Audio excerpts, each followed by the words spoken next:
Naturally, Lu Zhou did not think much about these swords as well. The four of them walked forward. The low-ranked cultivators noticed this problem as well. After looking around, they did not find any sword that they were satisfied with. Ordinary swords had to be nurtured and further tempered. It was too much trouble. Usually, the swords would be better further into the mausoleum. Zhang Aijin walked as he said with a smile, "Old senior, I'm curious. Who made such a huge mausoleum, and who gathered so many swords? What are their objectives?" Lu Zhou stroked his beard and said, "The so-called sword mounds are places where swords are buried. The lifespans of swords are longer than humans after all. As time went by, the people died while the number of swords increased. Those with too much time on their hands gathered them and made these sword mounds so that the swords would be refined, tempered, and nurtured." Qin Jun chimed in, "The mausoleum of swords is nothing. In the past, it's said that in Great Yan's misty forest, there's a sword mound that holds 10,000 swords. It's where the swords of countless 7- and 8-leaf elite cultivators are buried. Their swords are all 1 in a million. They were buried along with the 10,000 swords." Little Yuaner said grumpily, "A bunch of nut jobs. They're not crazy. I can understand them. If I'm going to die, I'll gather all the good swords and bury them together. Nobody can defile my precious swords. I'll set up a grand formation to protect them as well. Then, I'll look for 1,000,000 swords to be buried alongside myself.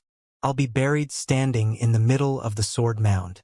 I'll see who dares to covet my swords then," Zhang Aijin announced. Don't give me that look. I'm just bragging. Just bragging." He chuckled before his voice trailed off. The others stopped in their tracks. They looked at Zhang Aijin as though he was a lunatic. Lu Zhou merely glanced at Zhang Aijin before continuing on his way. One of the 3 sword freaks. Zhang Aijin truly lived up to his name. Qin Jun said, "The sword formation inside the Mausoleum of Sword is the 7-terminal sword formation. It's rumored to have been laid by powerful cultivators with the 7 stars landing as a reference. Who knows how many years have passed since then? 7 stars landing? It's just something from the books. But the sword formation is indeed powerful. After all, it's capable of forming the 7-terminal sword formation. Low-ranked cultivators can never get into the core area of the sword formation, let alone take the demon sword," Qin Jun said. As soon as they finished speaking, they heard a wretched wail from the deeper parts of the Mausoleum of Swords. The others looked in the direction of the noise. "Someone's there. Let's take a look."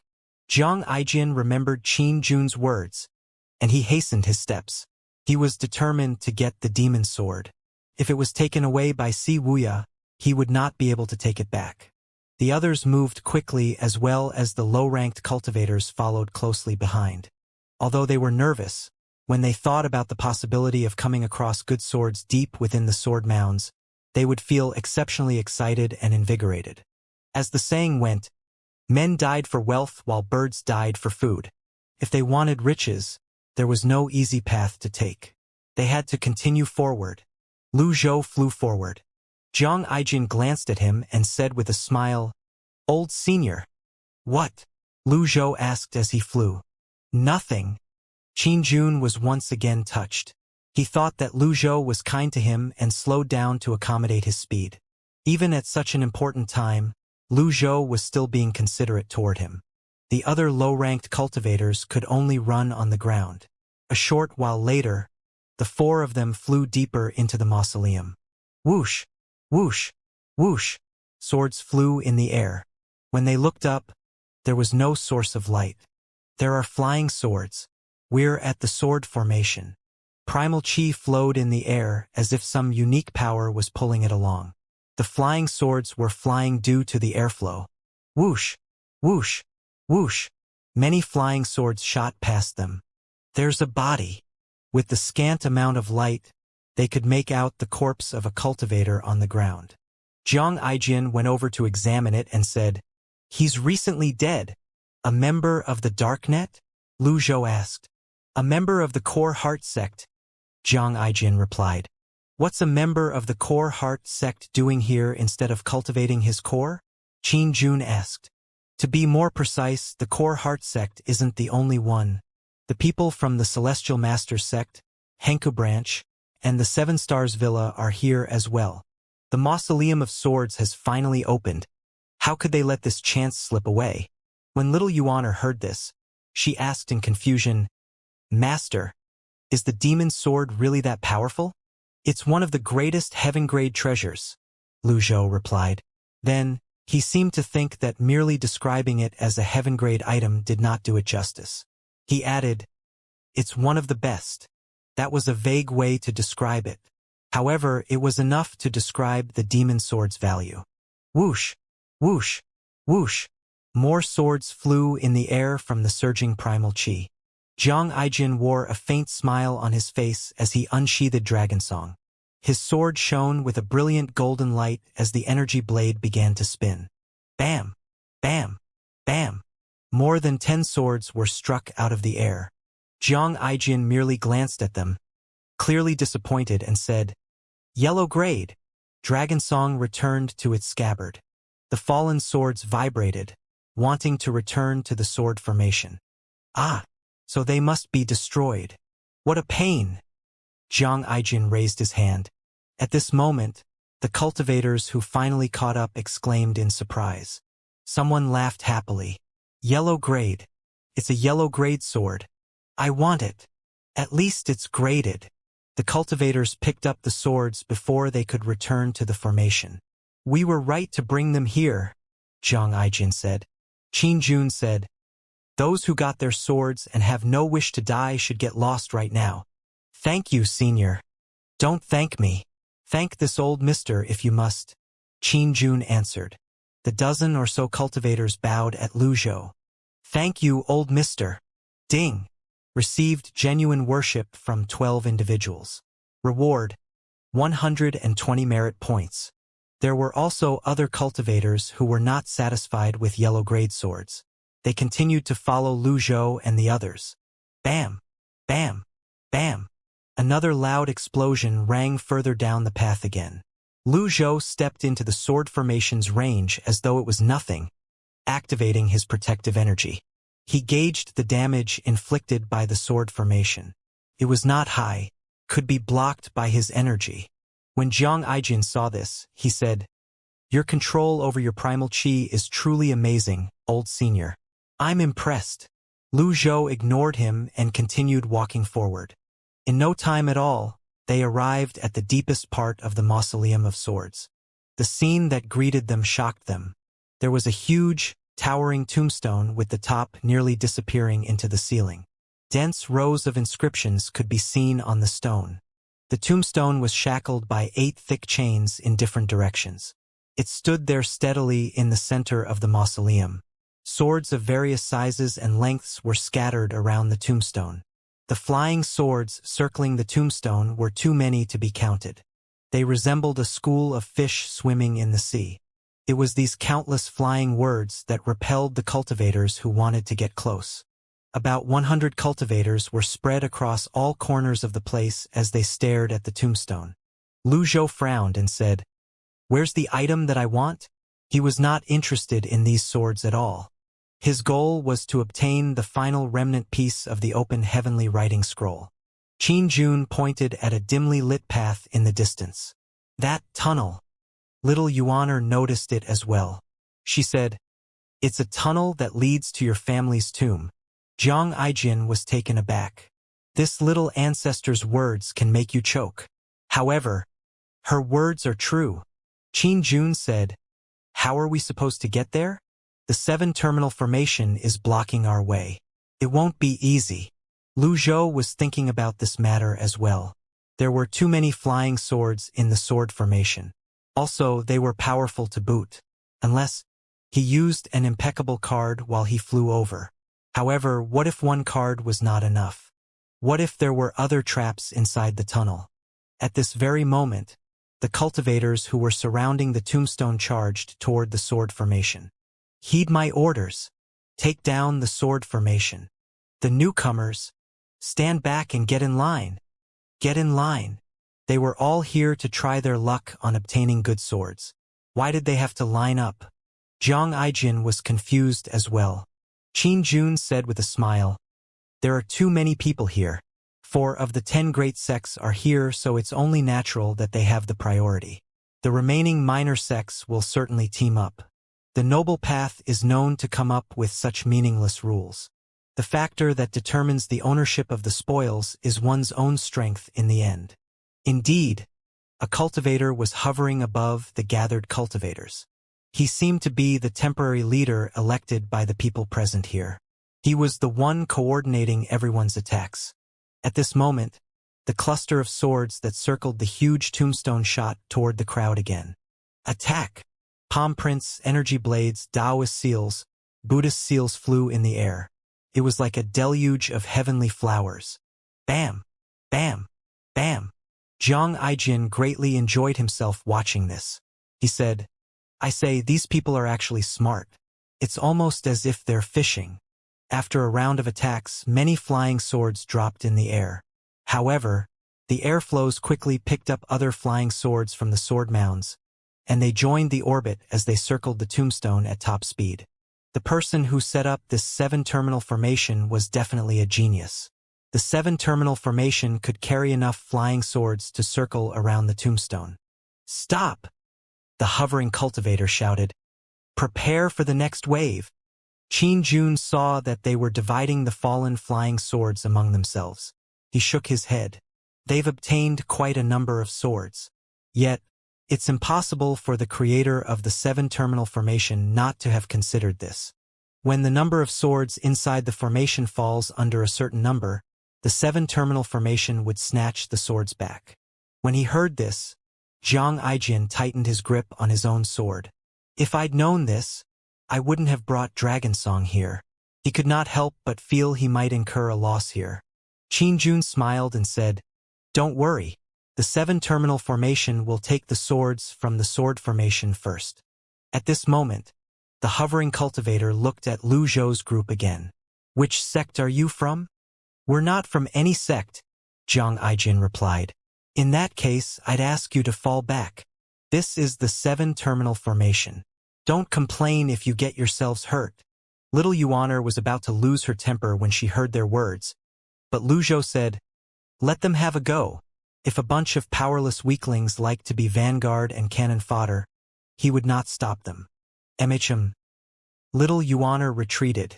"That's brilliant, old senior. We'll see how this goes." Jiang Aijin took a step back as well. He added, "This fits my style very much." However, Qin Jun said, "We'll have to guard against the people from the 4 major sects. I'm afraid their target is the demon sword." Lu Zhou stroked his bead and merely looked on silently. Meanwhile, near the secluded hut, Wuxia was basking in the sun. Yijixing appeared next to him and bowed before he reported, "Sect Master, we've received a reply from the Mausoleum of Swords. The old senior has entered the mausoleum." Wuxia's eyes flew open, and he furrowed his eyebrows. "What did you say?" Yijixing was taken aback.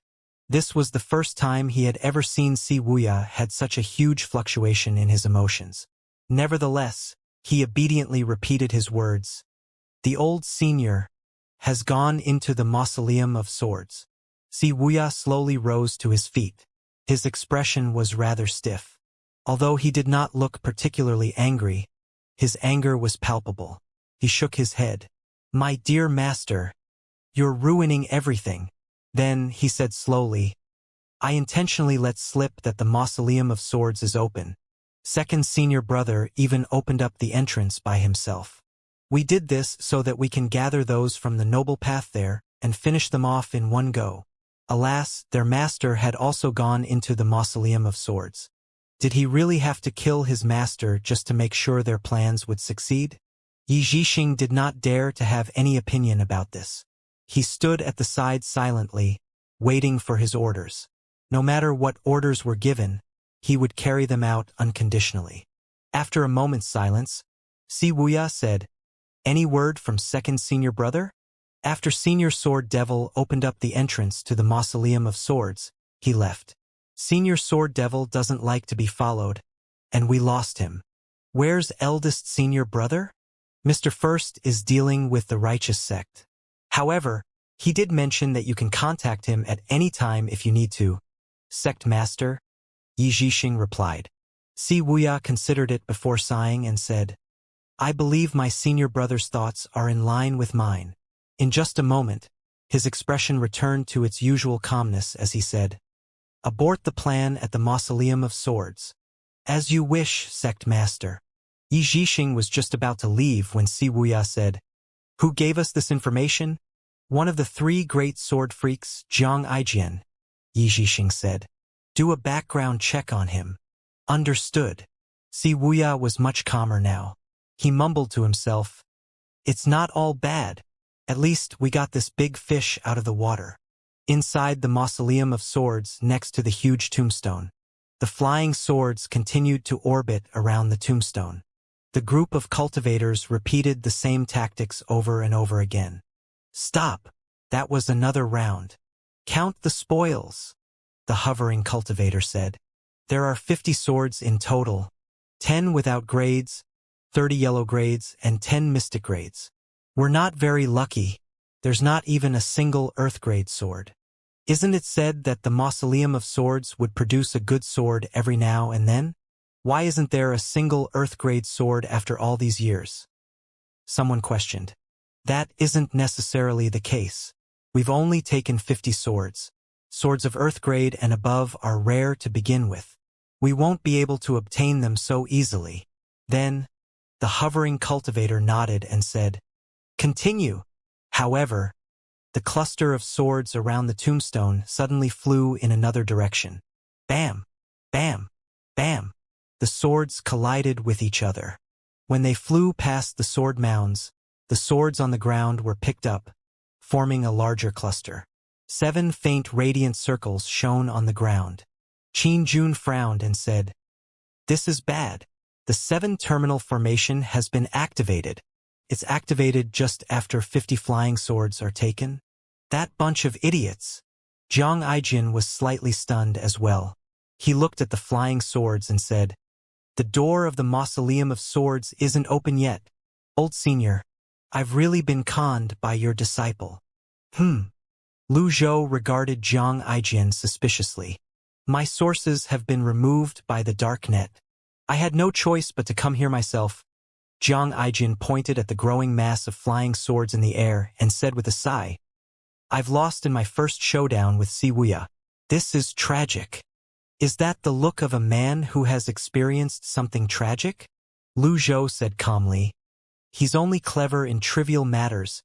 He wants to do away with the members of the Noble Path with the 7-terminal formation. It's a good idea, but the Mausoleum of Swords Tunnel is connected to the Imperial Crypts.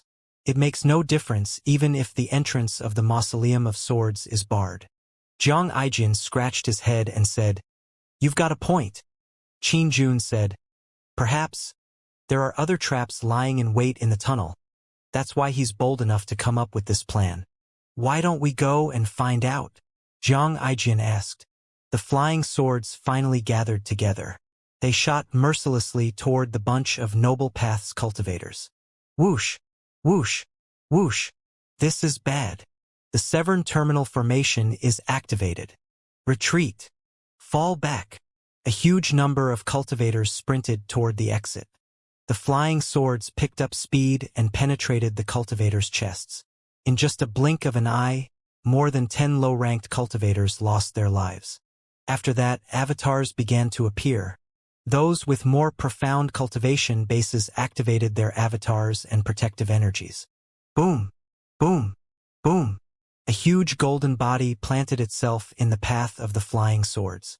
It was not an avatar but a golden body. The flying swords hit the golden body and were repelled. Everyone's attention turned to the golden body. A golden body was another form of manifestation of an avatar.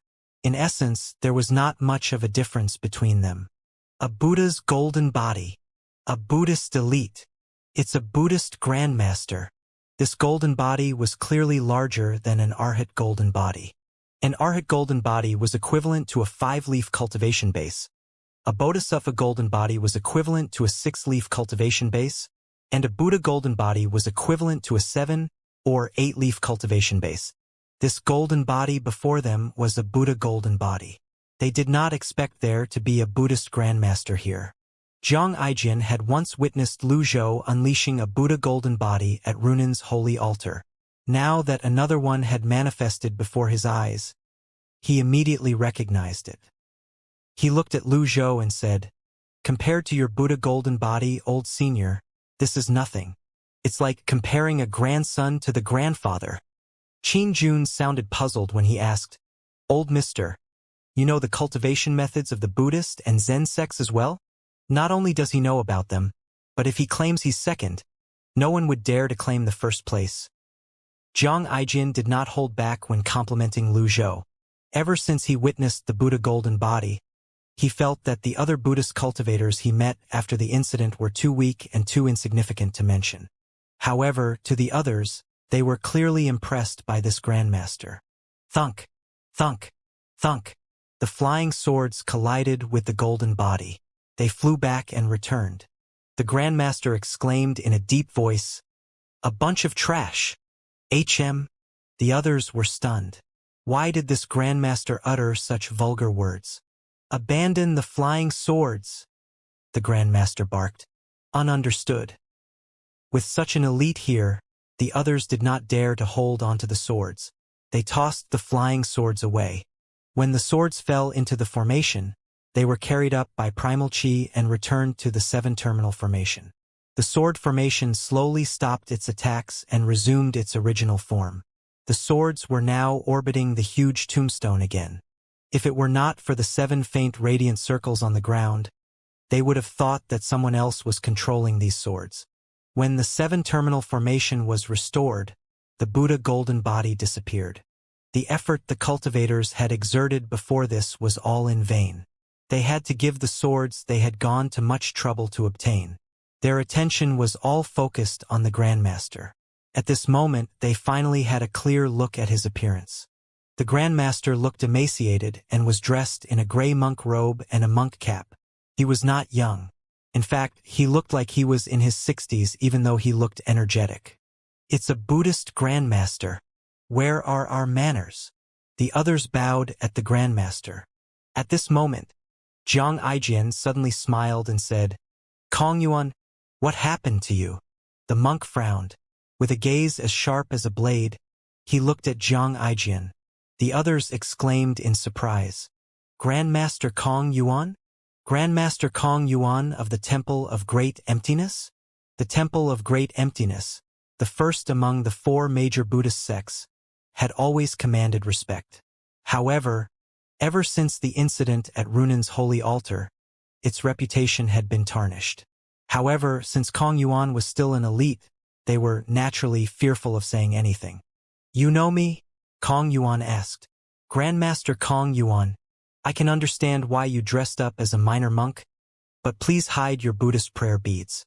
They stand out too much," Zhang Aijian said flippantly. Kong Yuan looked at his prayer beads. He must have exposed himself when he unleashed his golden body and his primal chi activated the prayer beads. In the 4 major Buddhist sects, Kong Yuan was the only one who wore prayer beads. However, this was not important. Kong Yuan said in a deep voice, "In that case, there's no reason for me to hide. I'm determined to get the demon sword in the 7-terminal formation. I have no need for the others, and you can have all of them. How does that sound?" The other cultivators dared not bargain with him. At the end of the day, strength spoke the loudest here. In any case, after assessing themselves honestly, they did not think they were worthy of wielding the demon sword anyway. If someone could lead them to take down the sword formation, and they could gain the other flying swords, it was not a bad choice at all. "In that case, kindly provide us with a plan, Grandmaster." "Grandmaster, I have no qualms with you taking the demon sword. However, this sword formation is extremely peculiar. How are you going to break it?" The other cultivators who did not speak silently agreed to this. Zhang Aijian could not help but shake his head. The so-called members of the Noble Path were a bunch of cowards in the face of this bald donkey. They had no morality or backbones at all. Kong Yuan looked at the sword formation and said, "I've made many preparations for this sword. Those who have no business here or those who don't agree with me taking the demon sword can get lost now. The way he had asked them to get lost was extremely unbecoming of his status. As soon as he finished speaking, two individuals broke away from the group and walked toward the exit. Zhang Aijin whispered, "Oh my, there are some with a backbone as well." Kong Yuan did not stop them. His eyes were on Lu Zhou's group as he asked, "Do you have anything to say, benefactors?" Zhang Aijin said, "I do. Let us hear it, benefactor," Kong Yuan replied. Kong Yuan had never met Lu Zhou before. On top of that, it was dim in the mausoleum. He did not even notice Lu Zhou standing there initially. Zhang Aijin said, "What happens if you can't break this sword formation?" Kong Yuan replied smugly, "Since I'm here, it's only natural that I'm confident I'll be able to break it." "I don't think you can break the formation. If you can't break this formation, why are you bragging about obtaining the devil sword? What a shameless character," said Zhang Aijin. Lu Zhou, Little Yuaner, and Qin Jun looked at Zhang Aijin. They were impressed by his eloquence. Kong Yuan was of a high status. He was also the abbot of the Temple of Great Emptiness. He would never allow anyone to question him.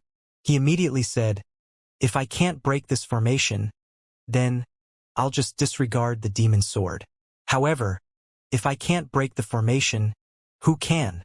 Zhang Aijin said, "I don't know if anyone else can break this formation or not, but I know you can't."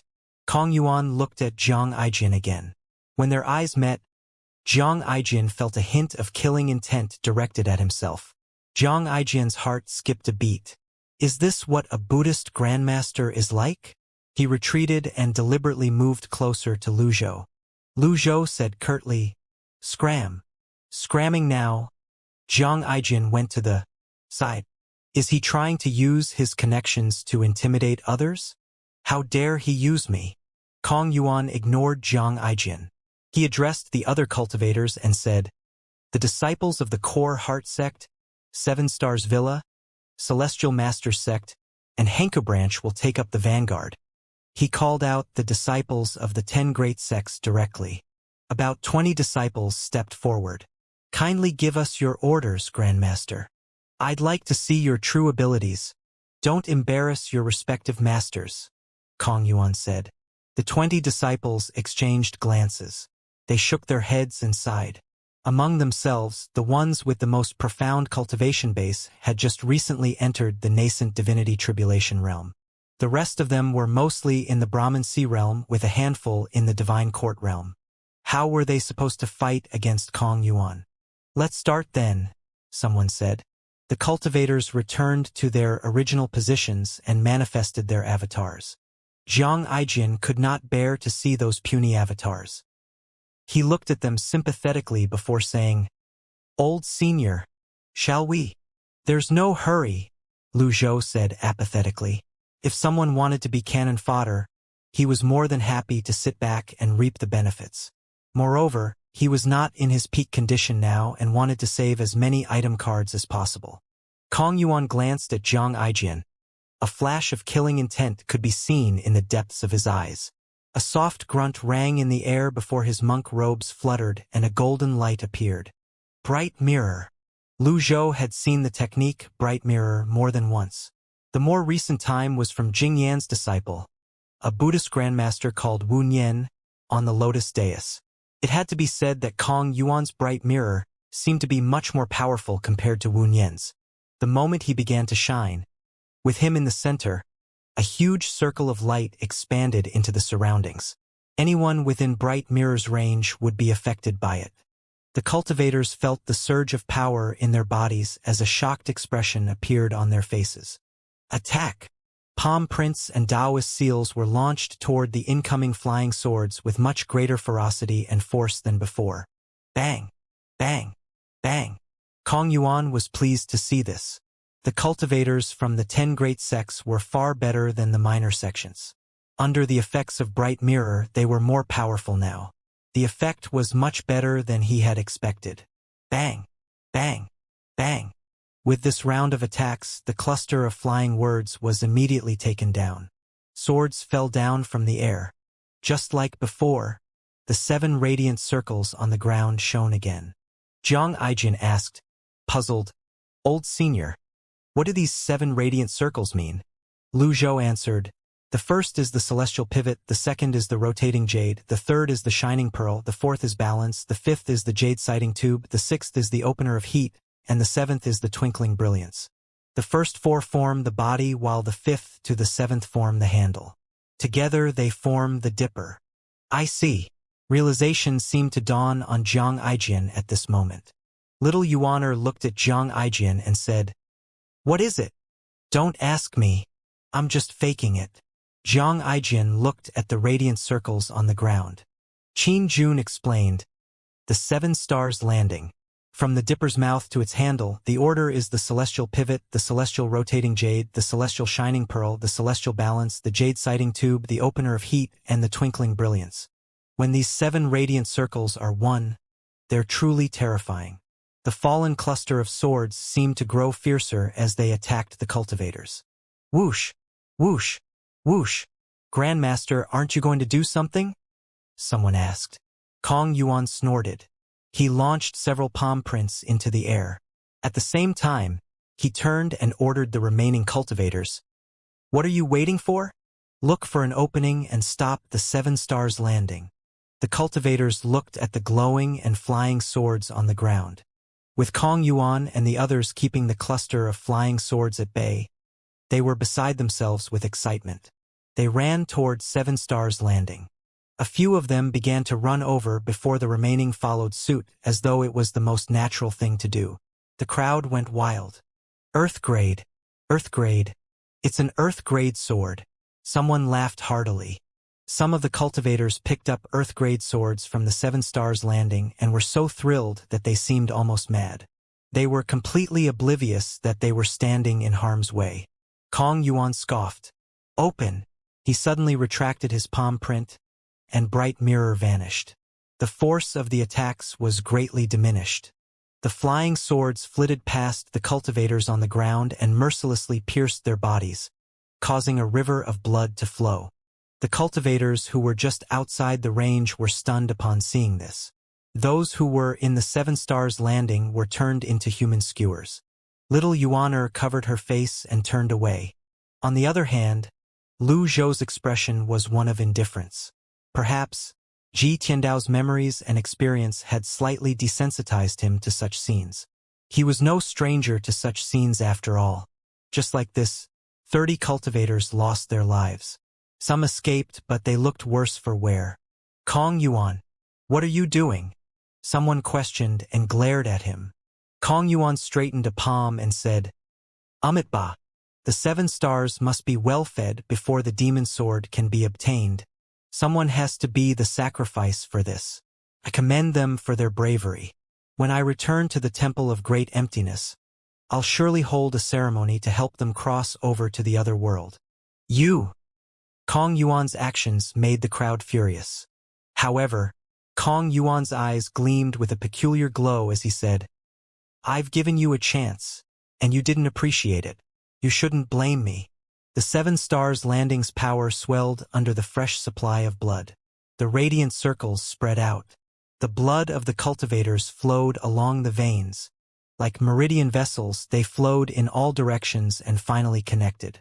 When the lines were connected, the 7-terminal formation was activated. Qin Jun cried out involuntarily, The 7 stars landing is activated. We won't make it out in time. Old Senior, what should we do? It was clear he placed all his hopes on Lu Zhou. Lu Zhou looked at the group of cultivators. Kong Yuan's aura was changing as well.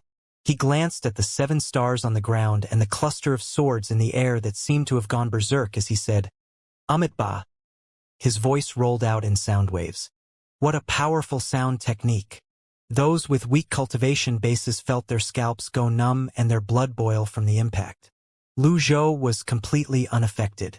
The unique restraining effect of Heavenly Writing's extraordinary power left him immune to the sound technique.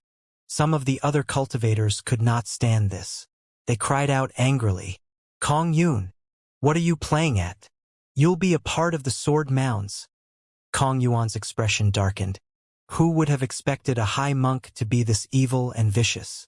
The flying swords in the air flew at the cultivators. Many avatars and protective energies appeared. It was a breathtaking scene. Bang! Bang! Bang! Boom! Boom!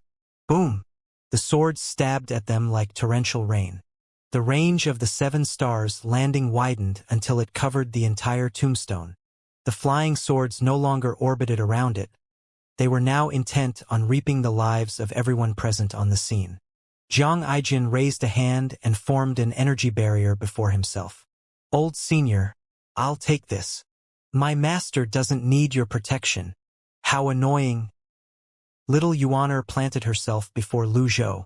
Little Yuaner's energy formed a wall, and it acted as a shield in front of her. Jiang Aijin chuckled and decided not to bicker with her. Lu Zhou did not mind. At the corner they were at, they could avoid a lot of flying swords. The cultivators from the 4 great sects, on the other hand, were having a hard time. The cluster of swords was mainly attacking them. Whiz! Whiz! Whiz! The tombstone suddenly trembled at this moment. Upon seeing this, Kong Yuan looked up and laughed heartily. My moment is finally here. He pushed away from the ground and evaded the cluster of swords as a black energy surged out of his body. In just a blink of an eye, he was standing on the tombstone. He unleashed a palm strike downward. Boom! The black energy landed on the huge tombstone, causing it to crack. Then, it began to shine through the cracks. Jiang Aijin frowned as he said, So, the demon sword is inside the tombstone. Lu Zhou did not expect this as well. At this moment, Kong Yuan stood atop the huge tombstone. He looked down at the others as though he was the emperor before his gaze finally stopped on Jiang Aijin. The cluster of swords was attacking the cultivators in a frenzy. Kong Yuan, on the other hand, was safe. Lu Zhou could see the bubbling dark energy that Kong Yuan's body emitted. He projected his voice and said, Fiend Zen! Kong Yuan's gaze immediately shifted from Jiang Aijin to the old man standing next to Jiang Aijin. This voice projection could not be done by any ordinary person. Kong Yuan had never met Lu Zhou before. On top of that, it was dark, which made it impossible for him to recognize Lu Zhou. He said, You have a sharp eye, benefactor. The last person who cultivated the Fiend Zen was the Fiend Temple's second seat, Zuoxinchan. He's also the only person who cultivated Fiend Zen to the nascent divinity realm. Lu Zhou's voice spread into the surroundings and reached everyone's ears clearly. He did not seem to be affected by the 7-terminal formation. Kong Yuan shook his head. That weakling, Zuoxinchan, could never be compared to me. I have cultivated both Zens. I'm the greatest Fiend Zen cultivator since the beginning of time. The others were shocked. Lu Zhou stroked his beard and said, I'd like to see how you're going to break the 7-terminal formation. Kong Yuan's heart skipped a beat. If it had only been Jiang Aijin, he would not have been worried. However, the sudden appearance of this elite, based on his voice, made the alarm bells ring in his head. Are you waiting to reap what I have sown? The prayer beads before Kong Yuan floated up and hung itself on his palms. He spread his arms. He swept his gaze across Jiang Aijin, Lu Zhou, and the others while he said, The 7 stars have been summoned. Dear benefactors, please kindly go on your way. Amitba. Kong Yuan pulled his palms apart, and the flying beads flew toward the group. Buddhist prayers beads were extremely unique weapons. It could be used as a hidden weapon, and it could also be used to defend oneself. There were many ways to use it. However, it required a high cultivation base as well. It was not like sabers and swords, where practice on offensive attacks was all there was to it. The prayers beads shot forward. They formed several black meteors inside the dimly lit area. Whoosh! Whoosh! Whoosh! Allow me! Jiang Aijin could not hold himself back anymore as he unsheathed Dragon Song. Lu Zhou saw little Yuaner was itching to make a move and called her back. Let him! Oh! If this little girl charged forward as well, am I supposed to put my hopes in that useless Qin Jun to protect me? Jiang Aijin moved with a blinding speed that he left a series of afterimages in his wake. A golden energy blade flew out. Bam! Bam! Bam! It landed on the incoming prayer beads and repelled beads were repelled. Kong Yuan seemed to have expected this and said, "Nice sword." When he looked at Zhang Aijian's sword, an expression of admiration could be seen on his face. Zhang Aijian smiled and flew toward Kong Yuan. Meanwhile, the other cultivators were doing their best to repel the cluster of swords attacks. The powerful air flows and energy pressured them so much that they found it difficult to breathe. They could only look on as Zhang Aijian flew over. However, they were happy to see this. Regardless of who the victor was in the end, they would still benefit from it. Kong Yuan took flight as well and stood with his back straight in the air. His lower body was dark while his upper body was bright. Twin Zen. Good heavens! Those with common cultivation knowledge knew that fire and water were irreconcilable. Yin and Yang could not coexist.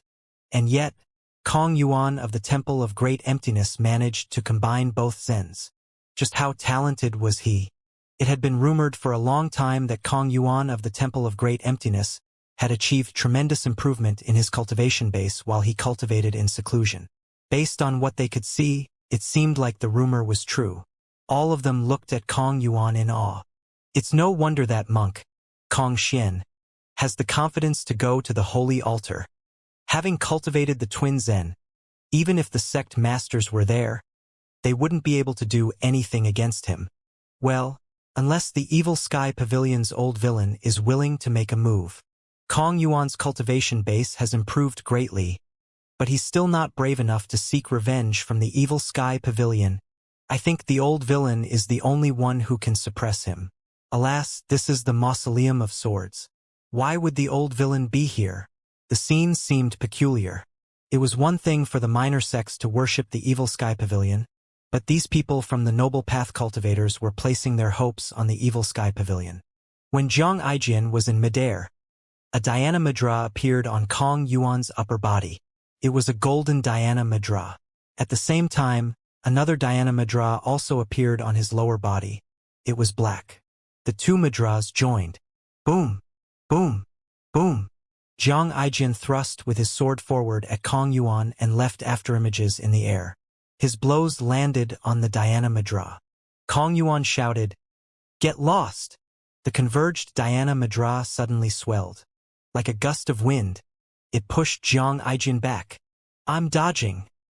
Zhang Aijian suddenly realized this old monk's defenses were too powerful. He decided to sidestep the attack. However, the Dhyana Mudra shifted and changed its size. It seemed as though Kong Yuan had rehearsed this attack for thousands of times. Bam! Zhang Aijian raised Dragon Song before himself and tightened his grip, blocking the converged Dhyana Mudra. He reeled from the impact. He hastily said, "Ow! Little girl, catch me." Thud. Zhang Aijian crashed onto the ground. He felt groggy from the crash and was sore all over.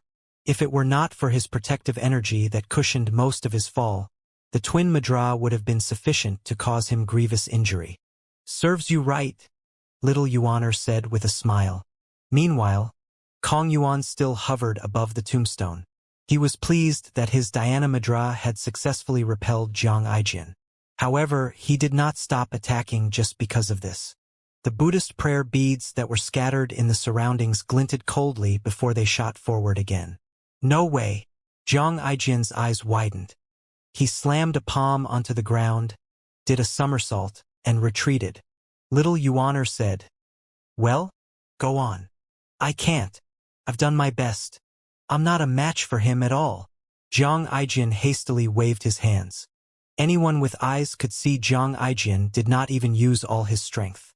How could he have used all his strength when he had not even unleashed his avatar yet? As always, he was someone who cherished his life. Little Yuaner snorted. A dense wall of energy was erected before herself. The Buddhist prayer beads returned. They linked up and formed a chain again that hung on Kong Yuan. "This monk isn't easy to deal with. His Dhyana Mudra could block Dragon Song," Zhang Aijian said. "I'm afraid that you're the only one who can do something about this, old senior." "Master." Little Yuaner wore an expression of disapproval that was directed at Zhang Aijian before changing it to one of pleading when she looked at Lu Zhou, clearly begging for permission to battle Kong Yuan. Although little Yuaner had many treasures with her, Lu Zhou did not feel at ease. Indeed, Zhang Aijian did not use his full strength, but he could tell a thing or two from their exchanges earlier. This old monk had many skills in his arsenal, which he had yet to use. If he had launched a powerful attack, they were sure to incur a great loss. Forget it. Lu Zhou shook his head. Kong Yuan smiled and said, "Isn't it a little late to finally think things through? I said I'm determined to get my hands on the demon sword." Lu Zhou did not rise to his taunt. A demonized Zen isn't true Zen. Any Zen that can kill is good Zen, Kong Yuan retorted. I'm the only person under the heavens who managed to cultivate twin Zen.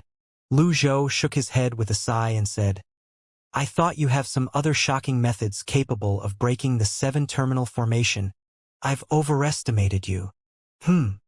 Just when Lu Zhou raised his hand and was about to use a deadly strike card, crack, the huge tombstone cracked open. Large pieces began to fall off. Bang, bang, bang. The inscriptions on the tombstone, strangely, floated into the air. They were densely packed like a can of sardines. The 7 radiant circles were much brighter than before. When the rubble had completely fallen off, a bronze sword could be seen hovering in the air. The inscriptions began converging. Like moths to a flame, they shot toward the huge sword. Black smoke billowed. The huge sword seemed to have been activated by the inscriptions as it vibrated slightly. The 8 chains in the surroundings were tightly wrapped around the sword. The others were shocked. The 8 chains were not meant to stabilize the tombstones. Instead, they were meant to keep the huge sword in place. When Kong Yuan, who was hovering in the air, saw the demon sword, he laughed before he exclaimed excitedly, Finally, I'm rewarded after all these years. His laughter resounded throughout the mausoleum of swords.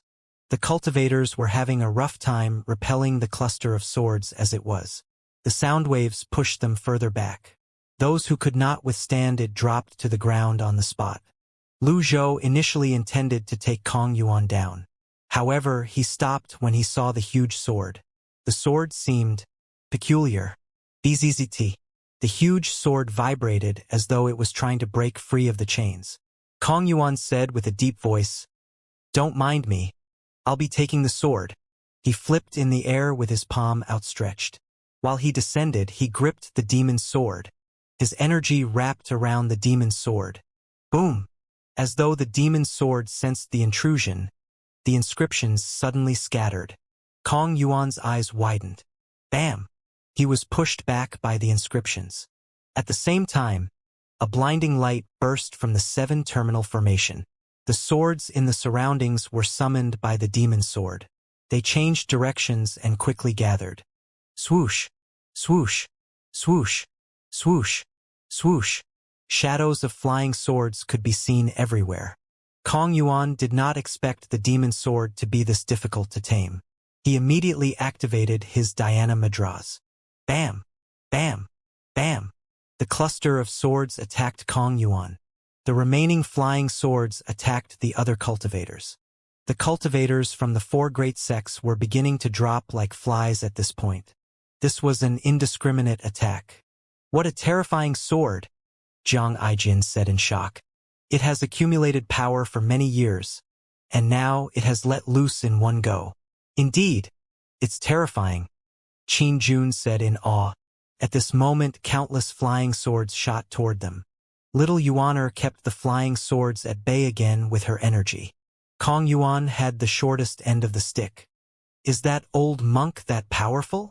Zhang Aijin did not expect the converged Dhyana Mudra to be capable of repelling that many flying swords. It formed an independent space. Bam! Bam! Bam! The chains began to snap one after another. It did not take long before all 8 chains had snapped. The demon sword was free. It accumulated the power from the inscriptions, and its blade glowed scarlet. After a brief vibration, the demon sword changed direction. The other flying swords gave way. Whoosh! Whoosh! The demon sword shot toward Kong Yuan. His eyes widened when he saw the demon sword. His Dhyana Mudra expanded and spread out. Bam! The demon sword was blocked by the Diana Madra, but it merely paused in the air for a brief moment before stabbing at Kong Yuan again. This is the demon sword's territory. It's also strengthened by the 7-terminal formation. Kong Yuan's out of luck this time. Jiang Aijin seemed excited as he watched on. Meanwhile, the demon sword attacked Kong Yuan in a frenzy. It was as though it had an inexhaustible source of energy. Bang! Bang! Bang! Kong Yuan had no choice but to fight with the demon sword with all his might. The fiend Zen, his Buddhist seals, and his attacks landed on the demon sword. Alas, it did not seem to affect the demon sword at all. As time passed, the demon sword's power seemed to increase rather than decrease. Then, a Buddha golden body appeared. The huge golden Buddha repelled the flying swords. The demon sword was the only one that continued to relentlessly search for an opening. No way! Not even a Buddha golden body can suppress the demon sword. Jiang Aijin gulped. How was he going to obtain this sword then? Since the Buddha golden body could not suppress the demon sword, there was no doubt Kong Yuan would lose. Avatars and golden bodies required huge amounts of energy to maintain, and it was difficult to manifest them for a long time. As expected, the instant the Buddha golden body disappeared, whoosh! The demon sword shot at Kong Yuan at a terrifying speed. Kong Yuan's eyes widened as he stared at the demon's sword in disbelief. I can't believe this. Kong Yuan fell from the air and landed on the ground with a loud thud. His corpse sprawled on the ground. Strangely, the Buddhist prayer beads were still glowing dimly. Everyone's expressions changed drastically. Kong Yuan was the abbot of the Temple of Great Emptiness who had a 7-leaf twin Zen, after all. How was it possible that he was killed by the demon sword? Everyone found this difficult to believe, but the truth was laid bare before their eyes. When the demon sword had achieved its objective, it turned and flew toward the cultivators from the 4 great sects and killed them in a frenzy. Compared to Kong Yuan, these people were miserably weak. With every stroke, a life was claimed. A rain of blood began to pour. Upon seeing this, Qin Jun said worriedly, "Old mister, this can't go on. The demon sword will turn on us sooner or later." However, little Yuaner said, "They deserve it. That's how they behaved when they laid siege on Golden Court Mountain. The people of the 4 great sects were the Evil Sky Pavilion's enemies to begin with. It was good news for them to be killed by the demon sword. Otherwise, they would surely attack the Evil Sky Pavilion with the other sects sooner or later." The remaining members of the minor sects scattered and ran. Perhaps they were too weak. After the demon sword killed a few of them, it turned toward Lu Zhou and the others. Jiang Aijin said with a hint of helplessness, "Heh, this demon sword sure knows how to pick its opponents. A sword is a sword, after all. It's being powered by the formation, and it's not sentient. Perhaps someone's controlling it from behind the scene," Qin Jun speculated. Lu Zhou stroked his beard and nodded. He surveyed his surroundings but found nothing out of the ordinary. At this moment, Jiang Aijin leaped out. He parried the demon sword with Dragon Song. Sparks flew. Energies collided. They exchanged several blows for a few rounds, but Jiang Aijin did not gain the upper hand. In fact, if this went on, he would suffer the same fate as Kong Yuan. Hence, he chose to retreat. He combined Dragon Song's energy blade with Dao invisibility, and with swift movements, he appeared next to Lu Zhou. He wiped the sweat off his face and said, "I can't beat it. I can't beat it at all unless this stupid formation is broken. You're too weak. In the end, I'm the one who has to do this." Little Yuaner could no longer stay idle. She stepped on a cloud and unleashed her Nirvana sash and engaged the demon sword. Jiang Aijin shook his head and sighed. It's a good thing for the little girl to feel competitive, but she's behaving too rashly. He turned to look at the calm Lu Zhou and said again, "You seem confident in your victory, old senior. Could it be that you have a way to break the formation?" In his point of view, the 7-terminal formation had to be broken before the demon sword could be defeated. Otherwise, they might all die here today. "There's no way to break the formation," Lu Zhou said. Jiang Aijin scratched his head. He said with a stiff expression, "No, don't say that. I'm a coward. It's up to you to believe me or not, Lu Zhou said. Qin Jun said, the eye of the seven-terminal formation isn't here, can't be broken. It's over, it's over, it's over. Is my great legacy as Jiang Aijin going to end here? I've yet to realize my dream of owning 1,000,000 good swords, Jiang Aijin said worriedly. Bam! Bam! Bam! The demon sword continued its barrage of attacks twice. Little Yuaner conjured up some energy and had to retreat. She staggered as she landed and nearly lost her footing. Again! Little Yuaner wanted to charge again. That's enough. Your cloud feather raiment needs to replenish itself as well. You'll endanger your life by charging in again, Qin Jun said. The demon sword did not discriminate between its targets, and it shot toward Qin Jun this time. Bam! Qin Jun's cultivation base was only in the divine court realm. He instinctively conjured his energy, but it was instantly penetrated by the demon's sword. His energy shattered immediately, and he was sent flying against a rock wall before spitting out a mouthful of blood. The demon's sword hovered in the air and leveled itself before it shot toward Lu Zhou. Master, Little Yuaner said in trepidation. Old senior. Lu Zhou frowned. Throughout the entire time, he was wondering how he should tame this sword or break the formation. He did not expect the demon's sword to target him so soon. He looked at the sword with a slight hint of helplessness. Finally, he said indifferently, Stand back. Jiang Aijin shot toward Qin Jun and brought him to the side. Little Yuaner retreated as well. Meanwhile, Lu Zhou rose into the air. The demon's sword could no longer suppress itself as it sailed in the air to stab at Lu Zhou. Whoosh! Bam! The demon's sword collided with a Buddha golden body. A 100-foot Buddha golden body appeared. Everyone looked up. Even the cultivators of the minor sects who were hanging onto their last breaths were no exceptions. The Buddha golden body was taller than the huge tombstone. Lu Zhou walked on air. He walked to the center of the seven-terminal formation with the Buddha golden body. No matter how the demon sword attacked, it could not do anything against the Buddha golden body. 10 seconds. 10 seconds are all I have. Where's the eye of the formation? Meanwhile, the cluster of swords around the seven-terminal formation seemed to have sensed a powerful enemy, and they turned on the Buddha golden body at the same time. The densely packed cluster of swords obscured everyone's sight. The 100-foot Buddha golden body did not weaken in the least. How powerful! That's a real Buddha golden body. The cultivators who were sprawled on the ground looked at the golden body fearfully as they asked among themselves, Who's that? Only, unfortunately, 10 seconds was too short a time. The instant the Buddha golden body vanished, the demon sword and the cluster of flying swords flew at Lu Zhou. Boom! Another Buddha golden body appeared. The flying swords that were within the range of the golden body were instantly defeated and fell to the ground.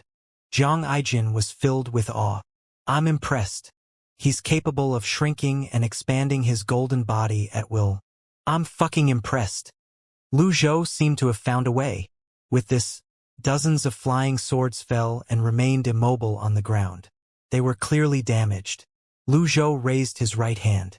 In his palm, the short and exquisite unnamed hovered and glowed with a faintly red radiance. 10 seconds should be enough. Every second counted in a fight between elites. Moreover, this demon sword showed no intention of dodging at all. In that case, he would fight it head-on. He did not hesitate as he charged at the demon sword at blinding speed. The cultivators widened their eyes as they witnessed this scene. The Buddha golden body moved forward.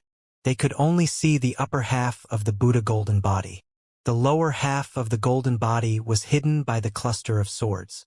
With Lu Zhou's swift movement, the cluster of swords was instantly scattered and fell from the air. The demon sword seemed fired up. It vibrated and buzzed as though it had found its mortal enemy. Lu Zhou wielded unnamed and slashed it at the demon sword. Both swords collided. Bam! With the point of collision as the center, a blinding light burst out. Surging primal chi blew in the air like a flurry of hurricanes. The energy dropped the flying swords like icy blades. Lu Zhou did not look at unnamed. He felt it with his palm and could tell that Unnamed was unharmed. He stared at the demon's sword unblinkingly. He also kept an eye on the countdown on the dashboard. 3 seconds, 2 seconds, 1 second. His time was up. The Buddha golden body vanished right on time. Everything fell silent. The cluster of swords in the 7-terminal formation fell. The surroundings glittered from the light that reflected off the swords. Some of the taller mounds resembled hedgehogs. The demon sword was not damaged. However, the peculiar thing was that it had stopped attacking. Instead, it hovered in front of Lu Zhou as it vibrated lightly. Its tip was originally aimed at Lu Zhou's forehead. However, it was now slanted to the side. Its target seemed to be Unnamed now. Lu Zhou was thinking about what to do if he used up all his impeccable cards and was still incapable of suppressing this demon sword. In that case, he could only use his final peak trial card. However, the demon sword did not move. The cultivators in the Mausoleum of Swords looked at one man and one sword, facing off. Apart from being in awe, they were bewildered as well. They were certain that the Buddha golden body was much more powerful than Kong Yuan. This meant that there was hope of taming the demon sword. The swords of differing grades scattered on the floor were the treasures that they coveted. With this, the terror brought about by the demon sword began to fade. BZZT. The demon sword vibrated again. Lu Zhou opened his right palm. Unnamed hovered above his palm. What surprised him was the demon sword seemed to retreat. Zhang Aijin was shocked. As the leader of the 3 sword freaks, I have one thing to announce. Little Yuaner and Qin Jun looked at Zhang Aijin speechlessly. What constructive statement could he come up with at this crucial moment? Zhang Aijin continued. Dragonsong can only play second fiddle to the old senior's sword. His sword is too beautiful. The demon sword did not make a move. Lu Zhou looked at the demon's sword skeptically. He waved his hand. Unnamed flew out. The demon's sword retreated. Unnamed returned to Lu Zhou's hand. Lu Zhou nodded.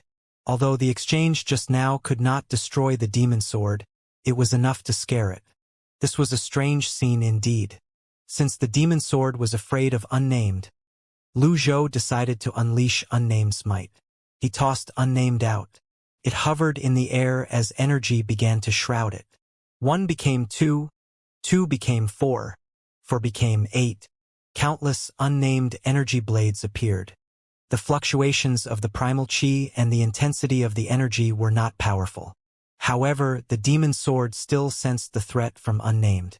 Whiz! The flying swords around the 7-terminal formation vibrated at the same time. The demon sword seemed to be summoning the swords. For a time, the flying swords seemed to stab at Unnamed at blinding speed. Bam! Bam! Bam! Lu Zhou retreated swiftly. If there was a need, he would use one impeccable card. However, reality proved that his worries were unfounded. The demon sword summoned the cluster of swords and attacked Unnamed. They seemed to be bound together. Bang! Bang! Bang! The fight went on for a few rounds. Boom! A huge halo appeared with Unnamed in the center before Unnamed charged into the cluster of swords, repelling all the swords after the outburst of the unique energy. Unnamed regained its original form. It hovered in the air and glowed with a faintly red radiance. The cluster of swords fell. Crack! Crack! Crack! The low-grade swords could not withstand the terrifying power and were destroyed on the spot.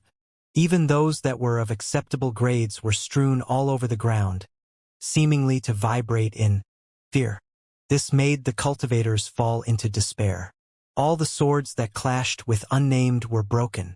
Their eyes were wide as they stared at Unnamed. What sword is that? Apart from the demon sword, none of the swords are a match for that sword. Zhang Aijin's eyes lit up. He nearly tossed Dragonsong away. He only had eyes for Unnamed at this moment. Lu Zhou was surprised by this as well. Unnamed's sharpness had exceeded his expectations. Whiz! The demon sword charged toward him. Lu Zhou conjured up his primal chi to control Unnamed and parried it. Bam! Bam! Bam! There were 3 consecutive collisions. The demon sword was repelled. This time it was not as lucky as before. The demon sword fell. The 7-terminal formation is destroyed. Without the cluster of swords, the 7-terminal formation can't operate anymore. The cultivators saw hope at this moment. Although they felt that it was a shame for the low-grade weapons to be damaged, the remaining swords that were not damaged were somewhat good swords. This would save them time from having to pick out the good and bad swords. Qin Jun straightened his back. He wiped the blood off the edge of his lips.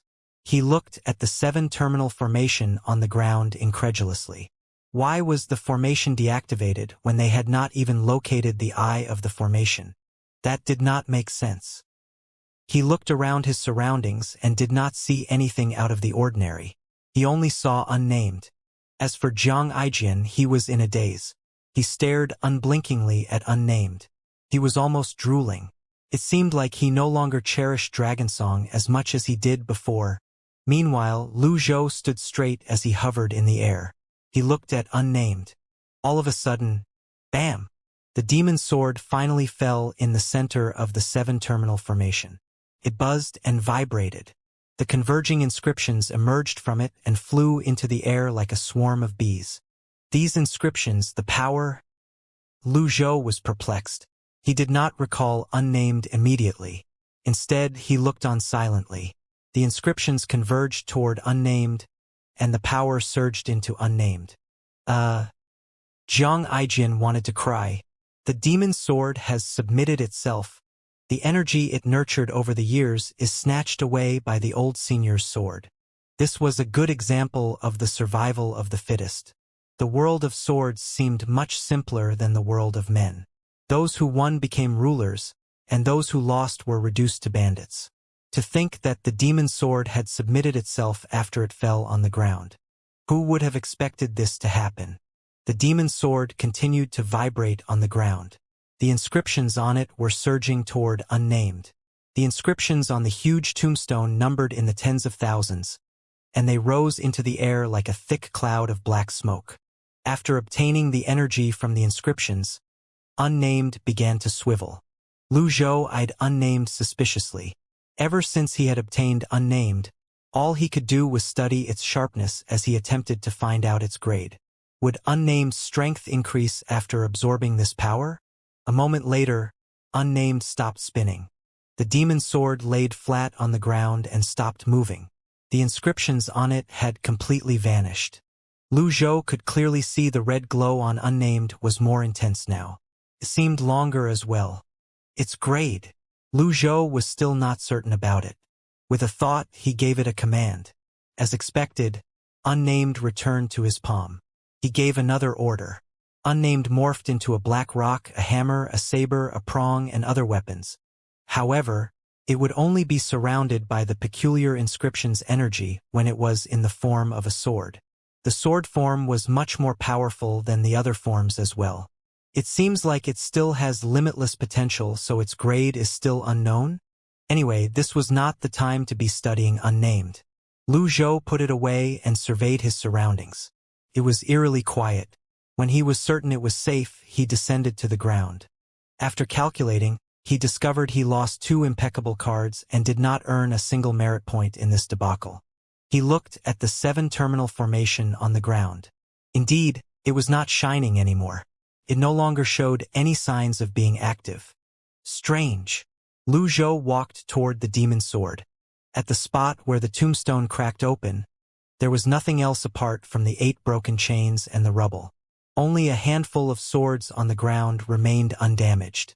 Naturally, the swords that survived the battle were good swords. At this moment, the injured cultivators got up at once and kowtowed at Lu Zhou sincerely. The sounds of their foreheads hitting the ground echoed in the mausoleum. "Thank you, old senior. Thank you, Grandmaster. You're my adopted parent. Please accept my act of worship." Ding! Genuinely worshipped by 15 individuals. Reward: 150 merit points. When he heard this notification, Lu Zhou did not know if he should laugh or cry. I'm a far cry from being a kind person. The cultivators of the 4 major sects were practically wiped out. The remaining cultivators were from the minor sects, and he had nothing to worry about. Lu Zhou walked up to the demon sword and conjured up some primal qi. All of a sudden, the monk, Kong Yuan, suddenly did a flip and got back onto his feet. His double dhyana mudra flickered when it was reactivated. He took in his surroundings with widened eyes. An incredulous expression appeared on his face when he got a clear look at everything. What happened? How long has it been since I was out? Where's the 7-terminal formation? Why is the demon's sword lying on the ground? His brain hurt as memories flooded into his mind. He remembered now.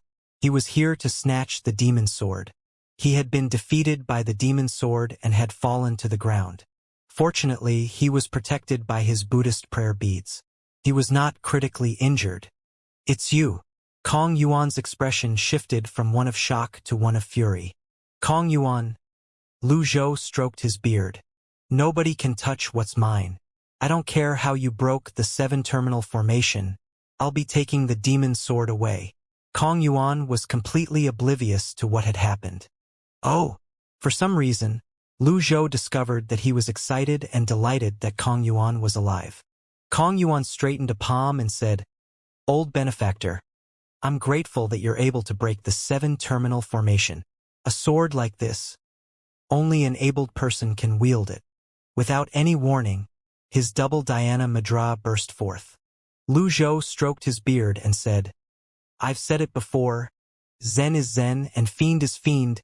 Fiend Zen isn't true Zen. Are you trying to teach me about cultivation?" Kong Yuan chuckled. He did not deactivate his double dhyana mudra. He wore a disapproving expression on his face as he said, "Zhuxinchan's Fiend Zen is but child's play. He can't hold a candle against me.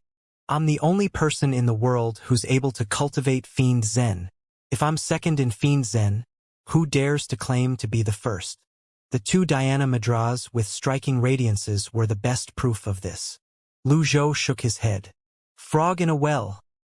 He paused before he spoke while accentuating each syllable. "I'll teach you what is Fiend Zen." He raised his right hand and directed his palm downward. A faint glow appeared in his palm. The glow swirled in an anti-clockwise direction. An ominous feeling rose in Kong Yuan's heart. Although there were no intense fluctuations of primal qi from the old man before him, he could not help but feel an inexplicable danger. The cultivators nearby frowned. Who's this old man? His strength is on par with Kong Yuan. Are the Buddhist sects fighting each other? When they remembered the huge Buddha golden body just now, they thought this was an internal feud. They recalled the news of the conflict between the Heaven Choice Temple and the Temple of Great Emptiness that spread throughout the cultivation world. The Temple of Great Emptiness had sent their people on a punitive expedition against the Heaven Choice Temple. For some reason, the 4 divine monks were killed, and the Heaven Choice Temple was no more. Until this day, nobody knew what really happened.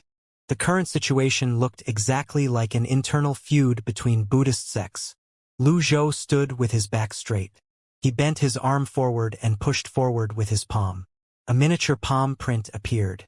A small seal of fearlessness? Kong Yuan did not know if he should laugh or cry.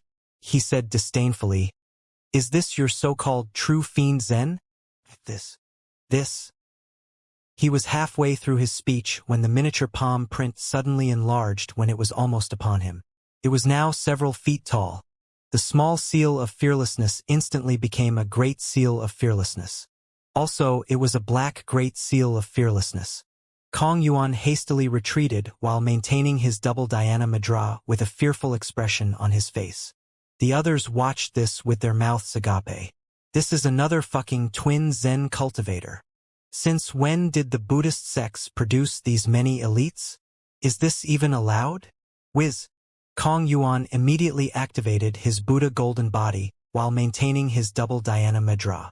The great seal of fearlessness can't do anything against me. Boom!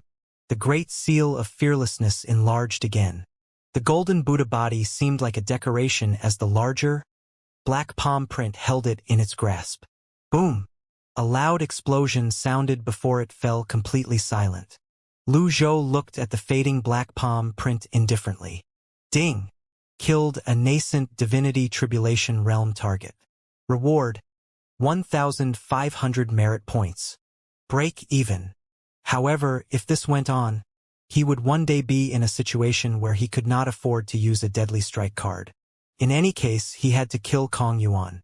After the black palm print faded away, a string of prayers beads dropped from the air. Ding! Obtained Buddhist prayer beads. Refining needed before use. This was an unexpected gain. He waved his arm. The Buddhist prayer beads flew into his hand. The first among the 4 major Buddhist sects, the abbot of the Temple of Great Emptiness, the first of the fiend Zen from the beginning of time, Kong Yuan, died on this day. Jiang Aijin was stunned. Clang! Dragon Song slipped Jiang Aijin's hand. When little Yuaner saw this, she said condescendingly. And he called himself the first of the fiend Zen. Tui! Jiang Aijin snapped back to the present, and he hastily picked up his beloved Dragon Song. He held it in his embrace and wiped it. Old senior, you surely make an impact whenever you make a move. I, Jiang Aijin, am impressed by no one else but you. Only, the other cultivators kowtowed again. Thank you, old senior. It was a shame that he could not be rewarded for being kowtowed at twice. Lu Zhou ignored them. He waved his arm and the demon's sword flew into his hand. He wrapped his hand around it. A biting cold traveled from its hilt into his palm. As he expected, this was no ordinary item. Lu Zhou narrowed his eyes slightly. The demon's sword vibrated. It was unclear if it was afraid or merely trying to break free of his control. At this moment, a peculiar sound came from the tunnel. Creak, creak, creak. Everyone's attention was attracted by the sound. Bzzzt. The demon's sword was still vibrating. Without the enhancement of the inscriptions, the demon's sword was much weaker now. Lu Zhou did not have time to concern himself about the sound from the tunnel. He conjured up his primal qi to suppress the demon's sword. Jiang Aijin said, Old senior, He pointed at himself. Lu Zhou glanced at him and asked, You want it? Jiang Aijin scratched his own head sheepishly. The demon's sword was huge. It was nearly half a man's height, and it was broad and thick. Having lost the power from the inscriptions, it looked extremely ugly. The blade was crude and uneven. Lu Zhou loosened his grip and pushed forward with his palm. Bam! The huge demon's sword flew toward Jiang Aijin. Jiang Aijin was overjoyed as he grabbed the demon's sword and landed a few palm prints on the blade. The remaining inscription power dispersed in the air. The demon's sword was finally silent. Thank you, old senior. 10 years. I'm willing to be at your beck and call for 10 more years, old senior. Jiang Aijin looked at the demon's sword lovingly. Little Yuaner and Qin Jun looked at him speechlessly. Lu Zhou did not mind the demon's sword. His instincts told him that the inscription's power was the basis of the demon's sword's strength.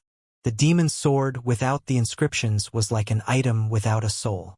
It was not attractive to him. Perhaps only a collector like Jiang Aijin would treasure it. Jiang Aijin produced a rope from his pocket and tied the demon's sword onto his back, while he carried Dragon Song before himself. There was no need to describe how happy he was at this moment. His joy was almost palpable. The happiest moment in a person's life was when they obtained the thing that they wanted the most after all. Creak, creak, creak. The sound from the tunnel was getting louder and louder. The others at the tunnel again. The cultivators who survived had no intention of leaving. Qin Jun's voice trembled as he said, That's the tunnel to the Imperial Crypt. I think it's been connected since a long time ago. Jiang Aijin said awkwardly, Old senior, shall we come back another day? I'll go. Jiang Aijin waved his hands at once. After all, he could not possibly allow anyone else to dig up his ancestral graves. Qin Jun looked at Jiang Aijin in confusion. It was one thing for Jiang Aijin to be eccentric, but why was Jiang Aijin so enthusiastic about this task? He had heard of Jiang Aijin before. He knew that this man loved swords and his own life the most. That tunnel seemed extremely dangerous. Was Jiang Aijin not worried about his life? Jiang Aijin cautiously ventured carefully over to the tunnel with the demon's sword on his back. He was now at the entrance of the tunnel. All of a sudden, a black mass shot out from the tunnel. Bang! Bang! Bang! Zhang Aijin instinctively conjured up his protective energy and engaged the black entity in a battle. The others immediately identified what that black mass was. A coffin! Good heavens! It's a coffin! The remaining cultivators were paralyzed with fear. Their knees went weak. They were already injured by the cluster of swords to begin with. They were in no condition to run away. Bam! Bam! Bam! The coffin spun full circle in the air as it crashed toward Zhang Aijin. Fortunately, Zhang Aijin cultivated Dao invisibility that allowed him to move nimbly. With his energy and footwork, he dodged the coffin's attacks. He was merely pushed back. What's wrong with me today? Why is my luck so rotten? Zhang Aijin rode on the momentum of the blows and retreated from the tunnel back to where the others were. The coffin did not resume its attacks. It merely hovered at the entrance of the tunnel. A living dead? Qin Jun frowned. The dead can never come back to life. There's no such thing as the living dead. It's someone trying to play tricks, Zhang Aijin said. The others stared at the coffin. A moment later, a deep and hoarse voice sounded from the coffin. Who trespassed into the mausoleum of swords? Little Yuaner glanced at Zhang Aijin and said, Go and talk to him. It might be your ancestor inside that coffin. Well, she was not wrong. After all, the coffin did emerge from the tunnel. Naturally, only bodies of the members of the imperial family were kept in the imperial crypt. Upon hearing this, Qin Jun looked at Zhang Aijin in shock. He's someone from the imperial family? Or is the little girl just teasing him? Zhang Aijin scratched his head and said, My name's Zhang Aijin. How should I address you, senior? A deep voice rang from the coffin.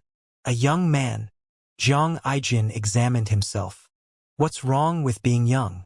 I'm strong and handsome, like a jade tree in the wind. The voice continued to ring from the coffin. There's only one person under the heavens who could break the demon's sword. That person should come forward. Whoever or whatever it was in the coffin was smart. Zhang Aijin glanced at Lu Zhou. No wonder. The old senior had concealed his aura. At this moment, he seemed like a weak old man. That was why the coffin had overlooked Lu Zhou's presence. It's you. Lu Zhou finally spoke. Upon hearing Lu Zhou's words, everyone was shocked. They know each other? The coffin was silent for some time before it spoke again. As expected, it's you. Lu Zhou stroked his beard and said, I thought you're long dead. I didn't expect you to be hiding here. Whoever was in the coffin gave a peculiar laugh. Old friend, everyone dies. I'm just waiting for it ahead of time here. Lu Zhou nodded, but he said, I'm afraid that's not the case. The demon sword, the 7-terminal formation, the inscriptions. You think you can find a way to extend your life, don't you? Extend your life? Everyone caught the crux of the matter. Since the beginning of time, the cultivators who stood at the peak were all searching for ways to extend their lives. Some even searched for eternal life. This was only limited to the elites. The coffin replied with a question. Aren't you the same? Lu Zhou was slightly taken aback. Outwardly, his expression was calm as he stroked his beard and said, No, I've come to terms with life and death a long time ago. The coffin hissed. Then it said, By my calculations, your time is almost up. Are you still defending the Evil Sky Pavilion? As soon as these words rang in the air, the cultivators had a horrified expression on their faces. If they still did not understand what was going on, then they were fools. The old man who stood before them was the Evil Sky Pavilion's Patriarch, Old Villain G, who dominated the lands. He's Old Villain G? This? The cultivators started crying after consecutive blows to their mental states. Their faces contorted as they cried, and they were beside themselves with fright. Run! Run! They survived the cluster of swords, survived the monk Kong Yuan, and survived the demon sword. However, now there was the fucking villain whom they feared the most. They would run away even if they had to risk their lives. The dozen or so cultivators fled while disregarding the protests of pain from their bodies. Lu Zhou did not mind these cultivators from the minor sects. If they were of the 10 great sects, he would have killed them without batting an eyelid. However, he had no quarrel with the minor sections. He decided to let them be. He looked at the coffin as he stroked his beard. Gong Yuandu, although I'm older than you, I'm going to live longer than you. A contemptuous laugh rang from the coffin. Perhaps.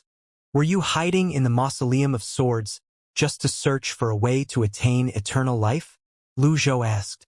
That's not all to it? Gong Yuandu said in his hoarse voice. I'm also gaining insight about the path of the sword and my cultivation method. Gaining insight into the path of the sword?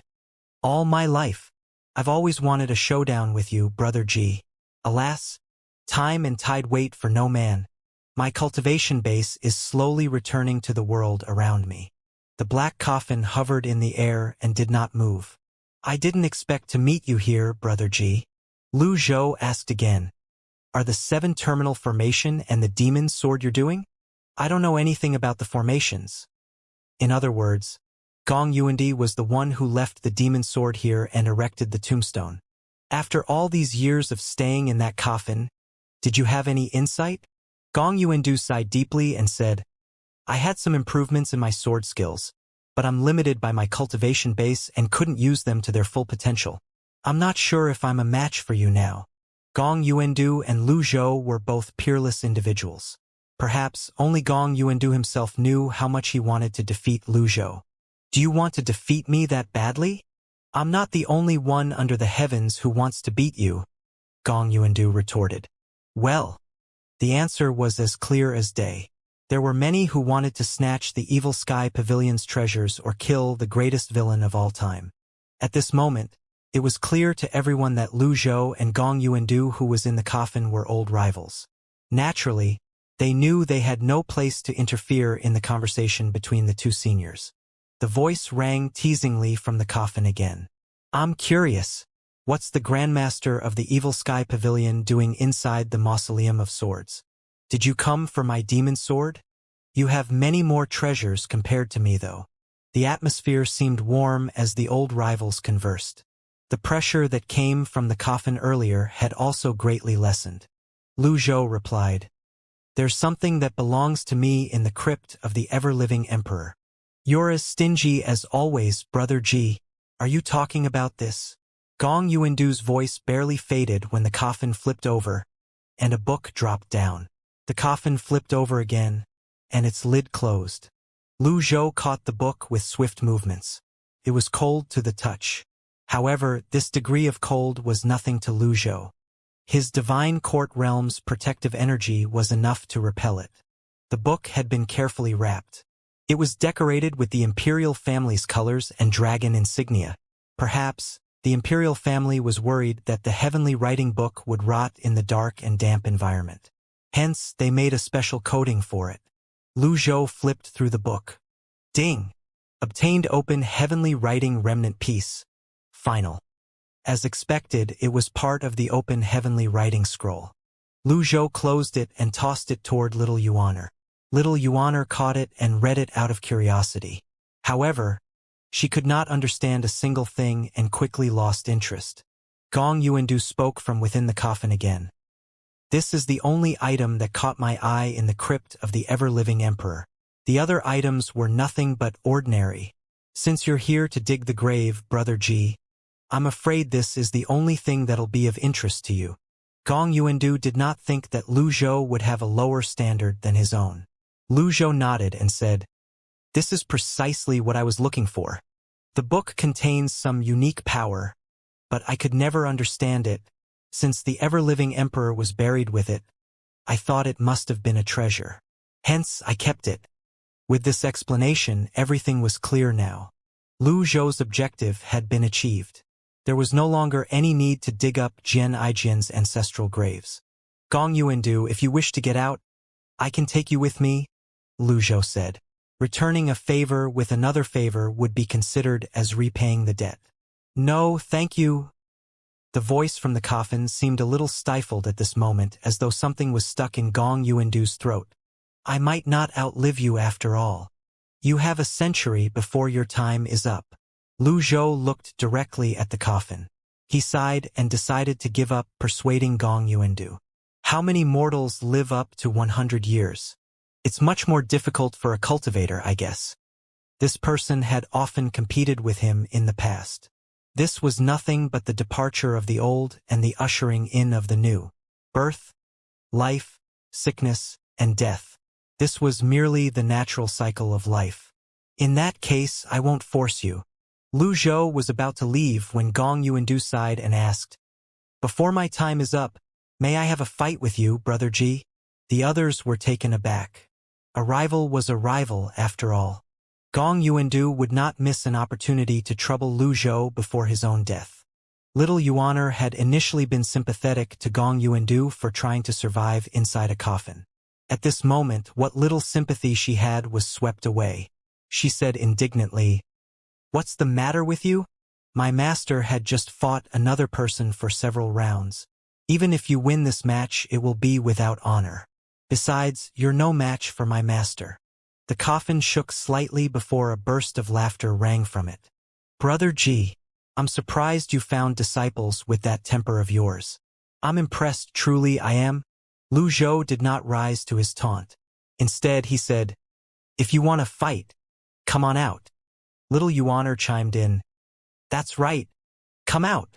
Jiang Aijin joined in as well. "Dear Senior, since you're both acquaintances, why is there a need to fight to the death?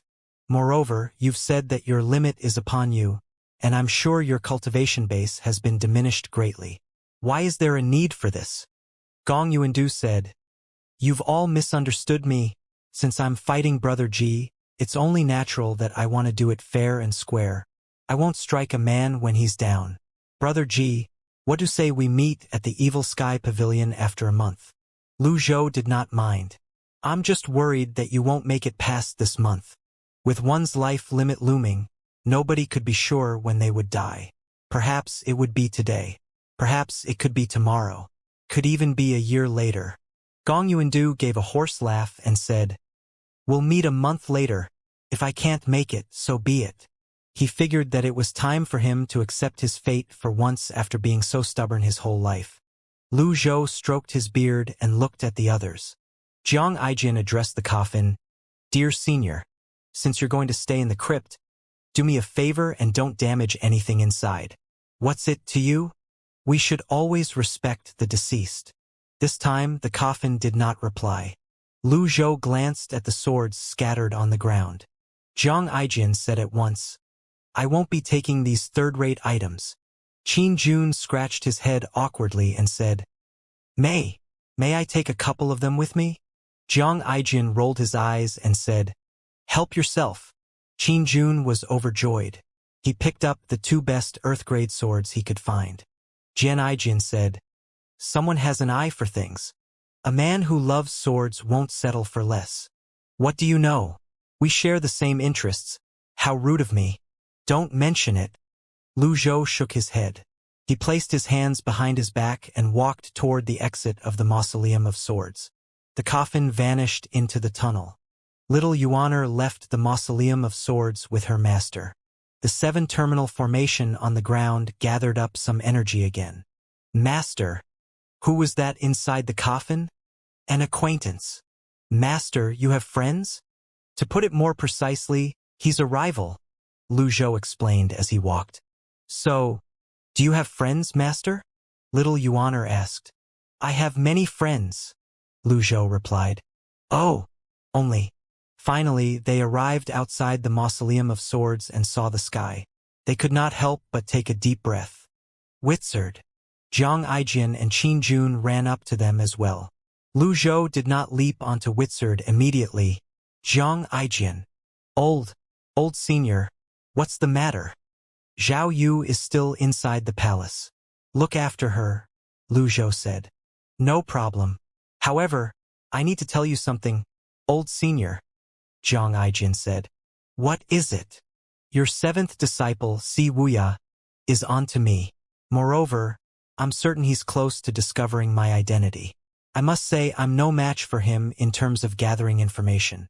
His men have been harassing my sources, and I've lost no less than 5 these few days. They were important points of contact for me. If it's possible, can you perhaps give him a warning or two? Zhang Aijian asked. I know what to do. Lu Zhou stroked his beard and nodded. Thank you, old senior. Lu Zhou leaped onto Witzard. Little Yuaner sat in front while Qin Jun stood on Witzard's back as it flew toward the evil sky pavilion. With the demon sword on his back, Zhang Aijian left the mausoleum of swords a happy man. Meanwhile, inside the secluded hut, the gray-robed cultivator Yi Zhixing appeared. He bowed and said, Sect Master, the old senior has safely left the mausoleum of swords. The demon sword is now in Zhang Aijian's hands. Si Wuya opened his eyes. He looked at the sun and said with a sigh, It's good enough that he left. Did you find out anything about Zhang Aijian? That man's movements are unpredictable and secretive. We found nothing yet. Continue your investigation. Understood. Si Wuya stood up.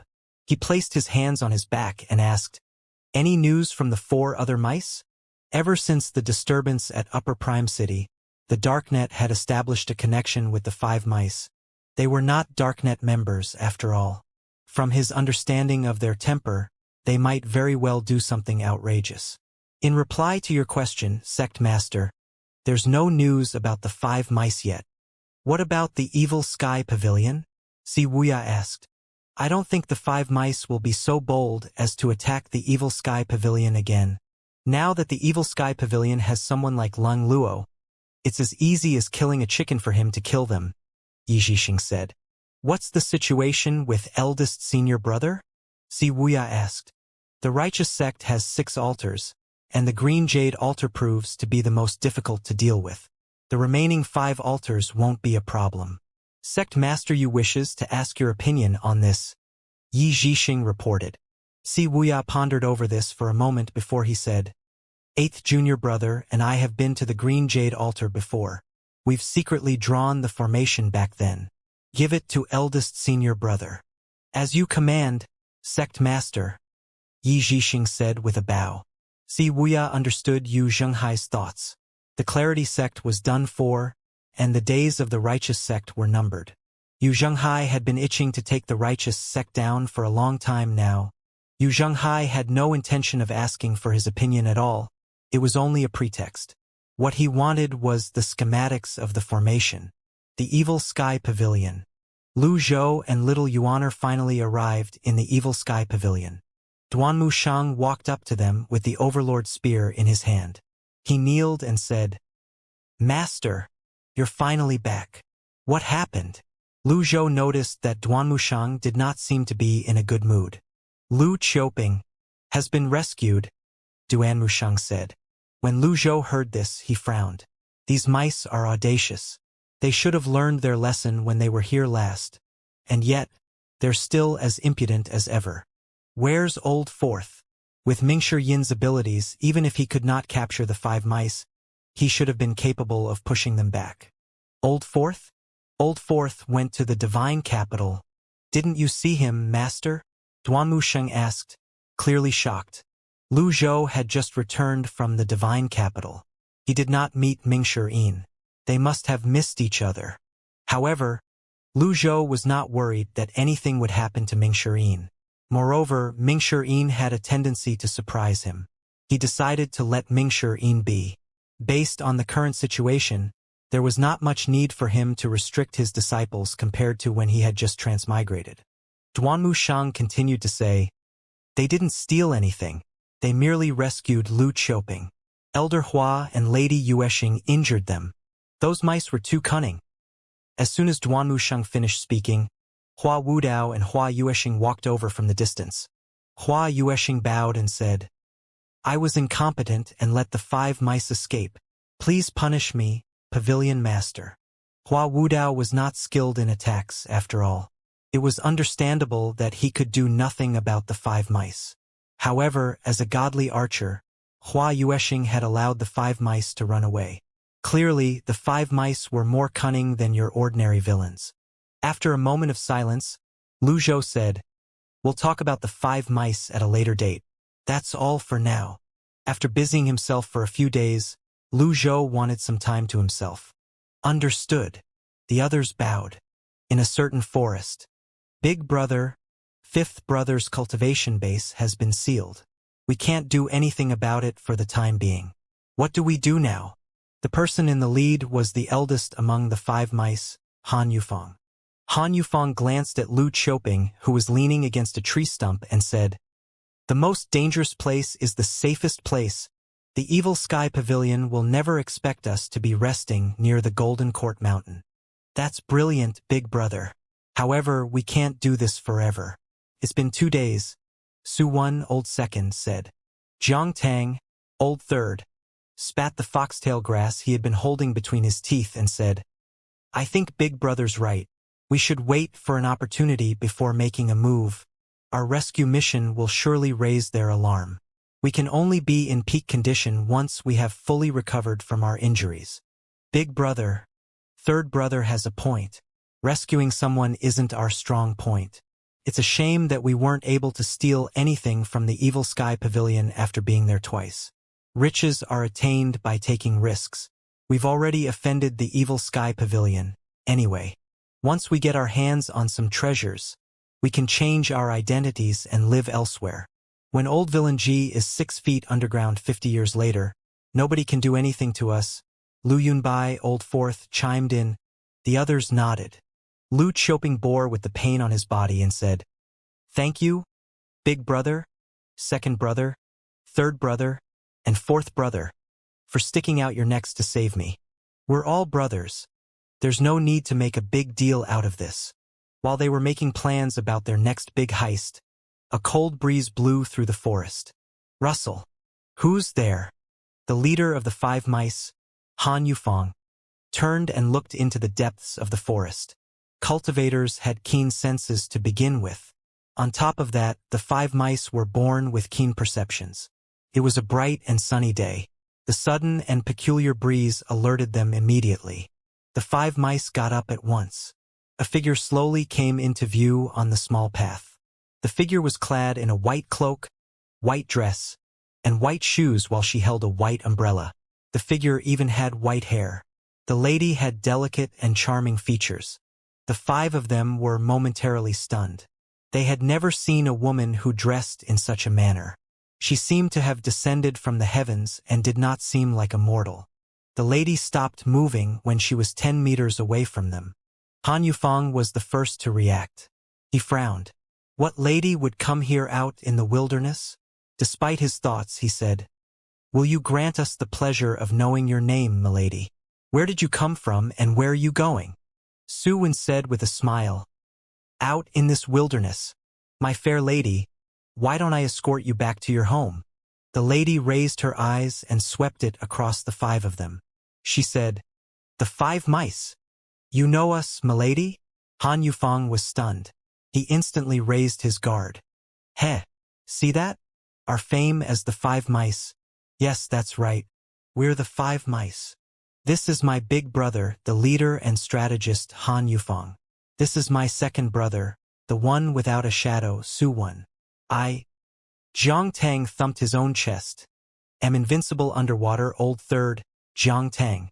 This man beside me is my 4th brother. He's like the breeze, Lu Yunbai. Finally, here's my 5th brother, the great escape artist, Lu Qiuping." The lady nodded slightly. "That's good." Han Yufeng found this strange. He asked, "Milady, you've yet to answer my question." The lady's gaze fell on Han Yufeng. "It's meaningless to answer the question since all of you are about to die." Han Yufeng frowned and said, "Milady, why do you say that?" The lady in white remained silent as primal chi gradually surged from her body. Su Wen smiled and said, "Don't tell me you're thinking of capturing us? To tell you the truth, we escaped from the hands of the Evil Sky Pavilion's godly archer. Even the Evil Sky Pavilion can't do anything to us. Alas, we were injured. Although the 5 of them did escape from the Evil Sky Pavilion, they had suffered varying degrees of injuries. That was why they were recuperating near Golden Court Mountain. They did not expect to run into this strange white lady." The lady in white said indifferently, "Be on your way." There was something in her right hand. She tossed it lightly as the white umbrella flew into the air. She moved at lightning speed, stirring up a cold wind, as she shot toward the 5 men. Han Yufeng appeared flustered as he shouted, "This is bad! Run!" Whiz! The white lady moved as quickly as a phantom. The disc-like item spun as it shot out. The 5 mice quickly discovered one thing. This white lady was a nascent divinity tribulation realm elite, and she had a heaven-grade weapon. Run! Run for your lives! The 5 mice were experienced in fleeing. They scattered immediately. They were playing their old tune, hoping to escape the attacks this way. Alas, when they scattered in different directions, the round disc the white lady had tossed out shot toward them at terrifying speed. With swift movements, one figure turned into 4 figures. Bam! Bam! Bam! Lu Yunbai fell. Su Wen's leg was broken. Tang Jiang died on the spot when he fell to the ground. Han Yufeng wore a sour expression on his face as he sat limply on the ground and gave up on running away. He did not expect this white lady to be so terrifying. None of them had the power to retaliate at all. He took a deep breath before he said, "You, who are you? The 5 mice have no quarrel with you." He wanted to fight for a last chance to keep his life. Yi Tianxin of the Evil Sky Pavilion. The white lady's tone was extremely cold. Her words crushed Han Yufeng's final sliver of hope. His face was ashen. He did not expect this white lady to be the Evil Sky Pavilion's 6th disciple, Yi Tianxin. Han Yufeng sighed. He opened his mouth to speak. Slash. The round disc slashed his neck before he could even speak. Han Yufeng's eyes were wide and blank as he fell to the side. The 5 of them lost their lives. The white umbrella that had been floating in the air fell slowly into Yi Tianxin's hand at this moment. Just as she said, it was useless for a dying man to know about these things. It was also meaningless to tell them anything. It was nothing but a waste of time. After killing the 5 mice, Yi Tianxin turned around slowly and walked toward Tongzi Town. A short while later, several mortal men departed from Tongzi Town and arrived at the spot where the corpses of the 5 mice were strewn on the ground. The men looked at the bodies and stood there in stunned silence for a long time. "She told us to send these corpses to the foot of Golden Court Mountain. What should we do if the villains kill us?" One of the men sighed. "Let's not think about that. It's not easy to earn money. There are many casualties in the cultivation world every day. Stop standing around. Get to work." In the East Pavilion of the Evil Sky Pavilion. The first thing Lu Zhou did when he returned to the East Pavilion was to look at the ancient parchment drawing on the table. As expected, the outlines of the Divine Capital and Sword Mausoleum were clearer. Naturally, this included the Evil Sky Pavilion. Those were also where the 3 remnant pieces of the open heavenly writing scroll were. Lu Zhou stroked his beard while he studied the ancient drawing. "I found the remnant pieces of the open heavenly writing. Does this mean the ancient drawing has lost its value?" The ancient drawing was still on the table. It had not been moved. However, something told Lu Zhou its function was only to show the locations of the open heavenly writing pieces. In that case, what other functions did it have? Lu Zhou could not think of anything even after a long time. Forget it. Lu Zhou produced the final remnant piece of open heavenly writing. He made a movement with his hand. Qi was condensed into energy. Bam! The outer cover of the open heavenly writing remnant piece was shattered. Ding! Obtained open heavenly writing.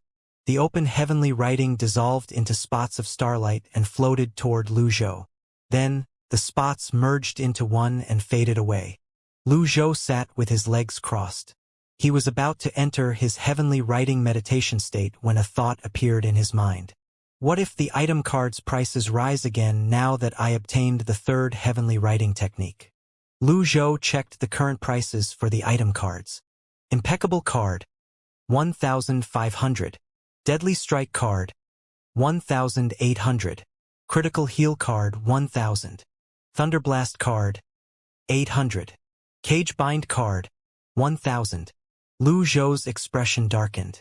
He found the price hike too fucking outrageous. All he obtained was a technique. The prices did not even rise this much when he improved his cultivation base. From the last price hike, Lu Zhou had a suspicion that the pieces had something to do with the items he obtained. Currently, it seemed that it was the case. His cultivation base, purchase frequency, and usage frequency were all triggering factors. Lu Zhou looked at his remaining items and merit points. Merit points, 3,350. Item: Deadly Strike card X2, Impeccable card X2, Critical Block card X12, Passive, Cagebind X4, Refining Talisman X1, Jiqiandao's Peak Trial card X1, Wizard, Bayan Critical Heal card X2, Obtain Strengthened Cagebind card X3, Strengthened Critical Heal card X3, Thunderblast card X2, Reversal card X3, Weapon: Unnamed, Life Cutter, Tearstain Box, Sky Dagger, Jade Horsetail Whisk, Buddhist Prayer Bead. Fortunately, the reversal card's prices remained unchanged. The price of the avatar, the 9 transformations Yin Yang, was 30,000 points. He found that slightly outrageous. Judging by his current situation, it was no longer practical to earn merit points by killing. At this price, not only would he not earn anything, but he would even incur a loss. Let's take it slow. I'll buy a Deadly Strike card and use the rest of the points on lucky draws. He was not disappointed. He accumulated 41 luck points. Lu Zhou shook his head. He entered his heavenly writing meditative state. Just as he had expected in his meditative state, the scripts of the heavenly writing that floated around in his mind before this seemed to be livelier than before. This stimulated his mind greatly. The scripts shone with golden radiances. It was as if a stirring song of a symphony was playing in his mind. Lu Zhou still could not understand the meaning of these scripts. He merely liked this peaceful and comfortable state. He cleared his mind of all distracting thoughts and lost himself in the moment. What will the third heavenly writing technique be? Outside the Evil Sky Pavilion, Hua Wudao and Hua Yuesheng waited outside the East Pavilion. Little Yuaner and Duanmu Shang rushed over when they received the news. Elder Hua, what's so urgent? Duanmu Shang asked in the distance. Hua Yuesheng cupped his fists and said, the corpses of the 5 mice were found at the foot of Golden Court Mountain. We don't know who killed them. When Duanmu Shang heard this, he frowned slightly. The 5 mice were extremely cunning. How were they killed? Hua Wudao nodded. Someone must have been keeping an eye on them. When the 5 mice left, they had been injured by Yuesheng and me. It's true that they're skilled in running away, but in close range, it's only natural that it's easy to kill them in one fell swoop. The problem was nobody knew who this elite was. Could it be Old Fourth? Duanmu Shang scratched his head. That's impossible. Mingshi Yin has gone to the divine capital. There's no reason for him to wait at the foot of the mountain, Hua Wudao said. The others were puzzled as well. Little Yuaner mumbled, it can't be him, right? The others looked at Little Yuaner curiously. Duanmu Shang asked, do you know who did this, little junior sister?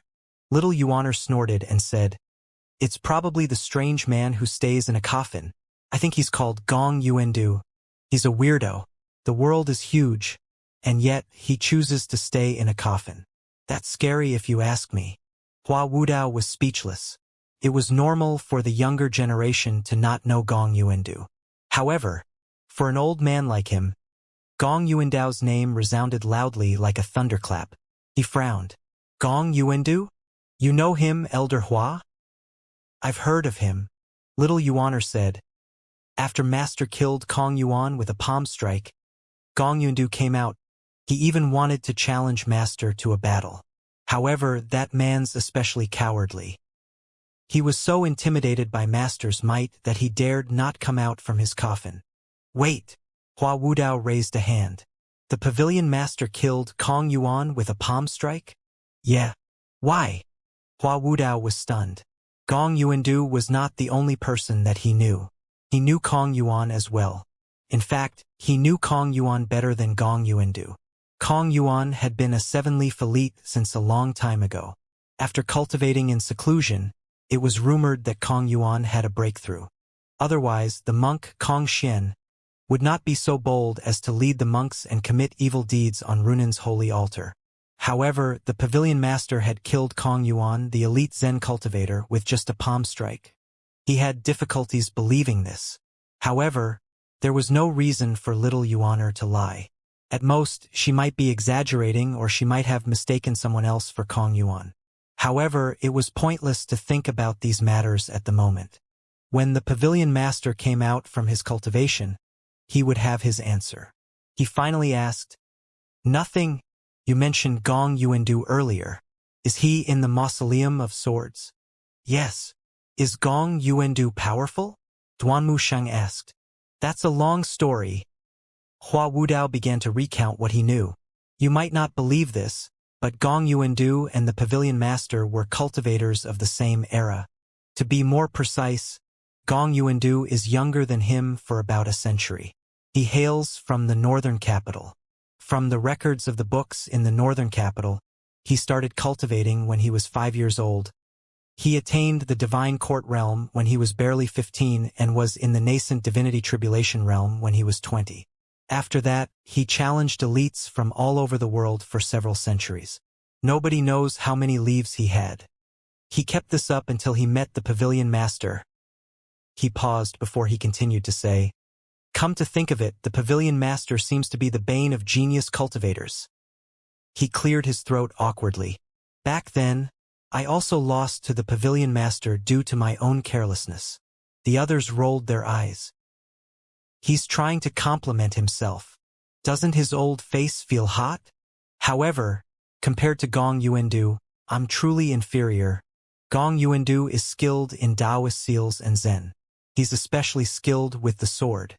Since Gong Yuandu lost to the pavilion master, he would challenge the pavilion master every year. He lost every match they ever had."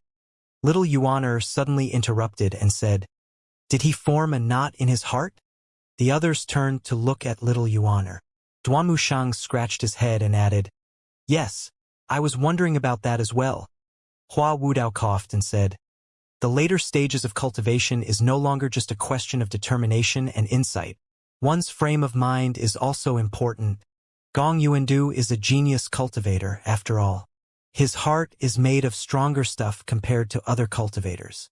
Otherwise, he wouldn't have been able to defeat the other elites." "What happened after that?" little Yuaner asked. "After that, the pavilion master recruited disciples and was once at the peak of his cultivation. He was peerless, and Gong Yuandu decided to give up on challenging him. His sole redeeming grace was that he was younger than the pavilion master. Back then, the cultivation world thought that Gong Yuandu was probably waiting for the pavilion master to grow old, just like everyone else. Unfortunately, after his disappearance, Gong Yuandu never showed his face again. At this moment, everyone fell silent. Duanmu Shang finally said in confusion, "Come to think of it, I do have some recollection of this. When I joined the pavilion, I remember eldest senior brother talking about it. However, with Master's temper back then, Gong Yuandu couldn't have escaped unharmed every time. How did he do it?" "I don't know about that. I'm only telling you what I've been told myself." Hua Wudao shook his head. Hua Yuesheng asked, perplexed, "Gong Yuandu is an elite swordsman. It's understandable for him to go to the Mausoleum of Swords to get insight. However, why is he hiding in a coffin?" Hua Wudao shook his head again. "Like many cultivators at the peak, he's seeking for eternal life. In the whole wide world, there's always a handful who's greedy enough to think of breaking the laws of the heavens. The cultivation world has a change of generations every millennium. There are more cultivators wanting to live forever than I can count. However, none of them have ever succeeded. Is the great limit of the cultivation world unbreakable, then?" little Yuaner asked. "Of course." Hua Wudao took a deep breath. "This truth has been confirmed by countless others. I heard that the person with the longest lifespan managed to live to 1,150 years old. Does that count as breaking the 1,000-year limit? No. The 1,000-year limit is only a saying. Cultivators can prolong their lives by improving their cultivation bases. At around 900 years, our cultivation base would deteriorate, and we'd no longer be able to resist wasting away. For example, mortals living for 100 years can be considered as living a long life. However, even in the whole of Great Yen, there are countless mortals, and yet only a few manage to live to 100. Hua Wudao replied. The others nodded upon hearing Hua Wudao's words. Duan Mushang cupped his fists at Hua Wudao. I've been enlightened. I always learn new things when I listen to you, Elder Hua. After all, their master had never taught them these things. Ever since they joined the pavilion, they spent their days cultivating or getting beaten up. Little Yuaner was the same. Hua Wudao sighed inwardly. He understood Duan Mushang's struggles. In truth, there were sects like this among the noble path as well. The only thing was that none of them were as outstanding as the Evil Sky Pavilion. Gong Yuandu said that he would come in a month, so why did he come now?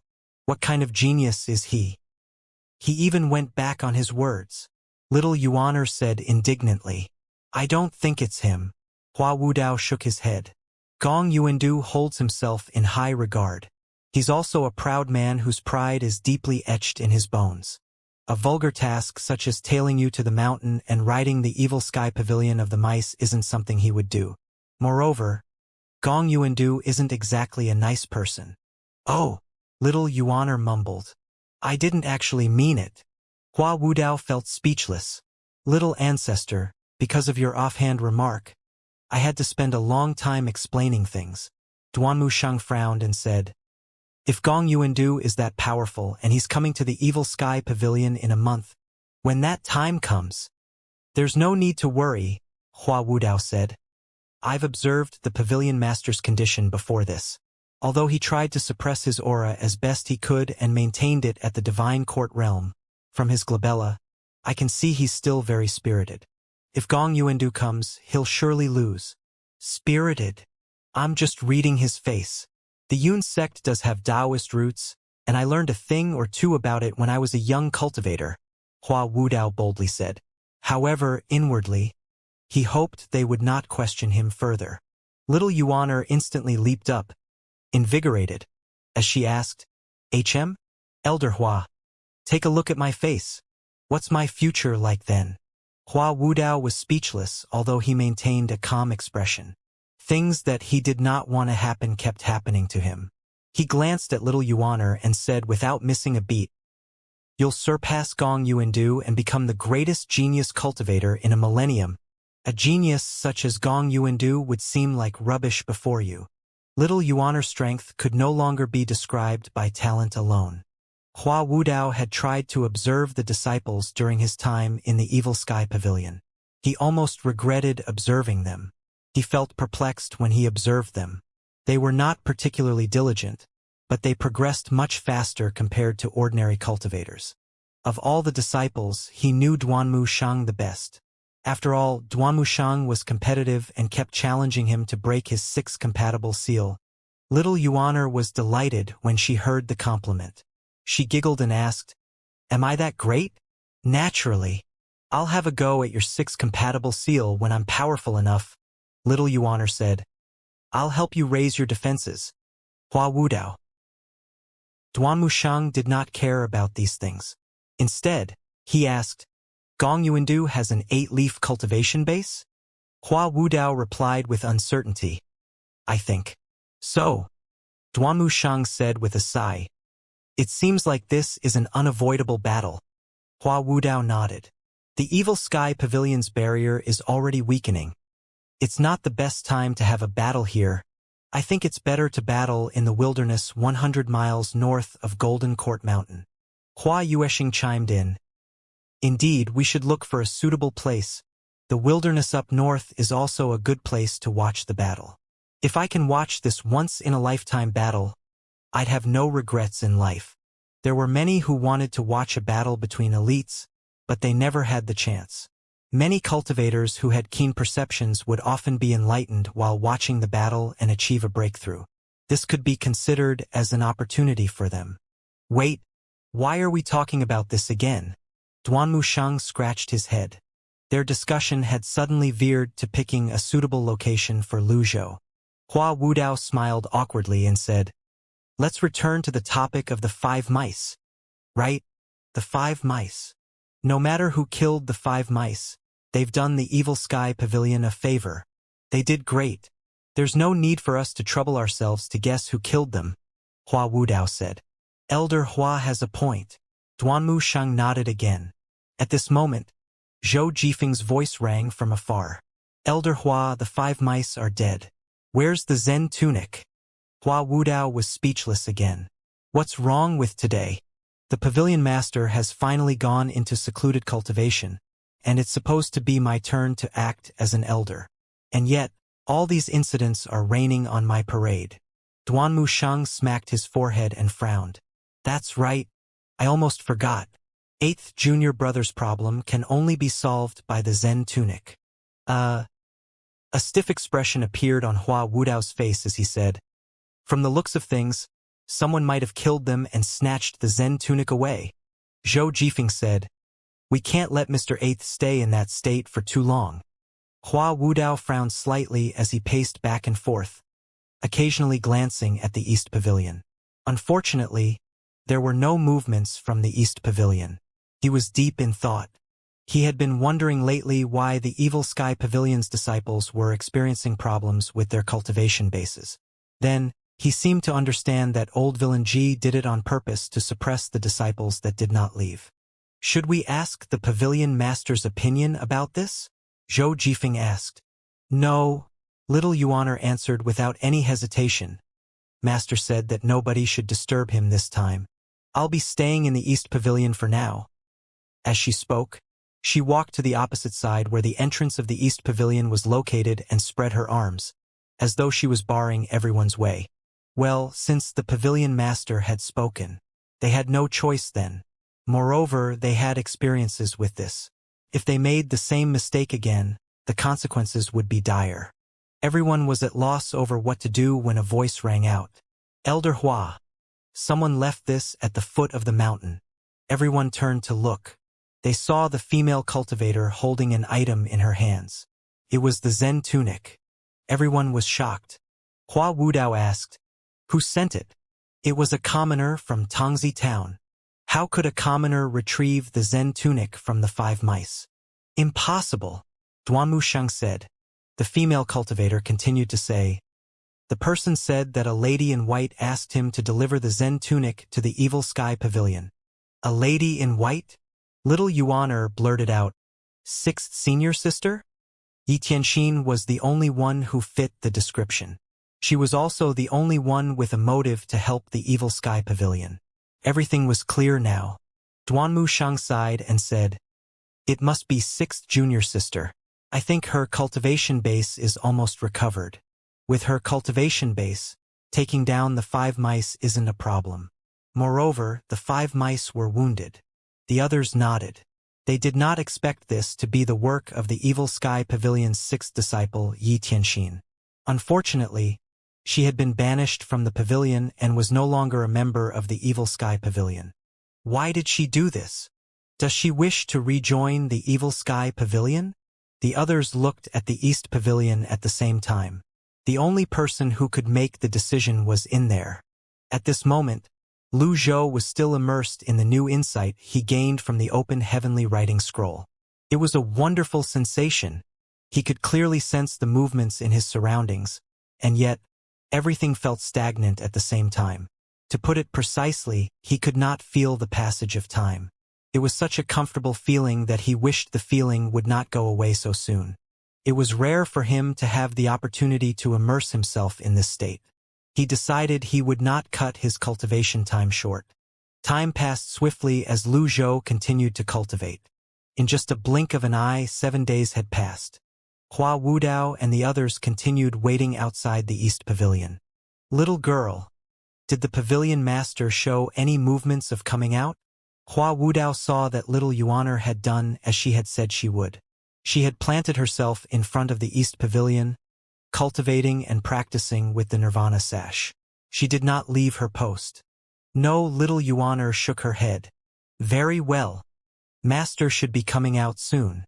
There's no need to be anxious, Elder Hua, little Yuaner said reassuringly. Well, I'm not exactly anxious. However, I'm worried that Ming Shirin hasn't returned until today. Hua Wudao said. Little Yuan giggled and said, "Your worries are baseless, Elder Hua. Fourth senior brother is the most cunning person I know." "That's true." Hua Wudao smiled. "You should head back, Elder Hua. I'll notify you right away the moment Master emerges from his cultivation." "Thank you." Hua Wudao left the East Pavilion. Little Yuan remained in the East Pavilion and cultivated her Supreme Purity Jade Slip. Another 7 days flew past. The Evil Sky Pavilion received a letter by Mingshi that was sent from the Divine Capital. He said that he wanted to bring Zhao Yu back to the Evil Sky Pavilion and needed some time. Duan Wuxiang wanted to report this to his master. However, he was barred by Little Yuan. He could not do anything but wait. When almost a month had passed, close to the promised time with Gong Yuandu, the people of the Evil Sky Pavilion could no longer remain idle. Hua Wudao, Duan Wuxiang, and the others went to the East Pavilion again. "Elder Hua, your cultivation base is the most profound. Can you gauge what's the situation inside the East Pavilion?" Duan Wuxiang asked. Since they could not go in, they could only observe from outside. Hua Wudao shook his head. "It's best to not disturb him when he's in secluded cultivation. However, from the looks of the primal chi's fluctuations, the aura's flow is gentle and steady." Duan Wuxiang nodded. He walked up to the East Pavilion. He saw Little Yuan sitting on the eaves with her feet dangling off it. His eyes brightened as he said, "Little junior sister, bring Master out his cultivation." Little Yuan shook his head and said, "Third senior brother, I've said this many times, we can't disturb Master. He has said that he should not be disturbed. Otherwise, there would be consequences to bear." Duan Wuxiang scratched his head and retreated. Initially, he wanted Little Yuan to persuade their master, since she was their master's favorite. She might be exempted from the punishment. He did not expect her to refuse him. Hua Wudao looked in the direction of the East Pavilion and said, "In that case, we have no choice but to abide by the pavilion master's wishes." He left with his hands on his back. Hua Yuexing, Pan Zhong, Zhou Jifeng, Duan Wuxiang, and the other female disciples left the East Pavilion as well. Hua Wudao looked at the barrier to check its strength. He said with a sigh, "The barrier has weakened again." Duan Wuxiang said, "Elder Hua, this can't go on any longer. If Master doesn't come out soon, who's going to deal with Gong Yuandu?" He clearly remembered Hua Wudao's words about Gong Yuandu. The others remembered Hua Wudao's words as well and felt chills running up their spines. Gong Yuandu was a genius cultivator from the northern capital. He was an elite who was from the same generation as the pavilion master. Hua Wudao remembered Pan Litian and Lang Luo. Then, he said, "We'll take appropriate actions that are suitable to the situation. There's no point worrying now. This is what we'll do. Pan Zhong and Zhou Jifeng will lead some of our people and wait at the foot of Golden Court Mountain. Keep us informed should anything happen." "Understood." Pan Zhong and Zhou Jifeng led the others and left. "What about me?" Duan Wuxiang asked. "You're coming with me." The two of them headed toward the West Pavilion. A short moment later, they arrived in Lang Luo's residence. The courtyard was silent. Hua Wudao looked at his surroundings. He cleared his throat before he called out, "Hua Wudao is requesting an audience." He was a junior to Lang Luo after all. Duan Wuxiang cupped his fists as well. Creak. The door swung open from some force. Lang Luo, wearing his silver mask, walked out with his hands on his back. He looked at Hua Wudao and Duan Wuxiang and asked, "What's the matter?" Hua Wudao went straight to the point and said, "I'm afraid the Evil Sky Pavilion is in trouble. Please lend us a hand, Senior Lung." Lang Luo gave a hoarse laugh before he said, "The pavilion master is looking after the Evil Sky Pavilion. What or who could possibly threaten it now?" Lang Luo and Pan Litian were the only ones who did not think much about the weakening barrier. Hua Wudao bowed. "The pavilion master is currently in secluded cultivation, and it doesn't seem like he's coming out anytime soon. I'm afraid you're the only one who's capable of dealing with a formidable enemy who's on his way here." Lang Luo chuckled and pointed at his neighbor. "You can approach Old Pan for this." Lung Luo's voice had barely faded when the door next door creaked open as well. Pan Lydian, with a wine-gourd bottle in hand, said with a drawl, "Old Lang, that's harsh of you. You should be our vanguard now that the pavilion master is in secluded cultivation. These old bones of mine are good for nothing other than freeloading. Cut your nonsense. Your cultivation base is improving. Don't think I'm unaware of that," Lung Luo said. "You're one to talk." This scene seemed strange. They were powerful individuals, after all. Why were they bickering like children? Hua Wudao and Duan Mushang were stunned by this. Seniors, please if I may." Hua Wudao hastily stopped them from bickering. Lung Luo and Pan Litian looked at Hua Wudao at the same time. "Speak," Hua Wudao said. "This person is a genius sword user. I'm afraid that you're the only ones who can deal with him, seniors. Isn't it perfect for the two of you to work together against this opponent?" Lung Luo glanced at Pan Litian. Although his mask concealed his expression, it was somehow clear that he was thinking, "Why would I, the great Lung Luo, work together with this beggar?" Pan Litian was his usual lazy self, barely able to stand straight. He did not even look at Lung Luo as he responded with a similar attitude. Lung Luo looked at Hua Wudao. "You're from the Yun sect and have cultivated the 6 compatible seals to perfection. Can't you deal with him?" Hua Wudao appeared awkward. "I can only defend and not attack. Moreover, this person's cultivation base is far superior compared to mine." "Far superior?" "That's right." Lung Luo was stunned. He could be regarded as a knowledgeable person as well. There was only a handful of cultivators who could be regarded as the same rank as the pavilion master in this world. Who could that person be? A genius sword user? That's right. Lung Luo wore a disdainful expression on his face as he said with a scoff, "The Yun sect's Luo Chongqing and the sword Saint Luo Shisan are both my juniors. These two don't have the right to fight against me." Hua Wudao felt even more awkward now. If it had been those two, he would have been able to deal with them. After all, he was their senior as well. After a brief pause, he finally said, "The man's name is Gong Yuandu." Thud. The wine gourd in Pan Litian's hand dropped to the ground. He had a stunned expression on his face, and his right pinky seemed to be shaking. Next to him, Lung Luo had stiffened as well. Even with the mask hiding his face, it was not hard to imagine what his expression was like. Pan Litian coughed at once. He tried his best to hide his awkward expression and picked up his wine gourd naturally as he said, "This old man can't even hold his own gourd. Old Lang, I hate to admit it, but I'm a far cry compared to you. You should be the one to deal with this genius sword user." I've run out of wine. What's there to live for without wine? I'm off to search for some wine now." Lung Luo moved with swift movements. He merely left an afterimage in his wake. In the next second, he appeared several meters before Pan Litian. "Old Pan, I know you like wine, so I've had them prepared for you since your legs have been giving you trouble lately. They're in your courtyard." "Huh? Since when?" Pan Litian appeared puzzled. Lung Luo raised his right arm slightly.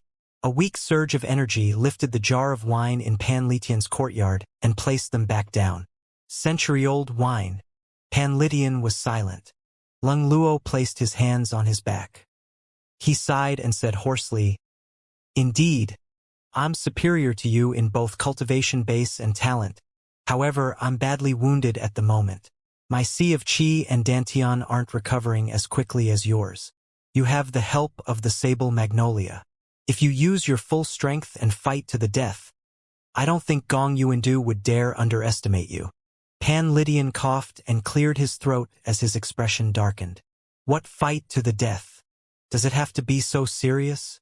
Lung Luo said, "I heard you promise the pavilion master that your old life belongs to the Evil Sky Pavilion. You shouldn't try to shirk your responsibility.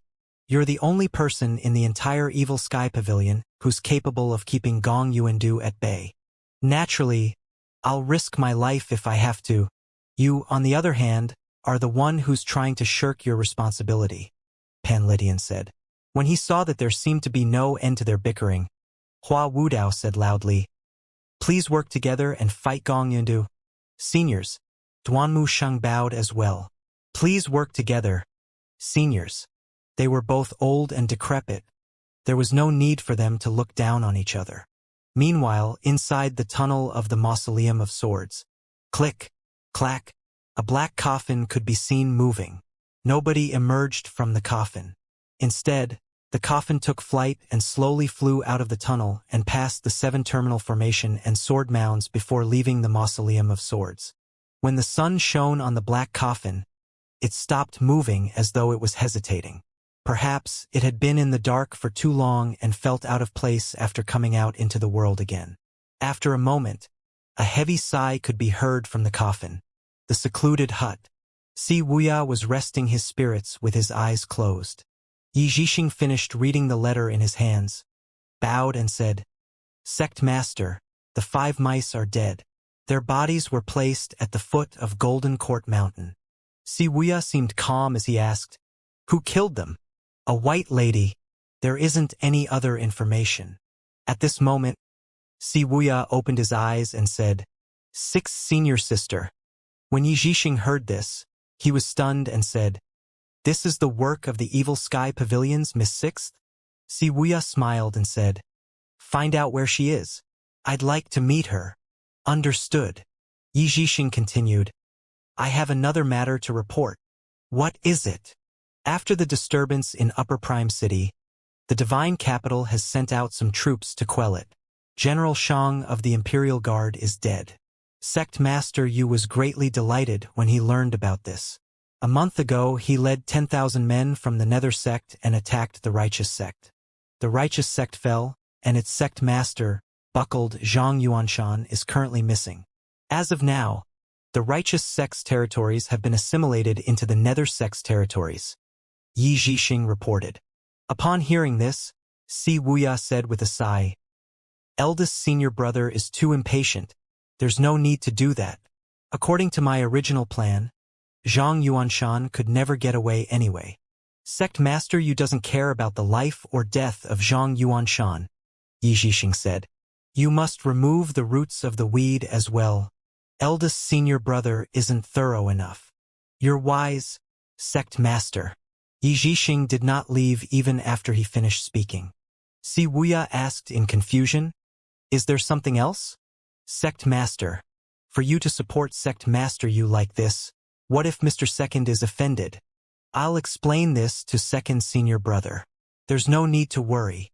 Yi Zhixing nodded and said, The Nether Sect's faction is growing by the day. I'm worried that your achievements will make Sect Master Yu feel insecure. Since the beginning of time, making one's superior feel insecure because of one's own achievements never boded well. At the moment, Wuxia was this character. He had been helping the Nether Sect behind the scenes unconditionally. That was how the Nether Sect grew to where it was right now. Although Yu Zhenghai offered to reward him greatly, he had turned Yu Zhenghai down. Indeed, they were fellow disciples, and the relationship between them was stronger than most. The problem was Yu Zhenghai had the grand ambition of ruling the world. Such a person would not be able to dominate the world without the calculative mentality of a monarch. Wuxia turned to look at Yi Zhixing and said, Zhixing, why do you think cultivators exist? Yi Zhixing was slightly taken aback. He did not expect such a sudden question from his sect master. It was not a simple question. If he answered dishonestly, he would seem insincere. If he answered simply, his reply would seem superficial. Just speak your mind, Wuxia said. Sect Master, I think that a person steps onto the path of cultivation to improve their strength. I also think that a person's appetite should be proportional to their strength. Yi Zhixing answered. Wuxia nodded. He slowly sat down and said, It's not wrong for you to understand it that way.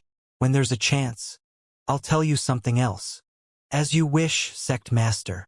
The next day, at the foot of Golden Court Mountain, under Hua Wudao's orders, the female cultivators in the Evil Sky Pavilion were patrolling the area. BZZT, BZZT, BZZT.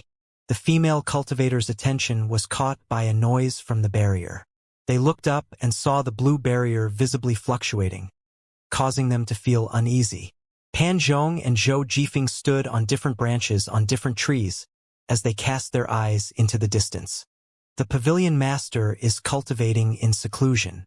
Is he planning to absorb the remaining power from the barrier? Zhou Jifeng wondered aloud. That's difficult to say. Zhou Jifeng sighed. I hope the barrier's power can last for a few more days. Pan Zhong looked at Zhou Jifeng and said, Are you regretting this? Never, Zhou Jifeng replied. Pan Zhong looked at the female cultivators nearby.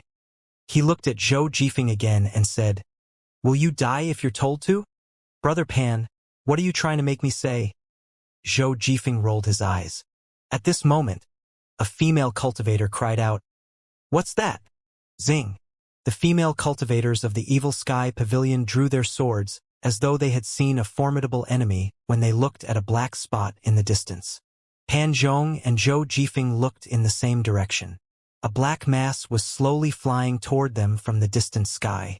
When it got closer, they could see the shape of the mass was square. When it got closer, they could finally see that it was a black coffin. Zhou Jifeng's eyes widened. Brother Pan, this is my first time seeing someone arriving in such a manner. Have you ever seen anything like this? Pan Zhong seemed bewildered as well. He swallowed and said, No, I've never. How's he moving? Did he make a hole under the coffin? Zhou Jifeng gradually calmed down. He looked at the coffin with a frown on his face. Pan Zhong seemed unaffected. Beats me. The female cultivators stepped back into the entrance of Golden Court Mountain and arranged themselves in 3 rows. Zhou Jifeng leaped down in front of them. Then, he turned his head and said, You notify the elders. Understood. Pan Zhong leaped down at this moment as well. He stood by Zhou Jifeng's side. The coffin lowered its altitude and flew toward them. It seemed to be wrapped in some special energy. It was emitting a strange black qi. As it flew, it left the black qi in its wake. All in all, it looked quite unsettling and eerie. Swoosh! The coffin suddenly picked up speed as it approached them before it finally came to halt before them. The others did not even dare to breathe heavily. They stared at the coffin with widened eyes. They had never seen such an entrance in their lives. It was only natural that they felt nervous and frightened. Perhaps humans were inherently averse to coffins. When they saw this coffin, they were flustered, at a loss over what to do. The atmosphere was extremely heavy. After some time, a hoarse voice rang from the coffin. Golden Court Mountain. The coffin adjusted its angle slightly. Zhou Jifeng suppressed his nerves as best he could as he cupped his fists and said, May I know if you're Senior Gong? You're nervous. A deep and mocking voice rang from the coffin.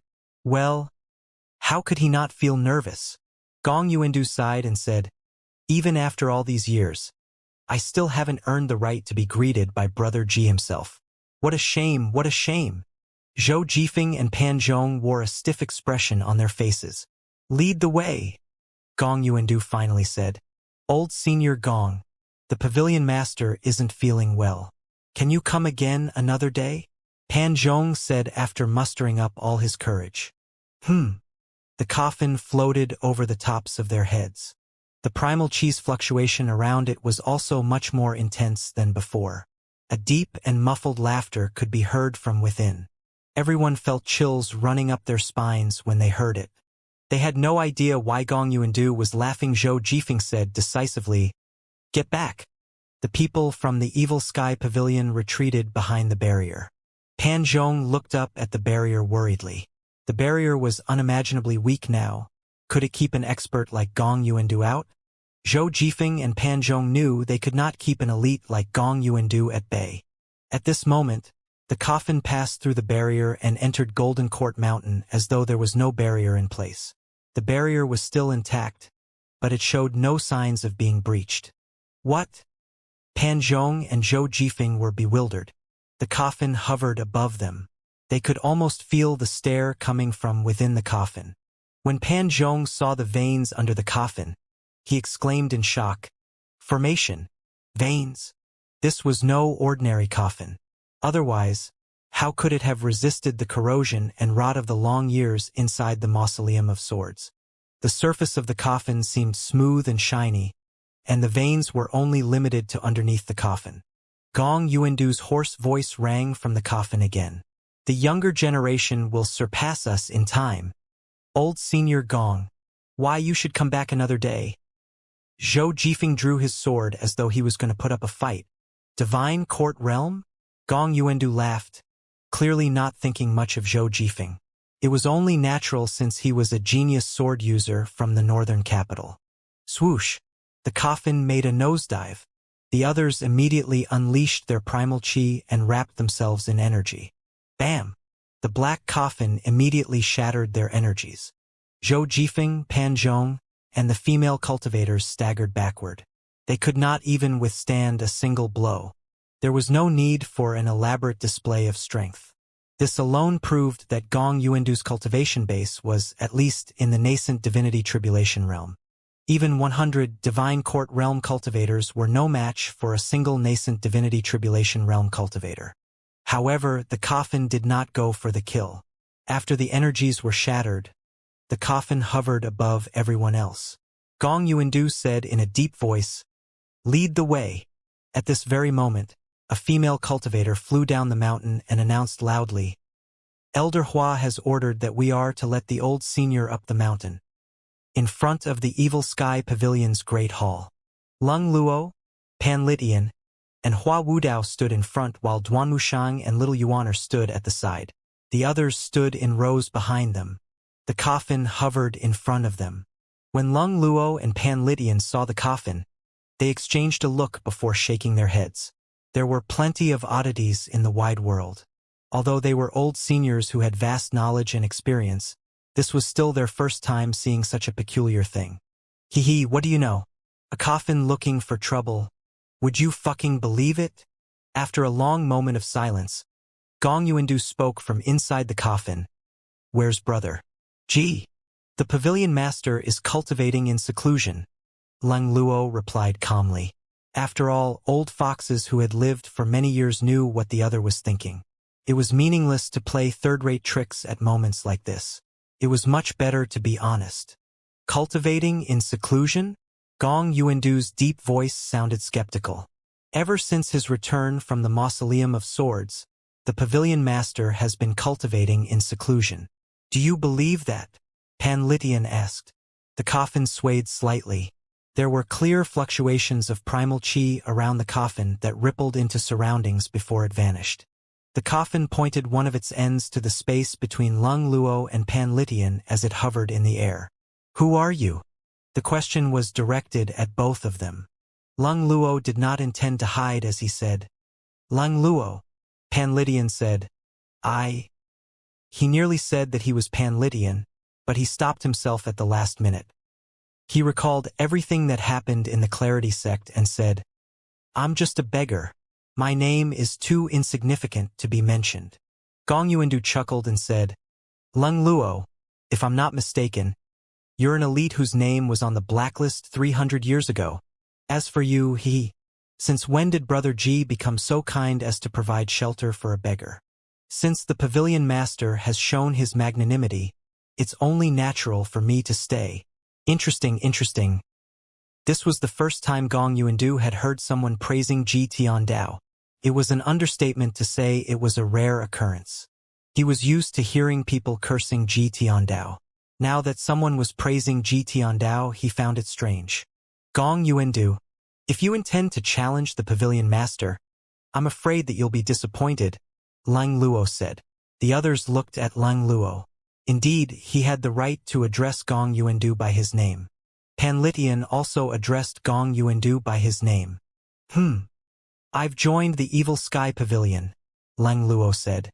Gong Yuandu was silent. Although he remained hidden in the coffin, it was clear he was considering something. After a while, his voice rang out again. "Lung Luo, I can tell you're injured, so there's no need for you to try and intimidate me. As for the old beggar, although the flow of your aura is weak, I can tell you're experienced. However, with your current cultivation base, it's impossible for you to defeat me." Upon hearing this, Lung Luo and Pan Litian exchanged a look. The others were shocked. In a fight between elites, the elites would usually conceal their auras and cultivation bases. How did Gong Yuandu manage to discern all that? Lung Luo recalled seeing the fluctuation of primal qi beneath the coffin, and he said, "It seems like you have some tricks up your sleeve. You flatter me."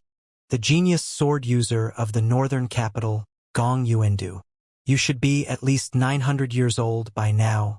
If you're uninjured, why do you need to stay in the coffin? Lung Luo asked. Everyone fell silent at this moment. It was clear that Gong Yuandu had come here and was prepared to die. If he were in peak condition, would he need to fear death?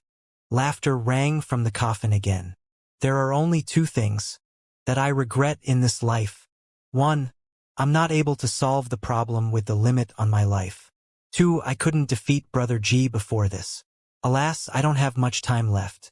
I'll have to live or die with my first regret. However, something still can be done with my second regret. Win or lose, at least, I'd be able to die peacefully. Lung Luo said, "If you wish to defeat the Pavilion Master, you'll have to go through me." "And me, and me, and me." Pan Litian, Duan Mushang, and Little Yuaner chimed in as well. Pan Zhong, Zhou Jifeng, and the female cultivators drew their swords. It was quite a lineup. Gong Yuandu said emotionally, "A generation of old birds replaced by a new generation. Good, very good." As soon as he finished speaking, a peculiar black qi emerged from the coffin. It seemed like it was not an attack. The symbols carved on the surface of the coffin slowly faded away. It seemed like he was intentionally making himself weaker. The others were baffled. What was Gong Yuandu trying to do? At this moment, the coffin slowly descended to the ground. When Lung Luo saw this, he was convinced that Gong Yuandu's cultivation base had deteriorated considerably. He said, "With your current cultivation base, I don't think you can even break Elder Hua's 6 compatible C. How are you planning to take on the Pavilion Master?" The others focused their gaze on the coffin. Isn't he expediting his death by coming here since his cultivation base has deteriorated so much? The others relaxed slightly when they thought they had overestimated their opponent. Hua Wudao cupped his fists. "I'm but a talentless junior. I'm Hua Wudao of the Yun sect." The coffin that had landed on the ground suddenly moved to stand vertically. Bam! The underside of the coffin faced the others. The veins on the surface seemed to have disappeared. Without the formation veins, the coffin was just a coffin. A man on his deathbed had nothing to fear. Gong Yuandu had made his stance clear. After the formation veins faded away, he said in a voice that resounded throughout the evil sky pavilion, "Cultivate the sword in the Taoist way." Cultivate the sword in the Taoist way?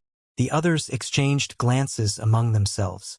In the cultivation world, there were countless cultivation methods practiced by the various sects, but they were means to the same end. In principle, the cultivators would utilize the primal qi from their sea of qi or their surroundings and condense it into energy. The difference laid in the beliefs of the various sects. The Confucian, Buddhist, and Taoist sects had differing opinions, therefore, there were many different cultivation methods. The Taoist sects had the greatest achievements in the way of the sword. Hence, cultivators who loved the sword would usually pick a Taoist cultivation method. Jiang Aijian, Yun sect's Luo Shisan, Luo Chongqing, Sword Freak Chen Wenjia, and even Lung Luo and Pan Litian were of Taoist roots. They shared the same origins, but their interpretations of it were different. For this reason, the Taoist sects branched into even more sections. Some specialized in escaping, some in defense, and some in offense. Those who were inspired would come up with new paths of cultivation for the sword as well. Gong Yuandu was one of these people. Debate about swords? Pan Litian laughed. "I thought you're going to fight us to the death." The coffin was silent. Duamu Shang took a deep breath and said, "Then, I have no business being here. Old Fourth is skilled in talking and squabbling, but I'm not." "Why is a formal debate a squabble to you?" Little Yuaner said, "Oh, I'm not good at squabbling as well. I don't want to grow up into a woman who squabbles and hurls insults on the streets." Lung Luo and Pan Litian looked at the coffin. They wondered what Gong Yuandu thought about this. Pan Litian smiled and said, "I, for one, think that if we're going to have a debate about the sword, Little Yuaner can best you." "I agree. Lung Luo nodded. Me too, Zhou Jifeng and Pan Zhong said in unison. Little Yuaner was puzzled. Bzzzt. The coffin vibrated slightly and made a strange sound. At this moment, a weak surge of primal chi condensed into energy around the coffin. Energy blades that resembled icicles hovered around the coffin and revolved around it before suddenly disappearing without a trace. It was clear that Gong Yuandu was annoyed. He said in a deep voice, "Naturally, a debate of the swords is not just verbal. It has to be put into practice as well." Oh, Pan Lydian was puzzled. You're saying we're going to debate while we fight? Naturally. The others were slightly taken aback. They instantly put their guards again. This person must be mad. He seems insane. Gong Yuandu said. However, it won't be a fight to the death. A cultivator gains control over primal chi by progressing through body tempering to mystic enlightening. At the Tao shaping stage of the divine court realm, the cultivator would be able to master the path of cultivation, using the Tao shaping method to control the primal chi of the mystic enlightening realm. The path of swords originated from the debate of swords. Pan Lydian laughed before he said, I think I understand now. We're supposed to spar in the mystic enlightening realm without avatars or weapons. Am I right? To put it bluntly, they would limit their cultivation bases while they compete in their understanding and skills of the swords. This was the best solution for both sides. Moreover, Lung Luo and Pan Litian's cultivation bases had yet to recover. Although Duanmushang and Little Yuaner's cultivation bases were profound, if both sides were to fight to the death, they still would not be able to gain the upper hand. After all, their opponent was a man who was about to die and had nothing to lose. Naturally, as soon as Gong Yuandu finished speaking, the coffin did a backflip. It was now lying flat on the ground. One end of the coffin was longer, and it was lying in a slanted position. The taller side faced the others. There was a black character on its surface. It seemed to be a script that was a combination of the characters for Imperial Order. It was unsettling to look at. We'll have a debate before determining the winner. Go ahead. Gong Yuandu's voice traveled out in a wave of soundwave and resounded in the entire Evil Sky Pavilion. Hua Wudao waved his hand as he turned and said, The juniors won't have to take part in this. At their levels, it's like pitting their insights about the path of the sword against each other. Watch and learn. The others cupped their fists. Pan Litian and Lung Luo exchanged a look. I'll go. Lung Luo took several steps forward after he spoke. When he stepped into the range, energy blades that resembled icicles of varying shapes appeared around the coffin again. The irregularly shaped blades looked strange. The origin of the path of the sword attracts primal chi and condenses it into energy in the form of blades. Primal chi in the mystic enlightening realm can only form 2 energy blades at most. As soon as Lung Luo finished speaking, all but 2 energy blades around the coffin vanished. Lung Luo raised his right hand with his palm facing the skies. Quality over quantity. A relatively thick and huge energy blade appeared in his palm. It was also in the mystic enlightening realm. When Hua Wudao saw this, he said, This is the collision between the principles of the way of the sword. Let's see who will emerge the victor in this round. In the next second, the energy blades at the sides of the coffin spun and shot out. Lung Luo's energy blades shot out as well. At this moment, the others saw the difference. Due to the irregular shapes, the energy blades changed their trajectories while they sailed through the air. They sailed toward Lung Luo. The coffin flipped up in a full circle at this moment. With merely the cultivation base in the mystic enlightening realm, Gong Yuandu dodged the attack. Lung Luo moved swiftly and dodged one of the energy blades. Bam! The other energy blade changed its trajectory as well. It was slightly surprising. Lung Luo raised his hand. He caught the energy blade between his index and middle fingers. The energy blade vanished. Silence descended on the scene. The others were baffled. They could not tell who had won. Then they turned to look at the black coffin. There was no extravagant battle, powerful fluctuation of primal chi, or cunning schemes. There was only the way of the sword. I've lost. Lung Luo cupped his fists. He did not want to explain himself, nor did he have to. Everyone could see that Lung Luo had been slightly careless. Carelessness or underestimating the enemy were fatal weaknesses. When Lung Luo caught the energy blades with his fingers, he confirmed that even if he were to deal with this opponent seriously, at most, he would only be able to take a few blows. If the results were going to be the same, it was better to be direct and concede. Hua Wudao had to take on the role of explaining again. Indeed, Senior Lung had executed the act of catching the energy blade with his fingers perfectly. Unfortunately, a mystic enlightening realm cultivator who had just completed body tempering could never catch energy blades with his bare hands. If this had been a fight between two mystic enlightening realm cultivators, the energy blade would have slashed his neck. Senior Lung is skilled in Dao invisibility instead of the sword. The others nodded. As expected of the greatest genius sword user of the northern capital. Energy blades of irregular shapes. I'm truly impressed. Lung Luo stepped backward. Pan Litian stepped forward. He first took a sip of wine from the gourd he carried around before tossing it toward Pan Zhong. Catch!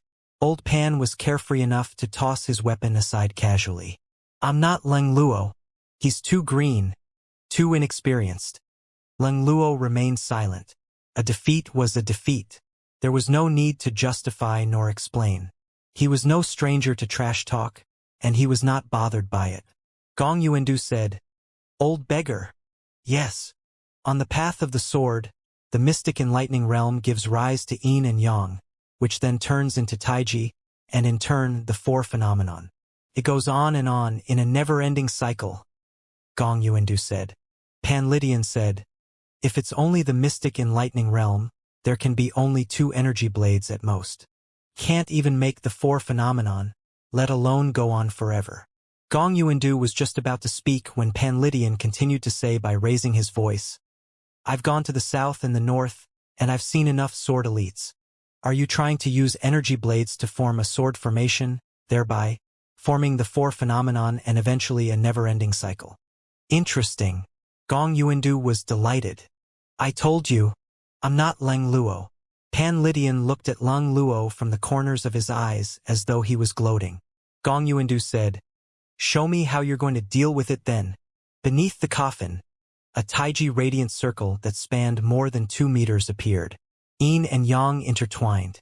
Energy blades emerged. Lung Luo applauded.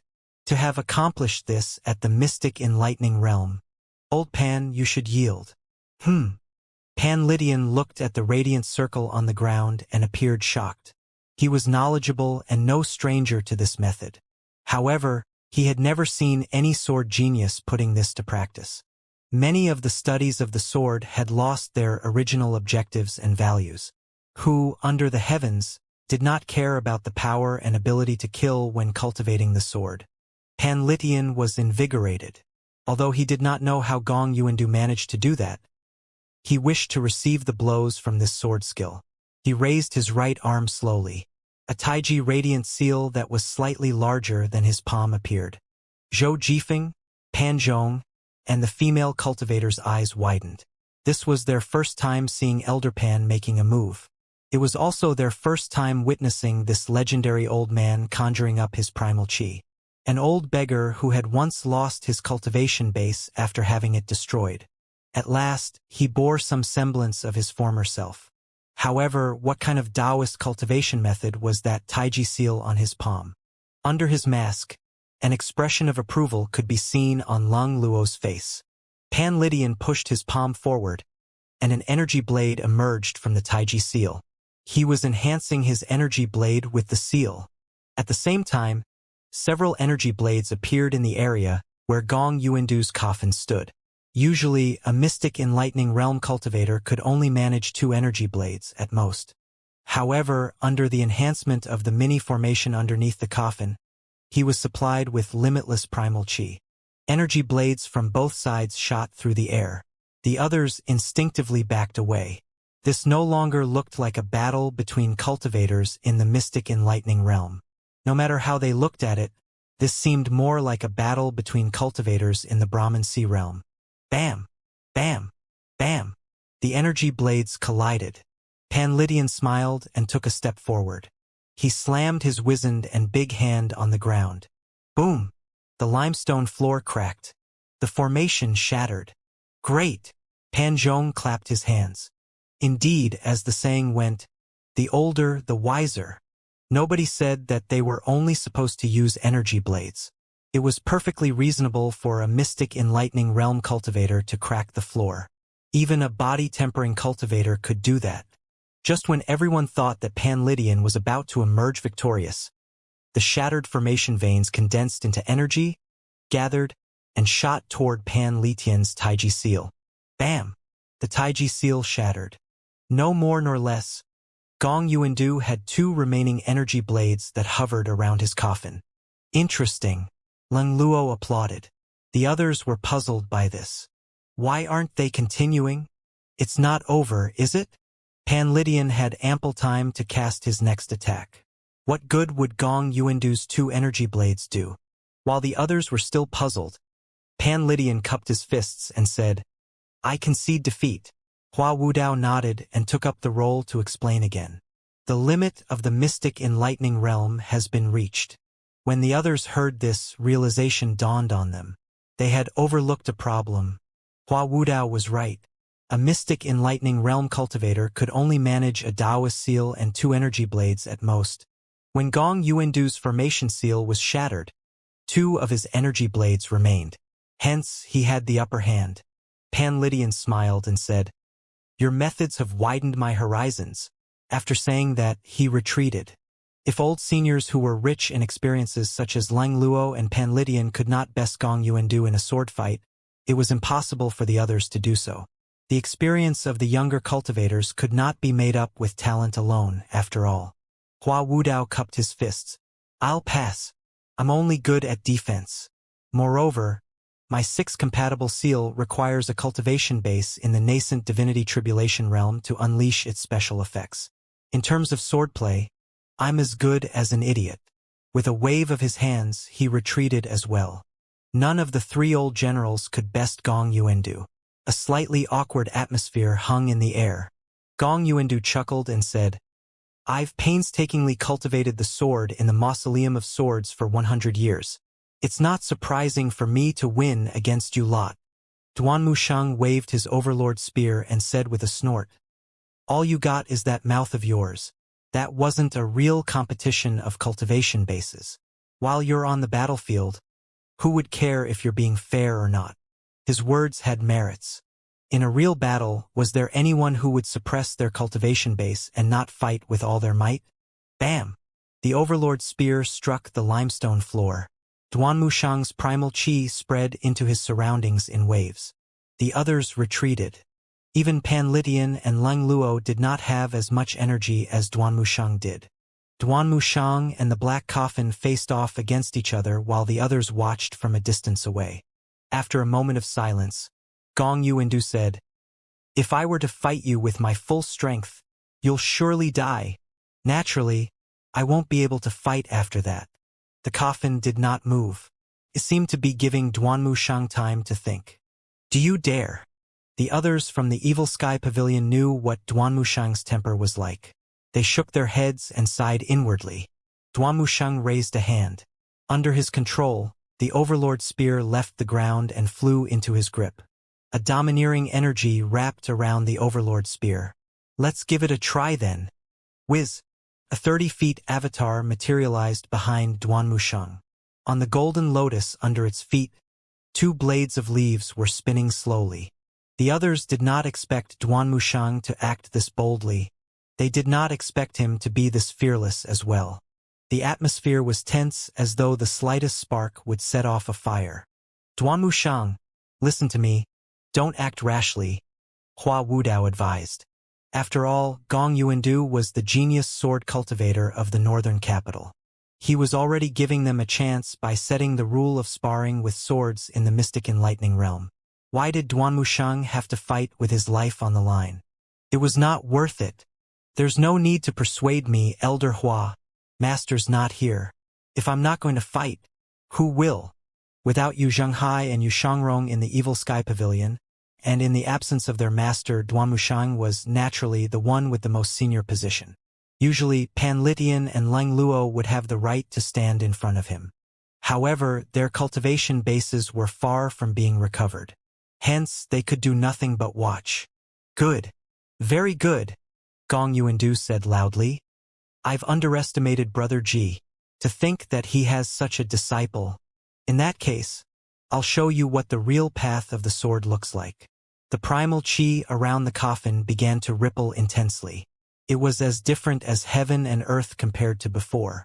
However, just as the coffin levitated slightly, a deep voice rang from the direction of the east pavilion. Stand back. Duanmu Sheng shuddered before he kneeled on one knee. Master! Lung Luo, Pan Litian, and Hua Wudao cast their gaze into the distance. Apart from those three of them, the others fell to their knees as they greeted Lu Zhou. Pavilion Master. Above the east pavilion, Lu Zhou walked on air as though he was as light as a feather as he made his way toward them.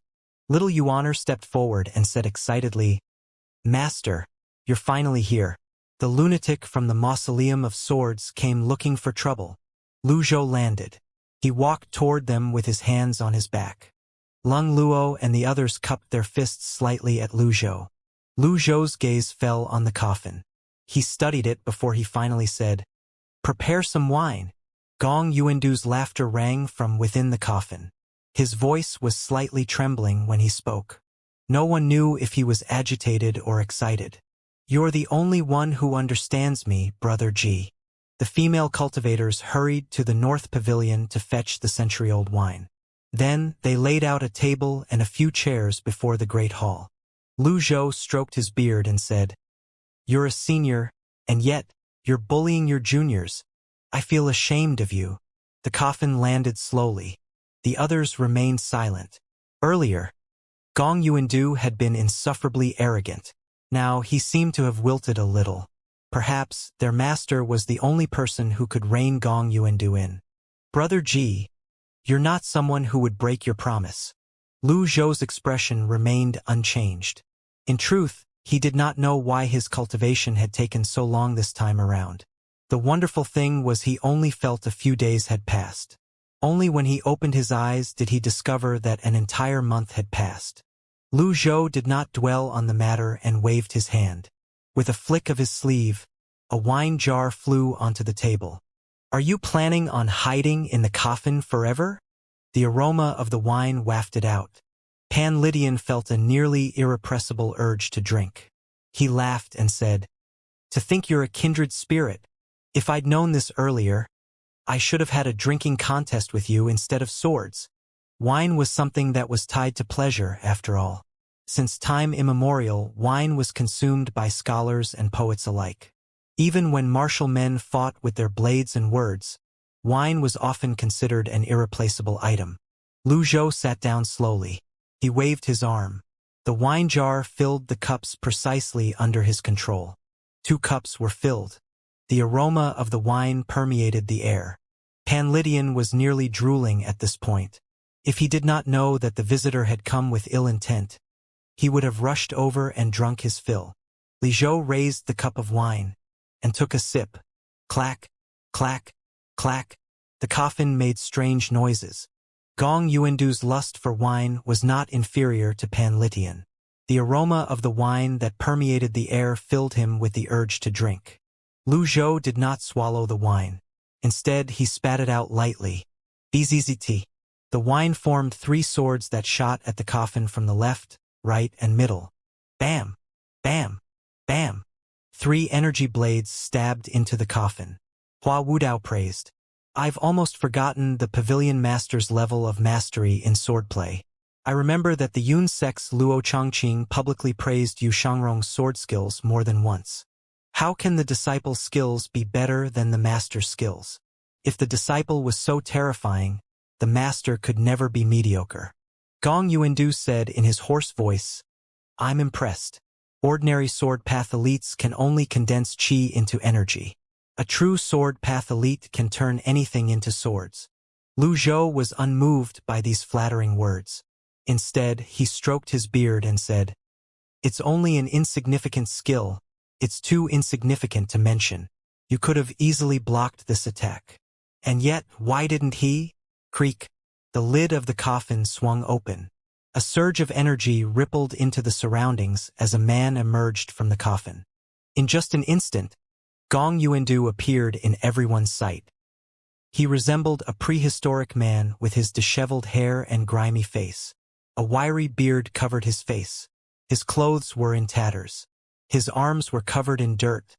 Almost no skin could be seen. This was the greatest sword path elite of the northern capital, Gong Yuandu's true appearance. He looked like a mummy. The others took a step backward at the sight. This was the result of living inside a coffin for too long. Ordinary cultivators could reduce their need to eat in the mystic enlightening realm. In the Brahman Sea realm, a cultivator could survive on a single meal every 3 to 5 days. In the divine court realm, it was enough to eat once every 10 days or once every fortnight. In the nascent divinity tribulation realm, the cultivator could subsist on the primal chi of the world. However, the cultivator would still need some actual food every now and then. It was difficult to imagine how Gong Yuandu managed to survive in the coffin all this time. Did he catch rats and insects in the crypt to eat? Those who tried to imagine how Gong Yuandu had lived thus far shuddered in disgust. Fortunately, the stench from Gong Yuandu was blocked out by their protective energies. Everyone's attention was focused on him at this moment. Gong Yuandu opened his eyes. He seemed to be disturbed by the glaring light. It took him a moment to acclimatize himself to the light again before he looked at the table that had been set up. Then he glanced at Lu Zhou. As he slowly took his seat, he said, "You've changed, Brother Ji." "Oh, but I can't quite put my finger on it." Gong Yuandu raised his right arm. The jar of wine hovered above him as he looked up. The wine inside the jar poured down like a waterfall. Glug, glug, glug. Wonderful. Compared to that, Lu Zhou's manner of slowly sipping from a cup seemed delicate. The jar was emptied. With a wave of his hand, the wine jar flew to the side. It landed slowly on the ground precisely at the spot where Gong Yuandu had intended for it to land. "Brother Ji, my cultivation base is not what it once was. If we fight with actual weapons, my defeat is certain." When he spoke, flakes of dirt fell from his face. Lu Zhou sighed and said, "You know your limit is upon you. Why are you still being so stubborn?" Gong Yuandu heaved a long sigh before he said, "Brother Ji, you're not like me. Oh, you're not as merciless, decisive, or cold-blooded as I am. In a certain sense, kindness shown to the enemy is an act of cruelty against yourself. Back then, you could have killed me when I lost to you. If you'd done so, we wouldn't be in this situation." Lu Zhou raised his wine cup and said slowly, "You don't understand." Gong Yuandu was puzzled.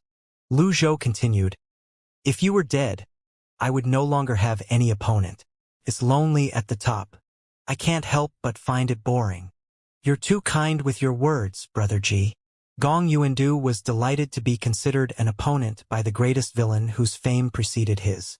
However, due to the thick layer of grime on his face and his prolonged stay within the coffin, the changes in his expression were unnoticeable. He waved his arm. More wine. The female cultivators nearby swiftly brought dozens of jars of century-old wine over. Panlitian was beside himself with envy. He did not think there were enough jars of century-old wine in the Evil Sky Pavilion to sustain this manner of drinking. Gong Yuandu, naturally, did not care about how Panlitian felt. He started on another jar of wine and emptied it in no time at all. After that, he cupped his fists and said, "Brother Ji, can you fulfill this dying man's wish?" "If that's the case, I will," Lu Zhou calmly replied. "As always, let's debate about the swords." Gong Yuandu glanced at Lung Luo, Panlitian, and Hua Wudao when he spoke. Hua Wudao stepped forward and recounted what had happened earlier. Naturally, even without Hua Wudao's explanation, Lu Zhou understood what Gong Yuandu meant. He knew Gong Yuandu's cultivation base had greatly deteriorated when they met in the Mausoleum of Swords. Gong Yuandu could not possibly have any destructive skills that he could use against him at this point. Smack! Gong Yuandu flipped his palm around. The wine jar before him flew up. The wine poured out and transformed into energy. A taiji seal similar to the one earlier appeared on the ground. Then, it formed the two instruments and the four phenomenon. When the seal was formed, energy blades materialized before him. It was the same technique. How would the greatest devil under the heavens deal with it? Pan Lydian, who was defeated by this move, widened his eyes. He wanted to take in all of Lu Zhou's actions. However, he noticed Lu Zhou merely kept his wine cup raised without any signs of moving. He could see a hint of confidence, or maybe conceit, in Lu Zhou's eyes. Whoosh, whoosh, whoosh. When the energy blades shot toward Lu Zhou suddenly flung the cup.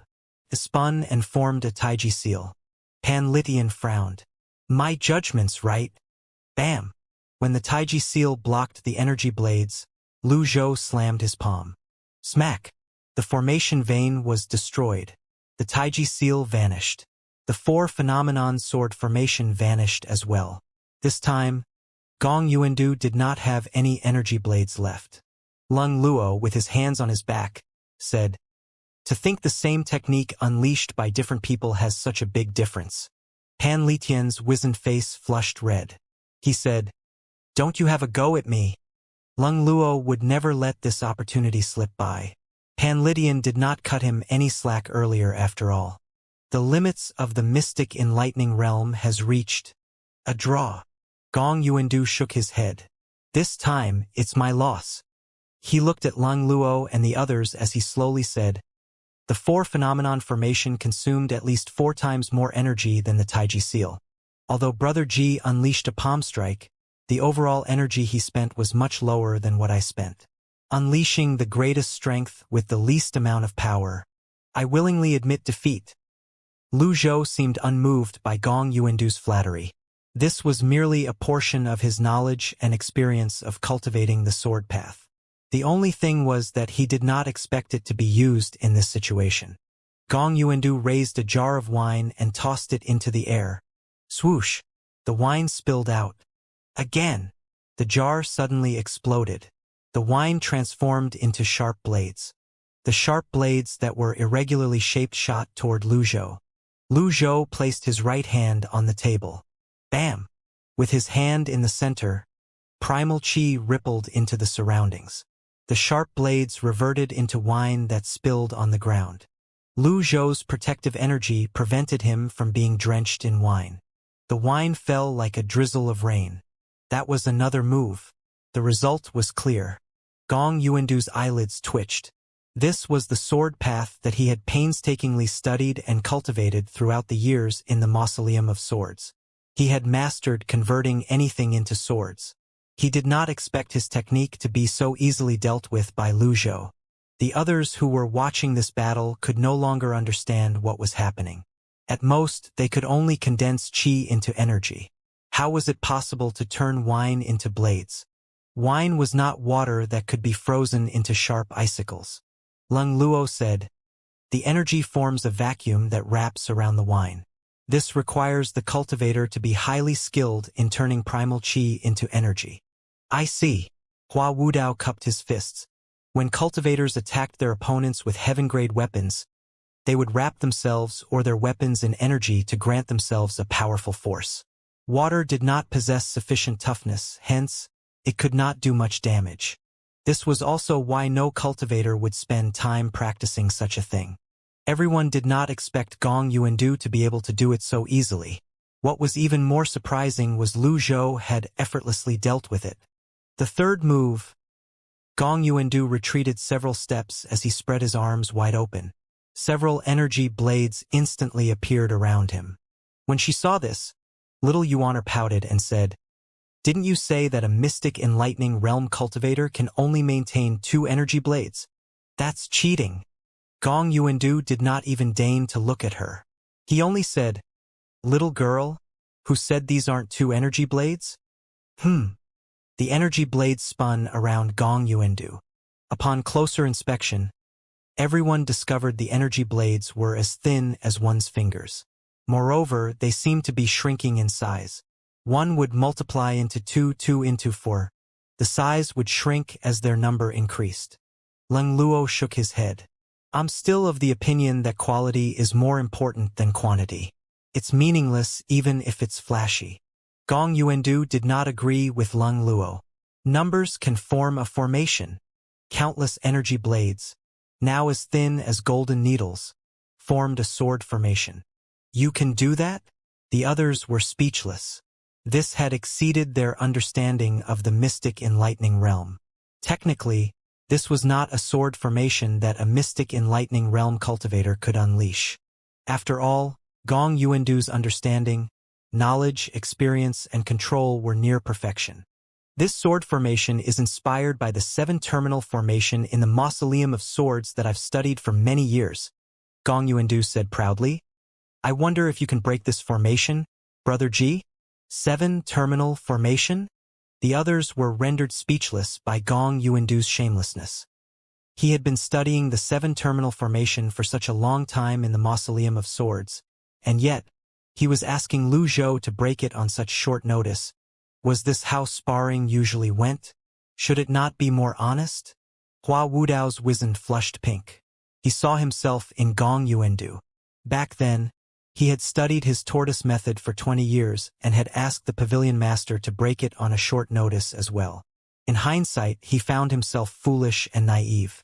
He shook his head. How could the great sword elite of the northern capital make the same mistake? The energy blades stabbed into the ground and formed 7 stars. The densely packed spot shone with a faint golden light. If it had been used against a nascent divinity tribulation realm cultivator, a simple stomp of the foot would be enough to shatter this sword formation. The problem was it would be difficult for a mystic enlightening realm cultivator to break this formation. Lung Luo shook his head at this sight. Pan Lydian said, It's true that quality is important, but when both quality and quantity are accounted for, it would be extremely terrifying. What do you think, old Lung? Lung Luo was taken aback. This old geezer. He just can't spend a single day without looking for a fight. Meanwhile, Lu Zhou remained unmoved. He raised the wine cup in his right hand and took a sip. He moved his left hand and gently pushed it forward. With the table following suit, he moved back half a meter, out of the sword formation's range. After that, he indifferently offered his appraisal. What a weak sword formation. I'm not inside the formation, but I can attack you at any time. Lu Zhou flipped his palm so it faced upward. 2 energy blades appeared out of thin air. They looked extremely eye-catching. Gong Yuandu staggered backward. He felt a lump in his throat. He had difficulty dealing with such a sudden and merciless verbal attack. He had studied the 7-terminal sword formation for such a long time. The thoughts, intricacies, and theories were all complete. He even managed to replicate it to an extent. However, he had overlooked a simple weakness. He could not force his opponent to stay in the range of the formation. All his research had been based on the assumption that his opponent would be within the formation's range. Regardless of how wonderful the sword formation was, it was useless and meaningless if the opponent was not in its range. Upon seeing Gong Yuandu's reaction, the others sighed and shook their heads. There were no lack of fanatical geniuses who went to great lengths to do their research. Regardless of how solid their theory was, it would be all for naught if the cultivator did not have practical experience to back it up. Gong Yuandu reached out with his right hand. Whoosh! A gust of wind appeared and the miniature 7-terminal sword formation dispersed with the wind. Gong Yuandu closed his eyes and remained silent. The others found this strange. They wondered what Gong Yuandu was going to do next. Lu Zhou placed the wine cup on the table and slowly rose to his feet with his hands on his back. Let go of your obsession. Your limit is still some time away. Although I'm older than you, I'm not afraid of the life limit at all. I can give you another chance. A chance? Gong Yuandu opened his eyes. A hint of red streaked across the white of his eyes. Lu Zhou calmly said, I can guarantee that you'll survive your final century. Naturally, he had no confidence when it came to overcoming the great life limit. No one in the cultivation world was capable of that. During Lu Zhou's time cultivating in seclusion, many problems appeared in his mind that needed to be dealt with urgently. One of them was regarding the great limit. There's no need for that. Gong Yuandu's reply surprised everyone else. At this moment, the primal chi on his body surged. It was no longer on the level of the mystic enlightening realm. It kept rising to the sense-condensing realm, the Brahman sea realm, the divine court realm until it reached the nascent divinity tribulation realm. My final move. Gong Yuandu looked at Lu Zhou. Kindly show me your guidance. His stance clearly showed that the final move would no longer be in the mystic enlightening realm and that he would use all his strength. He was willing to put his life on the line. Whiz! A towering avatar that was so tall that the top could not be seen appeared. Countless energy blades flew around the avatar in densely packed formations. For a time, it seemed like the entire evil sky pavilion was filled with energy blades. Lung Luo and Pan Lydian looked up before they shook their heads. Meanwhile, Hua Wudao unleashed his 6 compatible seal and shielded everyone. Lu Zhou was the only one who remained outside the 6 compatible seal. He stood with his hands on his back. At this moment, Gong Yuandu stomped on the limestone floor. He shot toward the head of the avatar, and the avatar began to gather energy. At the same time, he placed his palm on top of the other palm. Whoosh! Whoosh! Whoosh! Energy blades kept gathering around Gong Yuandu. It seemed like he had revealed his trump card with this skill. There were irregularly shaped energy blades, a sword formation, and countless ordinary energy blades. He was accumulating all his strength. Nobody expected Gong Yuandu to suddenly attack with all his might. Is he trying to kill? However, it was just as Duan Ling Tian had said earlier, there was no absolute fairness in the cultivation world. The thousands upon thousands of energy blades crashed down like a mountain under Gong Yuandu and his avatar's control. It was as though all the primal chi on Golden Court Mountain had been gathered by the huge avatar. The birds of the forest took flight. The air within a kilometer of the area roiled in turbulence, and the clouds began to roll. As soon as the energy blades had gathered enough energy, they shot toward Lu Zhou. Master! Pavilion Master! Just when the energy blades were about to strike Lu Zhou's forehead, he said tonelessly, "Scram." This was not the third heavenly writing technique that Lu Zhou had just meditated upon. It was the grand technique scram that the others were familiar. The sound exploded in everyone's ears like a clap of thunder. To gain the power of speech recognition, even about unspeakable truths. To understand the words spoken by the tongues of beings in different worlds. This was the power of speech. The densely packed energy blades that resembled golden needles were neatly gathered in the air. They were shattered by the sound wave as though they were made of glass. They vanished in the air and returned to nature. On the other hand, the 1,000 energy blades closest to Lu Zhou's forehead seemed to be reflected as they shot upward. Gong Yuandu's huge avatar merely lasted for a breath. Then, the golden avatar exploded like a bubble under the force of the hurricane-like sound wave. Several energy blades shot toward Gong Yuandu, taking him by surprise. He did not expect this. His protective energy layer was penetrated by the energy blades like a balloon. Some of the energy blades pierced his arms, face, back, and feet. A frightened expression could be seen on his face at this moment. A grunt rang in the air before he fell down. Meanwhile, Hua Wudao's 6 compatible seal instantly shattered. The others reeled back and crashed on the ground as well. Even Duan Mushang and Little Yuaner, who had experienced the impact of the grand technique, scram, before were startled. The power of speech truly exceeded everyone's expectations. The sound wave continued to travel upward after Gong Yuandu was shot down. Boom! The weak barrier was broken by the sound wave from within as though it was a bubble. The barrier faded away. Gong Yuandu fell to the ground. Silence descended on the evil sky pavilion. Lu Zhou looked up. There was no longer a barrier. It seemed like the force of his attack was greater than before. This complicates things even more. What a headache. Lu Zhou wanted to scratch his head. This was not what he had intended to do. Now that the barrier is gone, what will the noble path do?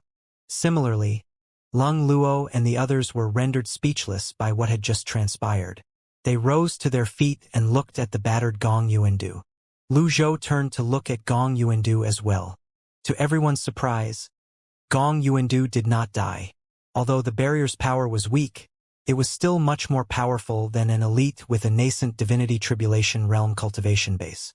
The grand technique, Scram, had instantly shattered the barrier, and yet, it could not kill Gong Yuandu. How did he do that? Gong Yuandu lay on the ground for a moment longer before he struggled to push himself up and sat on the ground. He looked at the ground, uncertain if he should cry or laugh. He had lost completely. He was a man after all, and he had his pride. He would never allow himself to cry in front of others. In the end, he smiled and chuckled softly. He disregarded the pain in his body and said, "I've lost." Lu Zhou looked at Gong Yuandu. "Have you thought about it?" "About what?" "The reason you lost." "I haven't." Gong Yuandu shook his head. He looked at Lu Zhou with a smile before he shuffled to the table and took a seat across Lu Zhou. The two of them poured themselves some wine. "You have 100 years left. Are you going to throw that away?" Lu Zhou asked. Gong Yuandu sighed. "There's something you don't know, Brother Ji." He raised the wine jar and poured it into his mouth. After a few mouthfuls, he lowered it and said, "I don't have that long." "Why?" "I've spent my essence and blood a long time ago," Gong Yuandu said. Essence and blood were the basis of life. Lu Zhou frowned slightly and asked, "Just to improve your cultivation base?" Gong Yuandu coughed violently twice.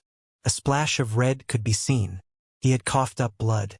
He wondered if it was due to the damage he sustained from the grand technique, Scram, or if it was due to his old injuries. Strangely, when he coughed up blood, half of his hair turned white. He seemed unbothered as he wiped the blood off the edge of his lips and took another sip of wine. He even managed to smile as he said, "A little more. Just a little more. And I'll be at the 9-leaf stage." The others who were standing nearby were thoroughly shocked. Anyone who had an inkling of common cultivation knowledge would know what 9-leaf meant. 8-leaf was the limit attainable by humans. Up until now, there were no cultivators who had successfully reached the 9-leaf stage. At the very least, nobody knew about any 9-leaf elites. Even in the misty forest where humans seldom tread or the whirlpools in the seas where no one dared to travel to, there were no 9-leaf elites. There were no records of such individuals in all the books accessible to men as well. Just a little more. And yet, it's an uncrossable chasm, Lu Zhou said. Brother Ji, can't you feel it? Feel what? Lu Zhou asked. A sense of danger, the feeling of your life slipping away. It's peculiar and unexplainable. Gong Yuandu lowered his voice and said, "Whenever my cultivation base improves, I feel that I've aged. I'm aging quickly, and there's nothing I can do to stop it." There was a hint of helplessness in Gong Yuandu's eyes as he said, "Whenever I try to stop it, the primal qi that I've painstakingly accumulated would leave my sea of qi." "When did you start having these feelings?" Lu Zhou asked. "During the 10th year inside the Mausoleum of Swords, and the 30th year. So, during the first instance you stopped it, but during the second instance you did not." "I had no choice." If his hair had not been covered in grime, his silver mane would have been obvious. Lu Zhou seemed to be lost in his thoughts as well. If what he said is true, the limit of a human's cultivation is the 8-leaf stage. Alas, I only have him as a reference. That's fewer than I like. Gong Yuandu began coughing again. With this cough, his hair turned completely white. Even the grime could not mask the color of his hair. The others were shocked to see this. They did not understand what was happening. Lu Zhou looked at Gong Yuandu's white hair. Realization dawned on him before he softly said, "Fool! If I didn't, I would have died instantly." Gong Yuandu laughed again. He no longer drank the wine. His right hand was shaking. Sometimes, there's nothing wrong with being a fool. Then, he lifted the wine jar and poured its contents into his mouth. The wine agitated his belly. However, he seemed to not be bothered by the discomfort. He was enjoying himself. It had been a long time since he had felt this way after he had entered the coffin. The sting of the wine made him feel human and alive. Unfortunately, with every mouthful of wine, Gong Yuandu's completely white hair seemed to whiten even more if it was possible. The dirt fell off from his hair. His skin was so wrinkled that it no longer resembled skin. It would not be exaggerating to say it looked like tree bark. Truth be told, when I attacked, I had a fleeting illusion that I could kill you, Gong Yuandu said with a chuckle. If I didn't have some matters to attend to, you would have been a dead man when we met at the Mausoleum of Swords, Lu Zhou said confidently. Gong Yuandu nodded listlessly. He remembered the 7-terminal formation and his demon sword in the Mausoleum of Swords. Lu Zhou could tame the demon sword and break the 7-terminal formation. Defeating Gong Yuandu was definitely a lesser feat. Brother Ji, you're older than I am and possess a much more profound cultivation base. Soon enough you'll feel the same things I felt, Gong Yuandu said with a chuckle. Perhaps all our seniors felt the same way as they looked for a breakthrough. Lu Zhou thought about Gong Yuandu's descriptions and recalled the sensation he felt while he was cultivating in seclusion. The oldest mortal is only about 100 years old. Perhaps cultivators are just a different kind of mortals. Gong Yuandu glanced at Lu Zhou. His gaze slid across the white strands in Lu Zhou's hair and said, "That's a fresh way of explaining it, Brother Ji. You've changed a lot." They were old nemesis.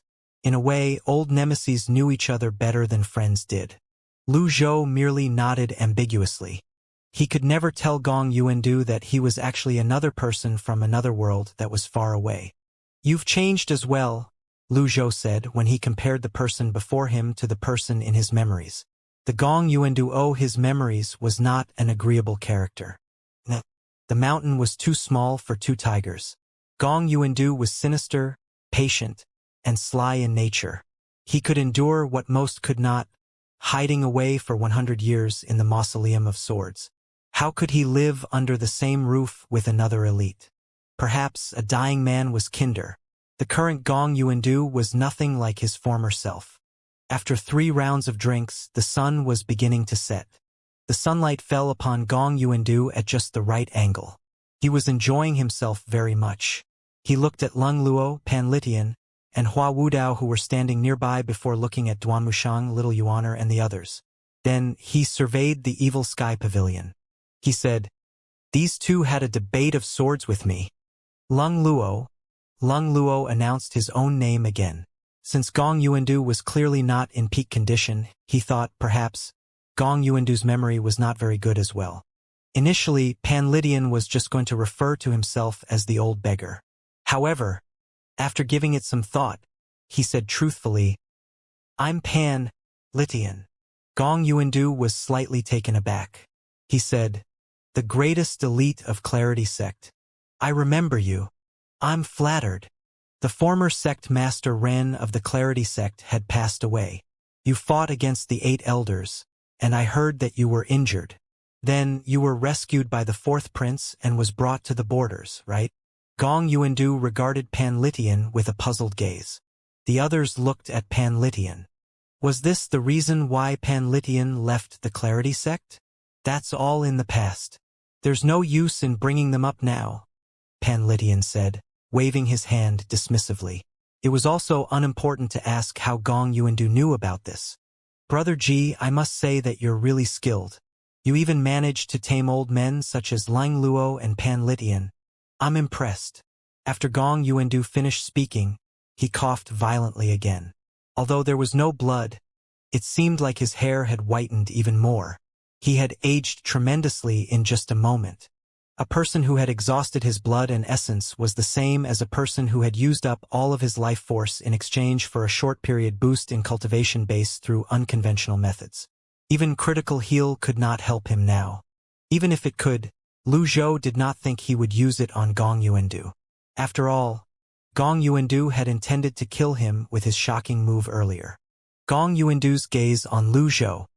His tone seemed different as he said, "It's almost time. Aren't you getting into the coffin?" Lu Zhou glanced at the coffin at the side.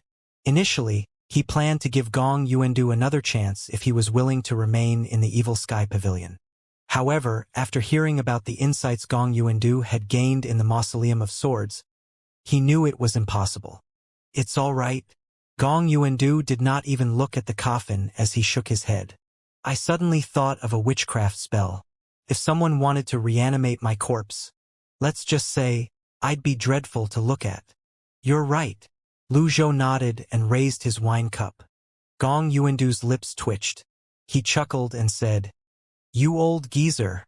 Can't you say something nice for a change?" A gust of wind began to blow. Without the protection provided by the barrier, the movement of grass being blown by the wind could be felt in the evil sky pavilion. The rays of the setting sun turned crimson, making it seem as though there had been a bloodbath in the evil sky pavilion. Shoo! A shocking scene unfolded. Gong Yuandu's feet began to disintegrate into what seemed like grains of sand. It was as though he was a sand sculpture. "You like wine? You should have some more." Lu Zhou raised his cup. "Sure." Gong Yuandu's voice was no longer hoarse. It sounded invigorated, young, and playful now. He had blocked the grand technique scram with his Dantian's sea of qi. His sea of qi that had sealed the energy within his body could no longer endure the strain. The wine traveled into his stomach. His feet were gone, scattering into the wind. The wind blew harder. Everyone's attention was focused on Gong Yuandu at this moment. His power returned to the surroundings while his primal qi returned to nature and dispersed with the wind. "Nice wine." Gong Yuandu lowered his wine cup. He placed both hands before himself. The pace of the disintegration was picking up. "Any last words?" "Forget it." Lu Zhou shook his head. What could he say? He was from another world, after all. His familiarity with Gong Yuandu was from Ji Tiandao's memories. When he recalled everything that happened since he transmigrated, how he survived and resisted the 10 great sects, and his hometown, a poem appeared in his mind. It seemed perfect for putting his complicated feelings into words. "Hence," he said, "have another cup of wine, my friend, for beyond the western pass shall be our farewell." Lu Zhou raised his wine cup and emptied it. Gong Yuandu drank his final cup of wine as well. He placed the cup on the table. A faint ripple of energy spread out, and his body scattered like grains of sand in the wind. When all that was left of him was his head, he asked, "Where's the western pass?" Alas, he did not manage to hear Lu Zhou's answer. He scattered along with the wind on Golden Court Mountain. The seat across Lu Zhou was empty now. Silence descended on the evil sky pavilion once more. After a moment of stillness, Lu Zhou rose to his feet with his hands on his back. He looked at the coffin and the damaged ground. The others remained quiet. This was their master's nemesis. Gong Yuandu had spent his blood and essence, reducing his lifespan by 100 years. Even if he did not challenge the evil sky pavilion, he would have died anyway. Initially, he planned to die in the coffin. That way, he would be left with an intact corpse. Perhaps, he had gained some insight during their wine-drinking session earlier and had changed his mind at the last minute. "Clean this up," Lu Zhou calmly said. "Understood." When Lu Zhou entered the great hall, everyone followed after him. The others bowed. "Pavilion Master." "Master." Lu Zhou looked around himself and wondered aloud. "Mingshi Yin and Zhao Yu aren't here?" Duan Mushang cupped his fists and said, "When you were cultivating in seclusion, Old Fourth had sent a letter. He said that he's in the divine capital and that he'd bring junior sister Zhao Yu back with him. Hence, he asked for more time. He can do as he wishes." Duan Mushang retreated. Lu Zhou looked at Pan Litian, Lung Luo, and Hua Wudao. He looked at their white hair and wizened appearance. How awkward. It seemed like the evil sky pavilion was slowly becoming a care home for the elderly. Little Yuaner was the only one who looked youthful and high-spirited. Lu Zhou recalled the sight of Gong Yuandu scattering in the wind. He gave it some thought. He had the reversal cards, so he was not worried. However, what about these people? "Pavilion Master, a letter from Jiang Aijian." "Read it," Lu Zhou said. "Old Senior, the righteous sect has been wiped out by the Nether sect. Zhang Yuanshan has gone missing. The Nether sect's actions have been brought to the imperial family's attention. Coincidentally, the concurrent disturbances in Anyang and Upper Prime City has resulted in the imperial family being unable to spare any effort to deal with the Nether sect. Also, your 4th and 5th disciples are safe in the divine capital. I'll look after them for you. Here's another piece of information: the 5 mice are dead. The one who killed them is your 6th disciple, Yi Tianxin. After the letter was read, the great hall was plunged into silence. The others were surprised. They had thought of various possibilities, but they did not think it would be Yi Tianxin. After all, when Yi Tianxin left the Evil Sky Pavilion, only a fraction of her cultivation base was recovered. It was even a problem for her to remain alive. How did she recover her cultivation base in such a short time? Duan Mushang cupped his fists and said, "Master, the thing that happened to the 5 mice occurred while you were in secluded cultivation. We didn't dare bother you. It's all right." The state Luzhua was in while meditating on the heavenly writing while he was in his recent secluded cultivation was different. Even if he had been disturbed, he might not have woken up from the state he was in to deal with the matter. Hua Wudao said, "Yi Tianxin is a disciple of the Evil Sky Pavilion to begin with. Although she had been banished, she's at least a lost lamb that has found its way back." Leng Luo sighed and said, "It's my fault for being careless and ended up falling for Mo Li's tricks. I was even controlled by her." The others looked at Leng Luo in surprise. They did not expect the person formerly on the top of the blacklist would reflect on his past behavior. It was a rare sight. However, Leng Luo could not be blamed completely for this. The murderer of the fair folk, or also known as the Bai people, was the commander-in-chief of the 3 armies, Wei Zhuoyan. The real Wei Zhuoyan had died. The puppet master, Mo Li, remained hidden deep within the palace. She was also Leng Luo's arch-nemesis. Lu Zhou glanced at the 3 elderly elders. They seemed exhausted from their sparring sessions with Gong Yuandu. Hence, he said, "Elders, you may return and rest." The 3 of them cupped their fists at Lu Zhou. Without saying anything, they left the great hall. The others remained where they were. They dared not leave without permission and awaited further instructions from Lu Zhou. Little Yuaner walked up to Lu Zhou and said, "Master, why don't I go and look for senior sister Tianxin?" "There's no need for that." Lu Zhou glanced at her. His attitude was clear. The others kept their mouths shut. Inwardly, Lu Zhou thought to himself, all she did was kill the 5 mice. Does she think that she can curry favors with the Evil Sky Pavilion with just that?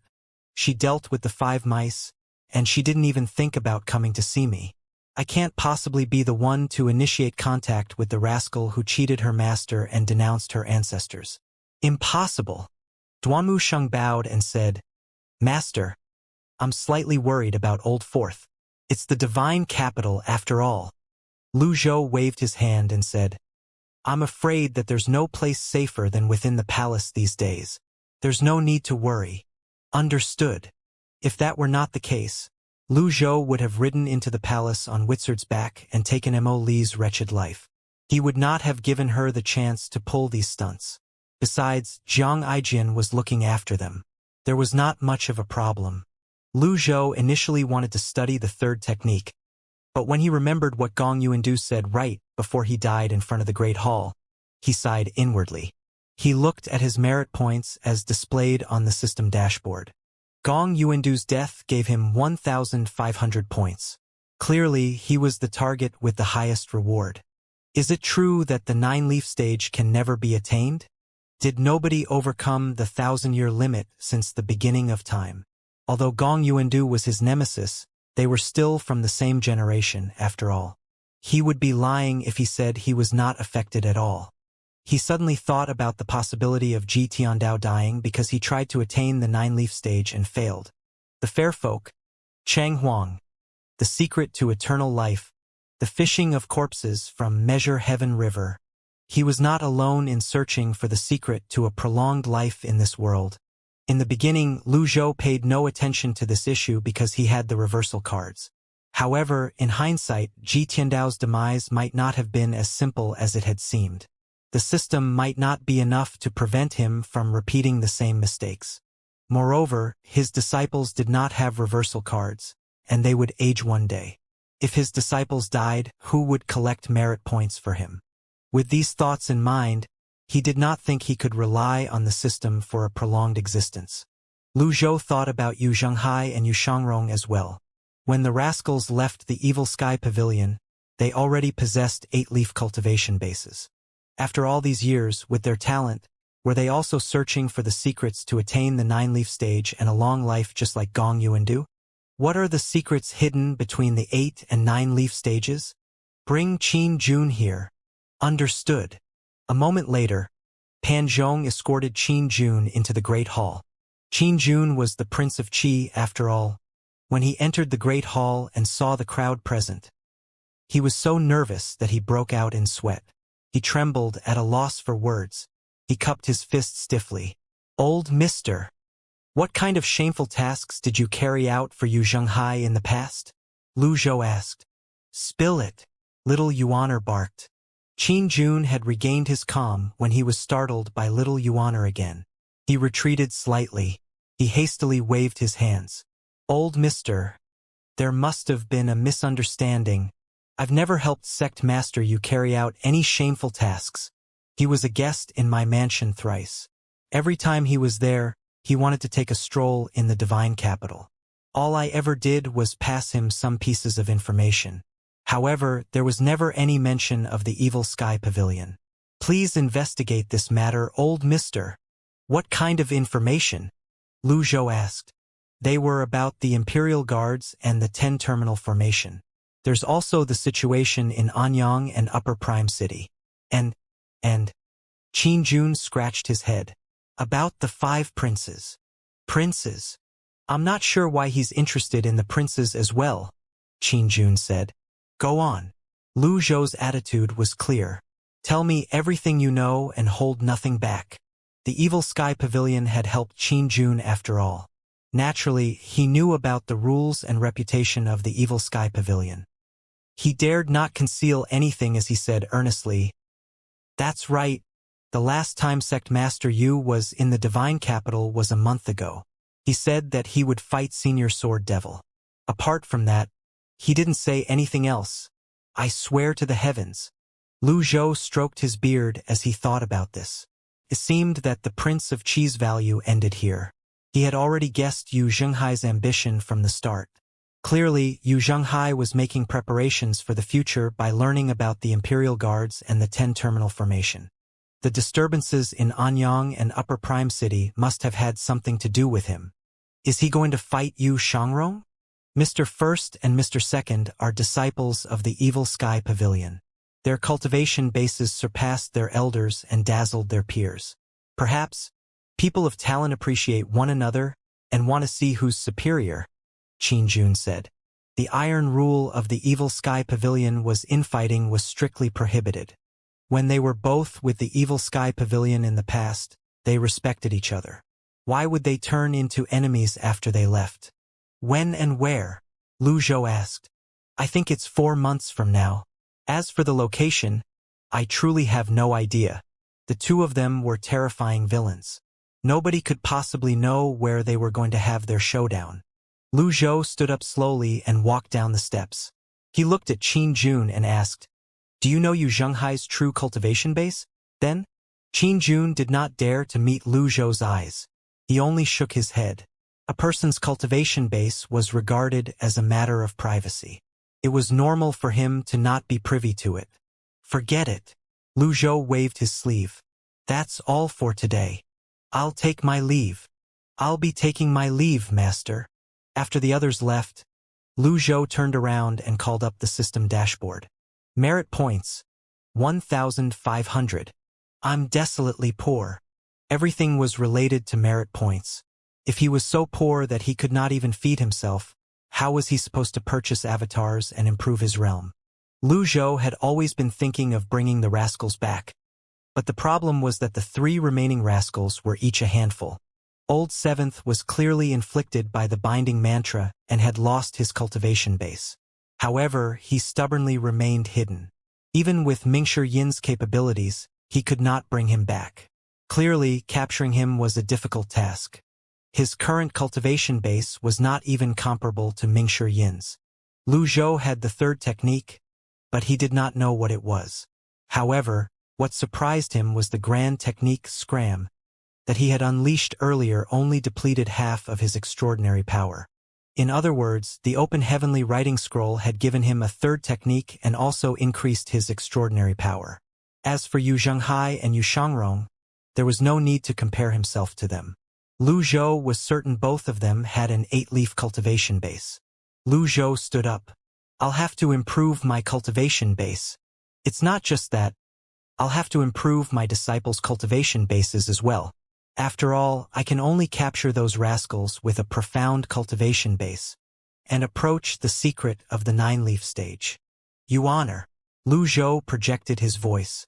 Little Yuaner liked to cultivate in the vicinity. When she heard her master's voice, she appeared inside the great hall like a bolt of lightning. Master, I'm here. She did not even kneel. She was hopping around with a wide grin on her face. Lu Zhou said calmly, Where are your manners? Behave yourself. Little Yuaner pouted and felt aggrieved. She said, Master, I haven't made any mistakes lately. Don't be so sure about that, Lu Zhou said with his hands on his back. Huh. You're all grown up now. You can't act like a child anymore. Someday you'll have to be independent, Lu Zhou said sincerely. Oh, in the past, she never practiced restraint and would immediately threaten to kill another person's family at the slightest provocation. Times were different now. The hearts of the people in the cultivation world were unpredictable. Danger lurked in every corner. If she were to behave like a child forever, she would never be able to stand on her own 2 feet. Summon your third senior brother here. Right away. A short while later, Duanmushang entered the great hall with little Yuaner. Currently, they were the only disciples in the Evil Sky Pavilion. Lu Zhou had decided to let Zhu Honggong, old 8th, reflect on his actions in the Cave of Reflection. Master, Duanmushang bowed. Lu Zhou looked at the two of them and said, How's the cultivation of your divine one technique coming along? I'm making progress even though I feel its progress is slow. What about you, Yuaner? Master, I'm feeling fine. I feel like I'm gonna sprout a new leaf soon. Little Yuaner wore an eager expression on her face as though she was waiting to be praised. Lu Zhou was speechless. With their mind-boggling talent, was there truly a need for him to instruct them? However, his expression remained unchanged as he said, I'll properly teach all of you in the future.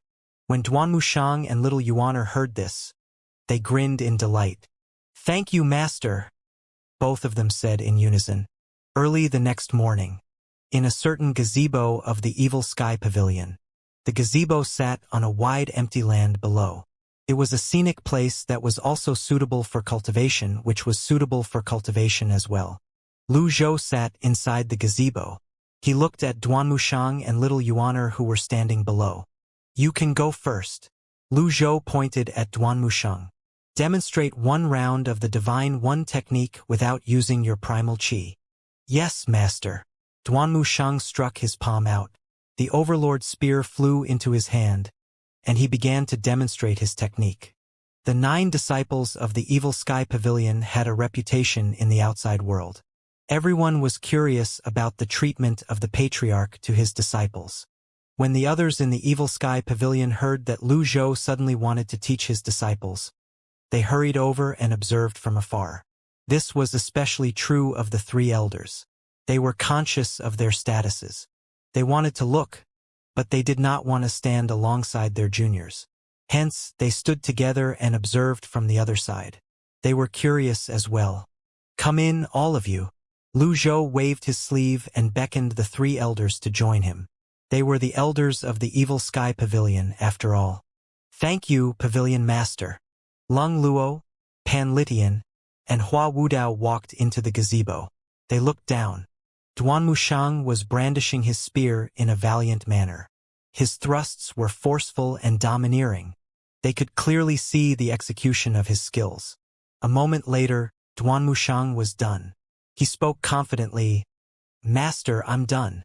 Lu Zhou looked at the 3 elders and said, What do you think, elders? Pavilion Master, we're only elders.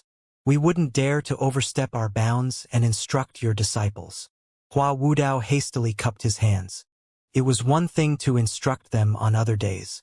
In a setting such as this, they had to exercise restraint. After all, Duan Mushang was not their disciple. In truth, Lu Zhou did not mind.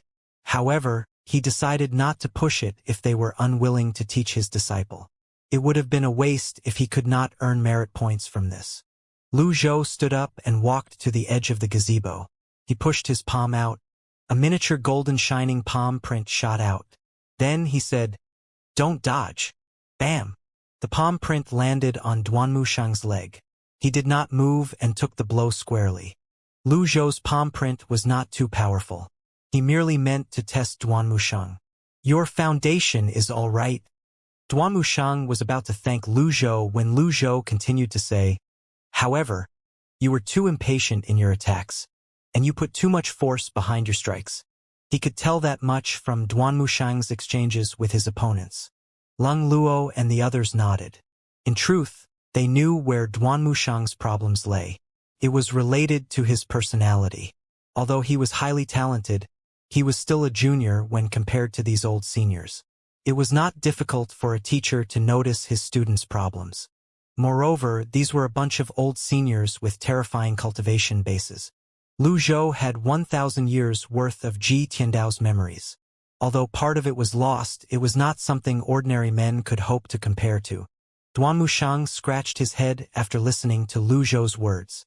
His back was straight, he did not dare to move.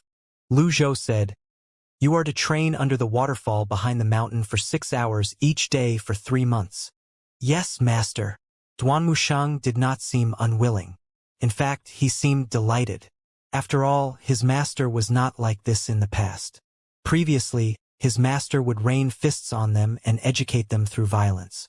Currently, not only did his master suppress his temper to teach them, but he even taught them the correct cultivation method.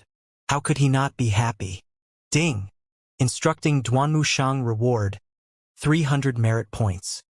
When Lu Zhou heard the notification from the system, his suspicions were confirmed. Before this, he earned merit points by disciplining his disciples. Now he would have to teach them. When he instructed little Yuaner in the beginning, he had been awarded with merit points. Now that he thought about it, he had been seeking far and wide for something that was close at hand. That's a brilliant method, Pavilion Master. It's indeed a great way to train one's endurance and spear skills in a waterfall. Looks like the Evil Sky Pavilion's disciples aren't powerful for no reason. "I'm enlightened," Lung Luo said in a low voice. Lu Zhou looked at the 3 of them suspiciously. He was hoping that they would give their opinions as well. He supposed that the Old Age Pavilion would be more aptly named if it was called the Old Age Kiss-Ass Pavilion. Pan Zhong and Zhou Jifeng were visibly envious at this scene. Even the masters in the Clarity and Heavenly Sword sects did not personally teach their disciples. "Use your primal qi. Do it again," Lu Zhou said. "Yes, master." Duan Mushang was inherently fierce. Without using his primal qi, his movements seemed restricted, so he felt unsatisfied. With the crowd watching him, he could not unleash his complete strength. However, now that he heard his master's order, he was naturally eager to comply. The Overlord spear easily flew into his palm. He tightened his grip. Bam! Energy flowed out between Duan Mushang's fingers. At this sight, the female cultivators widened their eyes that contained hints of reverence. Even Pan Zhong and Zhou Jifeng, both talented men, were in awe and impressed by the display. The outsiders focused on the fanfare while the insiders observed the inner workings. The 4 old men in the gazebo were shaking their heads. At this moment, Duan Mushang continued demonstrating his Divine One technique. Energy shot across the plaza below the gazebo and spread into the surroundings. Duan Mushang seemed to have unleashed every single move with all his might. "Little junior sister, get back!" Duan Mushang shot into the air and did a flip before he dove down with his spear in hand. Upon seeing this, Hua Wudao frowned. Imperfect divine intervention? He had frequently sparred with Duan Mushang. He knew about every one of Duan Mushang's moves. The imperfect divine intervention was the most powerful move of the Divine One technique. Lu Zhou himself had used this skill to kill hundreds of cultivators from the 10 great sects. He had used that technique while his 100 Tribulations Insight avatar was activated and after he had gathered a vast amount of primal qi. However, it was unprecedented the way Duanmushang had executed the technique by diving down. After all, there was no way one's enemy would stay put. However, when Hua Wudao remembered this was only a demonstration, he decided there was no need to make a fuss about it now. The attack landed. Thousands upon thousands of spear shadows appeared at the spear's tip before they quickly merged into one. He spiraled as he advanced. Bam! The Overlord spear stabbed into the ground. He completed his demonstration with this closing act. Duanmushang took to the air and flipped again before he slowly descended onto the ground. Master, I've completed my demonstration. Nearby, Pan Zhong and Zhou Jifeng clapped their hands. The female cultivators joined in as well. Meanwhile, in the gazebo, Lu Zhou's expression was calm. He stroked his beard as he glanced at the 3 elders and said, "What do you think? Feel free to say whatever is on your mind." He was worried they would behave in the same way they did before, so he quickly preempted it by adding the last sentence. Hua Wudao seemed to have the most thoughts. He cupped his fists and said, "May 1st, go ahead. It's flashy, but ultimately hollow." Hua Wudao's appraisal was short. That's all. Duanmushang was puzzled. So were Pan Zhong, Zhou Jifeng, and the female cultivators. Lu Zhou looked at Leng Luo. Leng Luo got the message. He stood up and walked to the edge of the gazebo. He looked at the Overlord spear that was embedded in the ground. Then, he shook his head and said, "Unnecessary display of brute strength." Duanmushang was even more puzzled. Lu Zhou looked at Pan Lydian. Pan Lydian raised his wine gourd, took a cig, and said, "Superficial effort." Duanmushang's cheeks felt hot. He was embarrassed. However, he did not know where he had made a mistake. He could only muster up his courage and bow as he waited for his master's appraisal. The 3 elders returned to their seats after giving their opinions. At the same time, they looked at Lu Zhou's expression.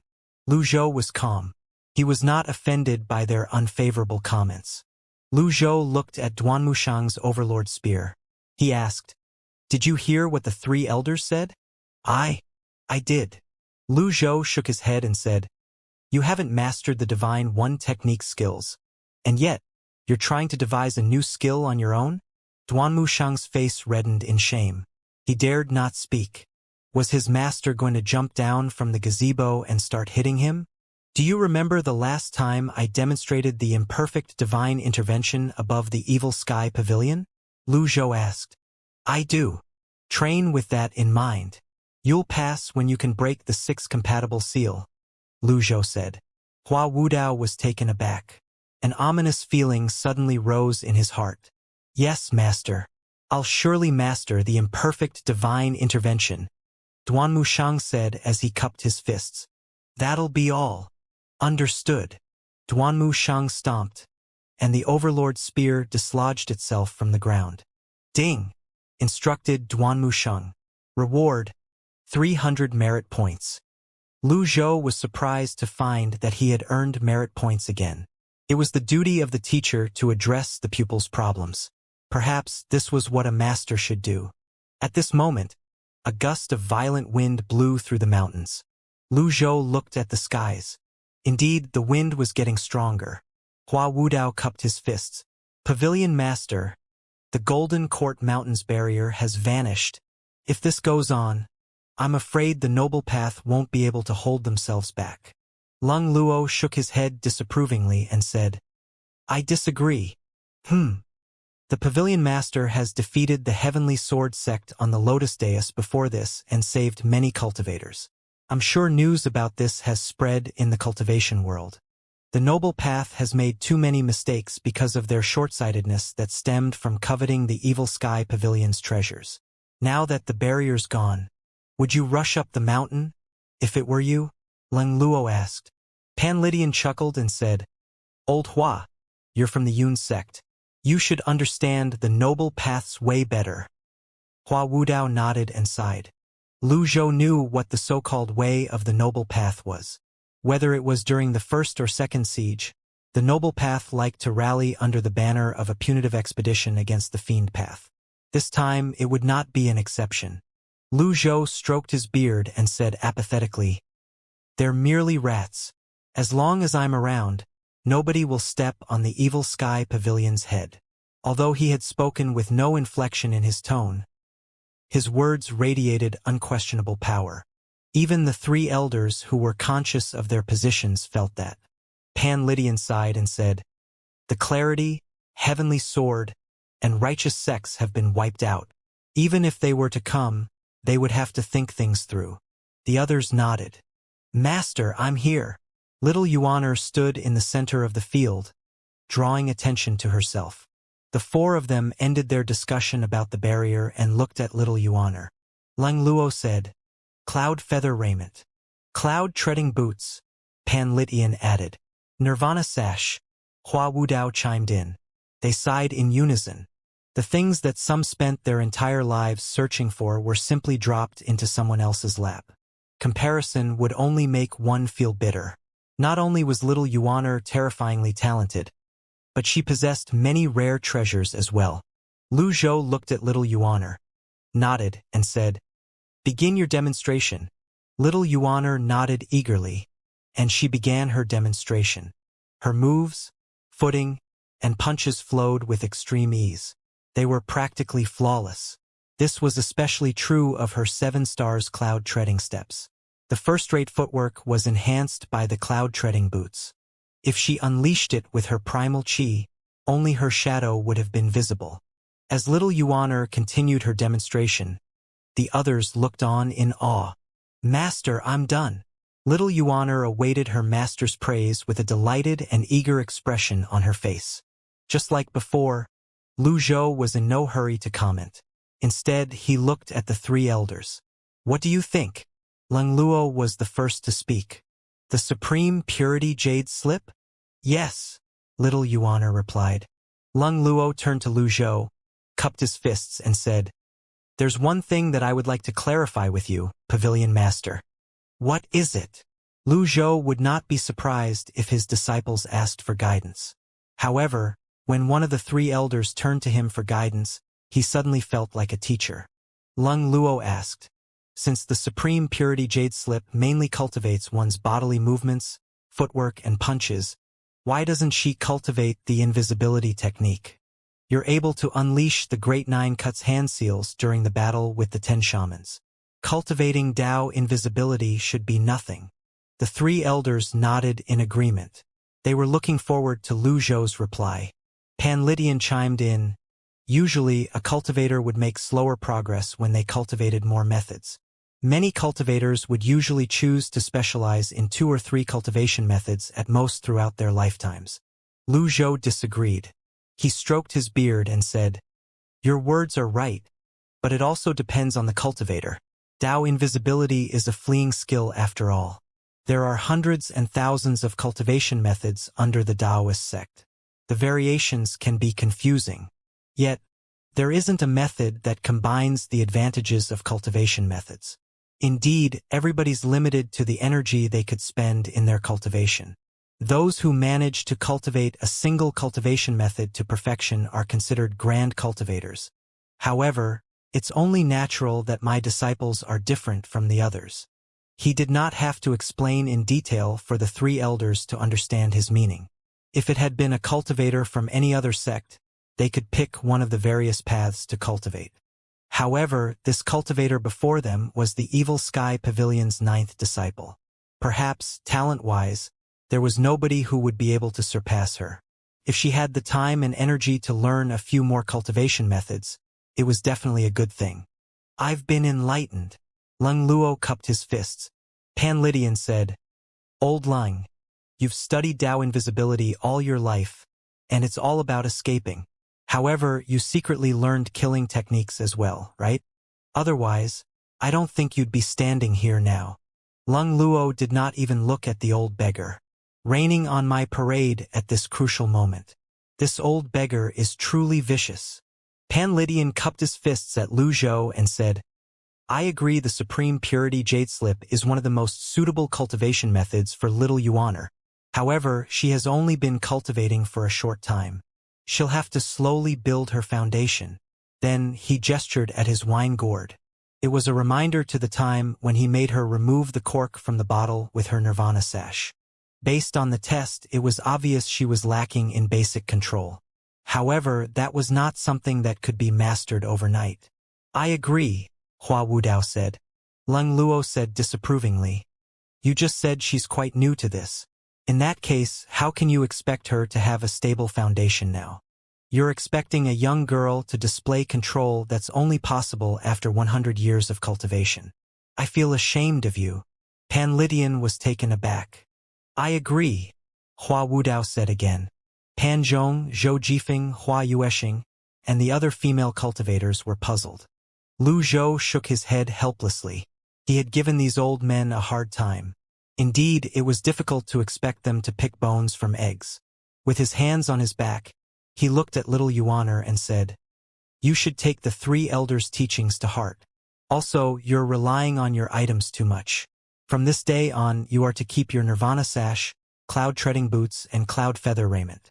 You're not to use them if there's no need for it. Ha! Little Yuaner felt aggrieved. Lu Zhou added, We'll reconsider after you attain the 5-leaf stage. The 3 elders nodded. That was the greatest issue. However, they were not brave enough to point it out directly. Naturally, her treasures were like gilding the lily, but they were holding her back in her fundamental cultivation. If someone had pointed it out, it might seem like they coveted or envied her treasures. It was the most appropriate for her master to point it out. Yes, master. Although little Yuaner was unwilling to accept this, she nodded obediently. Ding! Instructed little Yuaner. Reward: 300 merit points. That's fast. I've already earned 900 merit points. The path of instruction seemed to be a wide and open road. Go then. Lu Zhou waved his hand. Duan Mushang and little Yuaner bowed at the same time before they left. The 3 elders were filled with emotions. Hua Wudao exclaimed, If I didn't see it with my own eyes, I wouldn't believe this is the way you teach your disciples, Pavilion Master. It's starkly different from what's said in the outside world. Naturally, Lu Zhou knew what those rumors were. He did not wish to entertain them. Pan Lydian stood up slowly. He cupped his fists and said, I wish to ask something, Pavilion Master. What is it? Lu Zhou turned around. Come to think of it, I've been in the Evil Sky Pavilion for some time now. I heard that you're studying the advantages of other cultivation methods. Is this true? Pan Lydian asked. This was something that Hua Wudao and Leng Luo were curious about as well. They knew Lu Zhou was skilled in Buddhist Zen, the Buddha Golden Body, the Fiend Zen, Taoist methods, and even the Taoist 9 cuts hand seals. As for sword and saber skills, they could tell how skilled he was based on his disciples. Lu Zhou said, The sects under the heavens are all pursuing the same goals. He raised his right hand slowly. This time there was no item card in his hand. He tried to picture the item card conjuring the primal chi. He had a feeling that the hand seals were becoming simpler. It was as if the item cards were grandmasters who taught Lu Zhou personally every time he used them. The various sects under the heavens pursued the same goals. In essence, all of them utilized primal chi and condensed them into energy. Whether they used it to attack or defend, in a gentle or domineering way, it was all dependent on their ideals. Primal chi condensed in Lu Zhou's palm, spiraling in the anti-clockwise direction. It was completed. A hand seal appeared. The 3 elders stared at the palm print on Lu Zhou's palm. The Great Blitz Treasure Seal. Lu Zhou stroked his beard with his left hand and regarded the seal with satisfaction. Naturally, it could compare to the 9 massive seals produced by the item cards. However, this was only a demonstration. He did not have to unleash it with his full strength. The 3 elders clicked their tongues in wonder. There were miniature scripts swirling around the Great Blitz Treasure Seal. Indeed, it was one of the proper Taoist 9 cuts hand seals. My horizons have been widened. How could it be so easily done? Amazing! Incredible! This is truly the old age kiss-ass pavilion. Lu Zhou fisted his hand and the great Blitz treasure seal vanished. Hua Wudao did not seem to have had enough. He cupped his fists again and said, "Pavilion Master, in that case, can you cast the 6 compatible seal as well?" Lu Zhou appeared calm. However, he cursed inwardly in his heart. "Why must you be this way? I don't wish to act any more than I need to. When will this end?" Lung Luo had seen Lu Zhou use the Taoist 9 cuts hand seals. Therefore, he was not surprised to see it again. The 6 compatible seal was Hua Wudao's invention. The skill would reach its full potential if it was unleashed by a cultivator in the nascent divinity tribulation realm. Moreover, it was a tortoiseshell method he had cultivated for 20 years. Lu Zhou's cultivation base was only in the divine court realm. How was he supposed to pull it off? Pan Lydian said, "You have a point. Please give us a demonstration and broaden our horizons." Pavilion Master. "I agree," Leng Luo said. The 4 old men's conversation drifted into the ears of the young cultivators nearby. All of them moved closer to observe from afar. All of them remained respectfully quiet, afraid of missing out on any detail. It was a rare occurrence for these 4 old men to have such a discussion after all. Lu Zhou stroked his beard. "Should I use an impeccable card? No, no, no. It's such a waste to use it just to put on a show." Pan Zhong, Zhou Jifeng, Hua Yueshing, and the female cultivators leaned forward expectantly. They were juniors who were lacking in knowledge and experiences. They would never let such a great opportunity to learn slip through their fingers. The 3 elders were expectant as well. Their eyes were all trained on Lu Zhou. Lu Zhou continued his stroking beard. He seemed to be thinking. Hua Wudao waved his hand. "The 6 compatible seal is the result of my 20 years of research after all. It's an improvisation based on the 6 seals. To date, I've managed to conjure up 9 scripts. It can withstand an 8-leaf expert's attacks if it's enhanced by the 8 trigram seal. Every single script has to be formed with the most precise control. It's as difficult as ascending to the heavens just to form an extra script. One shouldn't underestimate the scripts of the 6 compatible seals. When I just joined the Evil Sky Pavilion with just 6 scripts, I managed to withstand Duanmushang's attack that was unleashed with all his might. They had witnessed Duanmushang's divine 1 technique with their own eyes.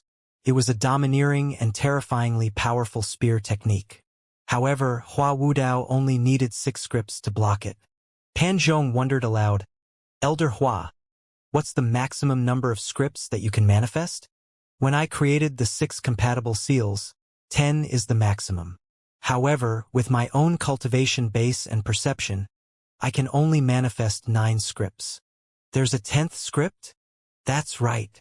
Elder Hua, your achievements with the 6 compatible seal is truly unparalleled." Pan Zhong and the others were filled with awe. Regardless of the cultivation method, any new techniques created would require the cultivator to thoroughly master the cultivation method. Duanmushang's cultivation base was only in the 2-leaf nascent divinity tribulation realm. It was slightly too early for him to be thinking about creating a new technique. He would at least have to wait until he was at the 5-leaf stage or above to create new techniques. "Elder Hua, how can someone recreate the technique that took you 20 years to create?" Zhou Jifeng said helplessly. The others nodded as well. Zhou Jifeng was right. Hua Wudao had spent 20 years to perfect the 6 compatible seal. Even if the others could understand the theory behind it, it would be difficult to replicate it in a single try. At this moment, the 3 elders were inwardly thinking of ways to let Lu Zhou gracefully back out of this. Hua Wudao regretted his words immensely. He should not have run his mouth and asked the Pavilion Master to demonstrate the 6 compatible seal. What was he going to do if he offended the Pavilion Master? He furtively glanced at Lu Zhou, who still seemed to be lost in his thoughts. It seemed like he had to work harder to find a way for Lu Zhou to back out gracefully. He needed something more to save Lu Zhou's face. Pan Lydian asked, "Old Hua, the limit for the 6 compatible seal is 10 scripts?" "That's correct. How many scripts do you think another person can unleash on their first try?" Pan Lydian asked. Yes. They knew they could count on old Pan to be tactful and come up with a good way out of this situation. This was a high-spec question. They had found a way out of this situation that could potentially become awkward. Hua Wudao hastily replied. When I was still with the Yun sect, my sect master spent 3 days to unleash the first script, 10 days for the second, and a month for the third. Then, there were no new scripts for a year. The sect master didn't have time to study it further, so he eventually gave up. Most people would only study his tortoiseshell method out of curiosity. Nobody would spend 20 years on it like he did. Then does this mean no one else, apart from you, can manifest more than 4 scripts? Indeed. What is the 10th script? Combination. Since no one could manifest it, Hua Wudao had no qualms about revealing this. He thought to himself, This should be enough to defuse the situation, right? Since nobody else was able to do it, it was only normal if the pavilion master could not do it. Hua Wudao was about to change the topic when Lu Zhou suddenly flew out and left the gazebo. He walked on air with his hands on his back to the area above the field at a speed that was neither fast nor slow. Lu Zhou's expression was calm. He had made up his mind. As the great patriarch of the evil sky pavilion, how could he allow the slightest blemish on his pride and dignity? Lu Zhou unleashed some primal qi. It was only in the divine court realm. However, due to his confidence and composure, no one dared to underestimate him. In fact, they were even fearfully respectful of him. Everyone's attention was focused on Lu Zhou as he continued to walk forward. At this moment, a radiant circle appeared beneath his feet. 8 trigram seal. It's an 8 trigram seal, Zhou Jifeng exclaimed in shock. When Lu Zhou took another step forward, the radiant circle shone even brighter. The 6th compatible seal appeared. Lu Zhou had access to a millennium of Ji Tiandao's memories after all. The unrivaled experience and knowledge were displayed without any restraint at this moment. The 3 elders stared at Lu Zhou unblinkingly. Next, it was time to form the scripts. Lu Zhou was not Hua Wudao after all. Trying to use the skill based on his experience and knowledge was not enough. He turned to look at the others from above. Whiz! The first golden script, the heaven script, appeared. Zhou Jifeng and Pan Zhong looked on with an expression of reverence on their faces. Lu Zhou waved his right arm. The second script, the earth script, appeared. When Lu Zhou unleashed the second script, he looked at everyone. He was pleased with the effect. Zhou Jifeng, Pan Zhong, and the others were looking at him reverently. Even the 3 elders seemed to be impressed as they looked at him expectantly. In truth, when Lu Zhou unleashed the second script, he felt that he was already at his limit. After all, his cultivation base was only in the divine court realm. He thought it should be enough for him to manifest 2 scripts of the 6th compatible seal. Why are they still looking at me expectantly? Why aren't they telling me to come down? Lu Zhou waved his left arm. Whiz! His primal qi fluctuated again. Clearly, it was not as stable as before. The 3rd script appeared. The birth circled around him. Without prior study, he managed to conjure up to the 3rd script with theoretical knowledge alone in such a short time. It was obvious Lu Zhou had overwhelmingly defeated the sect master of the Yun sect in regard to talent. Only, as for the 4th script, Lu Zhou did not think it would be possible to manifest it.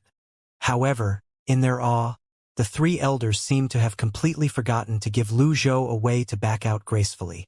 They were still looking at him with an expectant expression on their faces. Forget it. It's fine if I fail to manifest the 4th script. Lu Zhou stood on air as he circulated all of the primal qi in his sea of qi. When the primal qi burst forth, he suddenly felt the primal qi in his surroundings surge. Am I going to crash?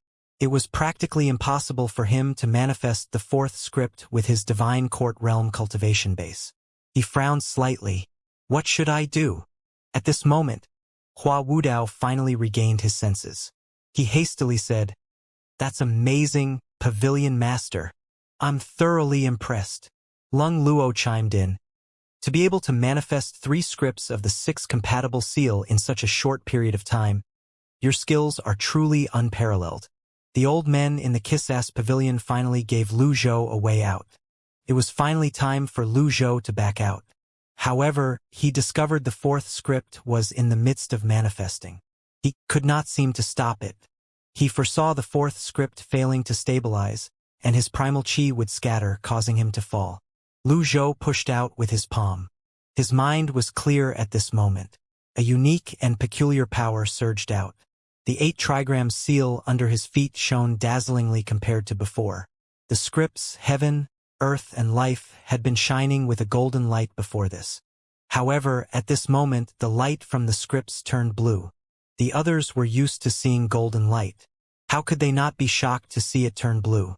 Elder Hua, is that still your 6 compatible seal? Pan Litian asked. That's right. There's no mistaking it. Using the barrier's power? The 3 elders could not make sense of what they were seeing. This was the 3rd time Hua Wudao had seen Lu Zhou using this peculiar power. The first instance was when Lu Zhou was cultivating in seclusion inside the hidden chamber. The second time was when he destroyed the grand witchcraft spell on the lotus dais, and today was the 3rd time. Usually, the golden light was released from the condensation of qi into energy. This was the same for the Confucian, Buddhist, and Taoist sects. Formations, both for enhancement and attacks, had a bluish glow. A few healing techniques were either blue or green. Some formations that drew on the 5 elements would change colors depending on the elements. Meanwhile, the Fiend Zen was black. Regardless, there was always a rhyme or reason to the colors of powers. The 6 compatible seal should have radiated a golden light. Seeing the blue 6 compatible seal before their eyes, they could only come to the conclusion that Lu Zhou had drawn on the power of the barrier. Hua Wudao was at a loss for words. Shortly after, the scripts, death, water, fire, being, non-being, and separation, appeared, circling around Lu Zhou. In addition to the 3 scripts from before, there were now 9 scripts. Lu Zhou had successfully unleashed the 9 scripts' 6 compatible seal. Lu Zhou swept his gaze across the 9 scripts. A section of the heavenly writing scroll surfaced in his mind. Is this the 3rd technique of the open heavenly writing scroll? Is it possible that the 3rd technique allows me to use any methods they've unleashed? Originating from nothing and everything at the same time. Living in samsara and learning from it. This is the power of past lives. The gazebo was as quiet as a graveyard. Pan Lydian, who usually had a flippant attitude, could not help but raise his hands in a show of respect. Hua Wudao was flustered. An expression of incredulity could be seen on his wizened face. He cupped his fists. Hua Wudao humbly accepts defeat. Your amazing might knows no bounds, Pavilion Master. Pan Zhong cried out. Lu Zhou did not need a way to back out anymore. He was pleased with the outcome. The 9 scripts before him and the 8 trigrams under his feet was a testament to his defensive ability. He had some extraordinary power left, so he waved his hand. Appear! Whiz!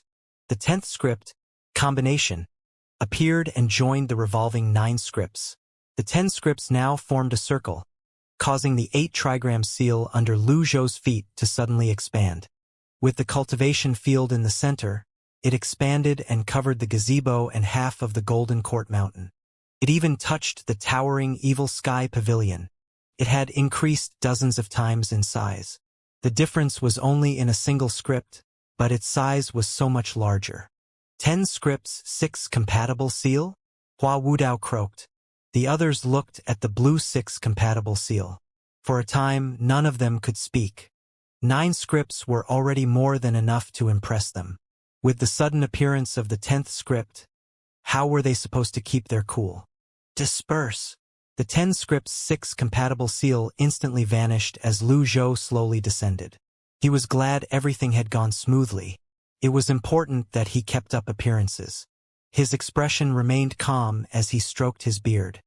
He had seen the effects of his demonstration on the people around him. He was extremely pleased with the results. Nevertheless, he made up his mind to refrain from showing off in front of these old men in the future. The extraordinary power that he had painstakingly saved up was gone again. He would have preferred to spend the energy to instruct his disciples than showing off here. However, it could not be said that he did not gain anything from this. From his demonstration, he confirmed the 3rd technique of the heavenly writing was the power of past lives. In other words, he could use another person's skills with this technique. The system's Deadly Strike card had the same effect. Did this not mean that the 3 heavenly writing scrolls were equivalent to permanently possessing a Deadly Strike card and an impeccable card?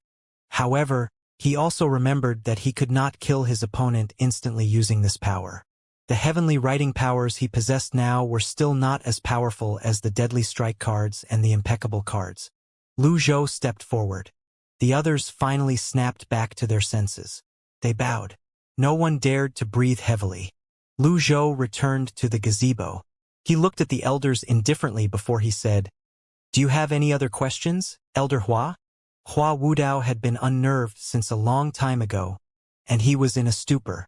He had studied the 6 compatible seal for 20 years, and yet it was easily replicated by the pavilion master. How could he keep his cool? Pan Litian, who was standing near Hua Wudao, nudged him. "Elder Hua." Hua Wudao snapped back to his senses. He wiped the sweat away from his face and said, I have no questions." However, he really wanted to say he had many questions about the 6 compatible seal.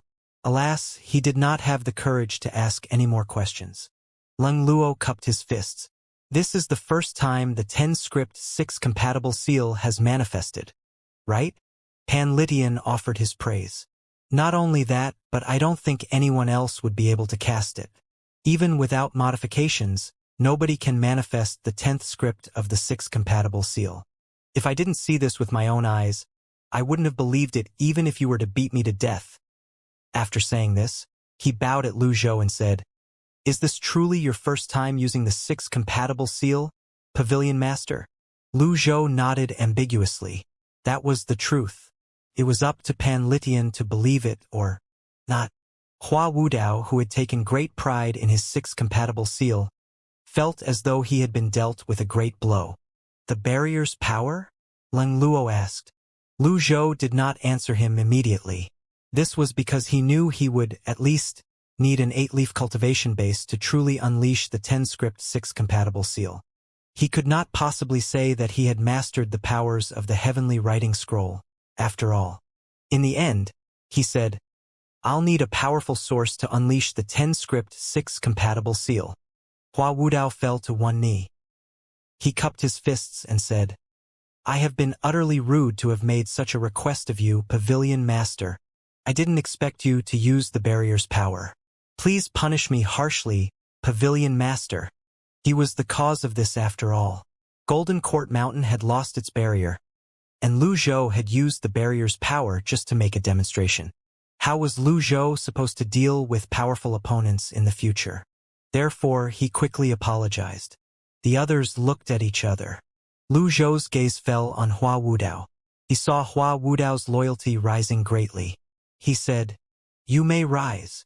"Thank you, Pavilion Master," Hua Wudao said. "The barrier's power is but an external force. The barrier won't be the factor that decides if we win or lose," Lu Zhou said before turning to look at Pan Litian. Pan Litian cupped his fists. Lu Zhou said, "When you first came to this mountain, how did you pass through the barrier?" Pan Litian smiled brightly. He spun his wine gourd and said, "That's easy. I know a thing or two about formations. Although the formation was powerful, it was extremely fragile after the wear and tear throughout the years.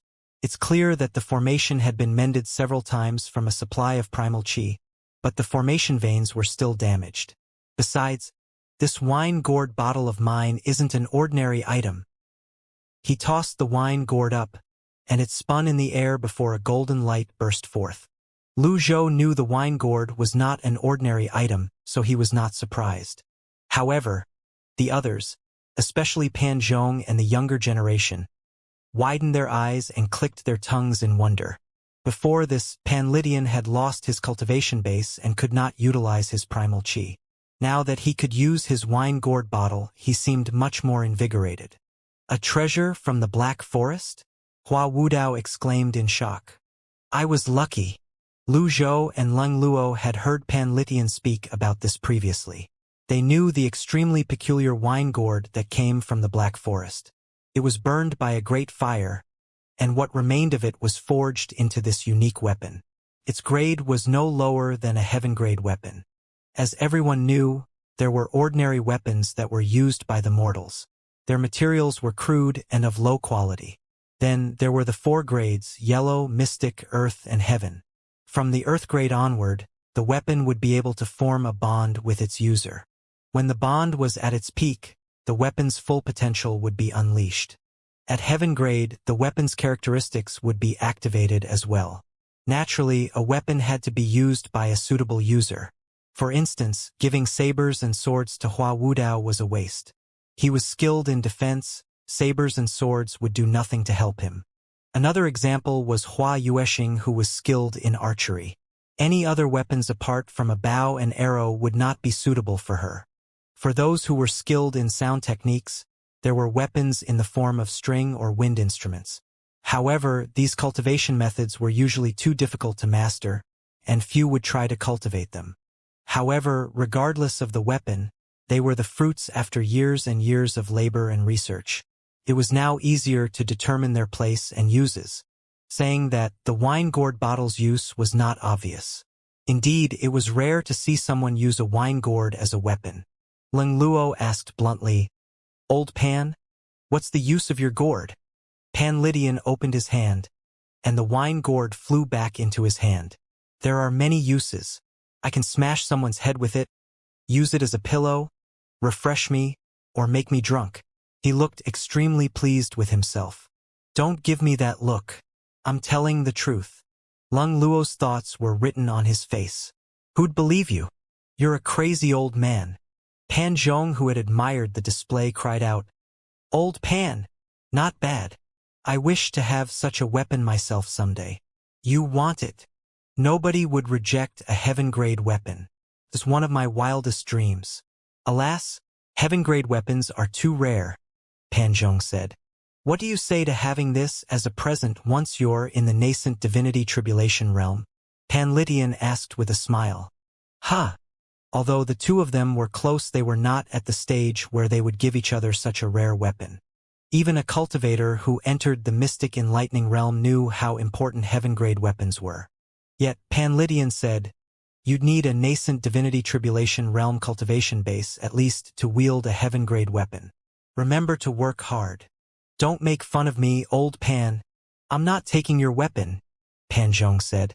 The duo's relationship was clearly different from the others. The old men could tell that much, but they remained quiet. At this moment, Hua Wudao could no longer endure it. Against his judgment, he bowed at Lu Zhou and said, "Please enlighten me, Pavilion Master. How did you manifest the 10th script of the 6 compatible seal? Tell the truth." Lu Zhou stroked his beard. So long as he was not required to make any demonstrations, he would go along with the request. Coincidentally, he had gained some insight from the demonstration. Taoist methods are based on nature and originate from the heavens and earth. In that case, it should be returned to nature. Hua Wudao was completely bewildered by Lu Zhou's vague words. Lu Zhou thought he had explained it quite clearly. He asked, "Do you understand?" Hua Wudao blushed. He was a genius cultivator of the Yun sect, after all. If he said that he did not understand, it would be too embarrassing. In the end, he nodded and stammered, I think so. You'll certainly gain a lot from this if you reflect upon it enough." Lu Zhou placed his hands on his back and walked toward the Evil Sky Pavilion. He did not expect that the philosophy from his past life could be used in this manner. All he said was some general stuff that could be applied to practically any occasion. It's good that he didn't understand it.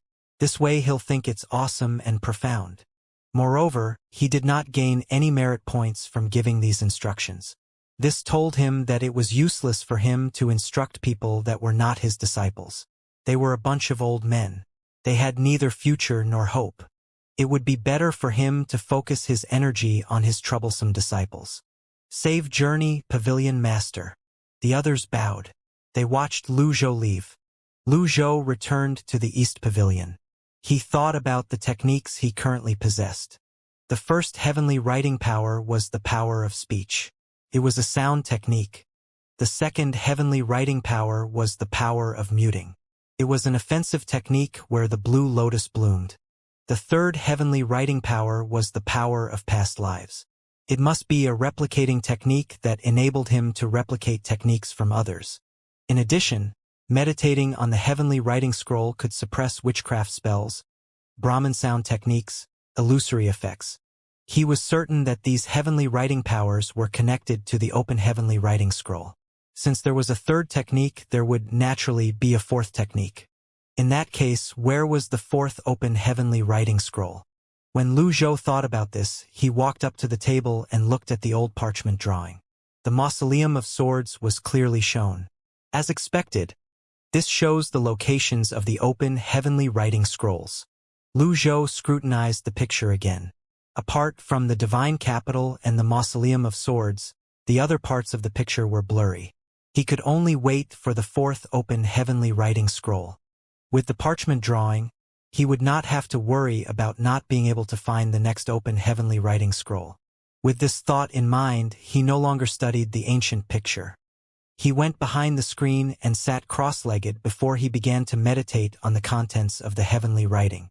Meanwhile, in the secluded hut, Wuxia suddenly coughed violently. However, there was no blood. He parted his clothes, revealing his toned torso. The color of the binding mantra was fading, however. There did not seem to be any improvement in his cultivation base. Is this really a Taoist mantra? Wuxia stood up. He felt much better now. He had a feeling this mantra would continually keep his cultivation base restricted. Yi Zhixing appeared nearby.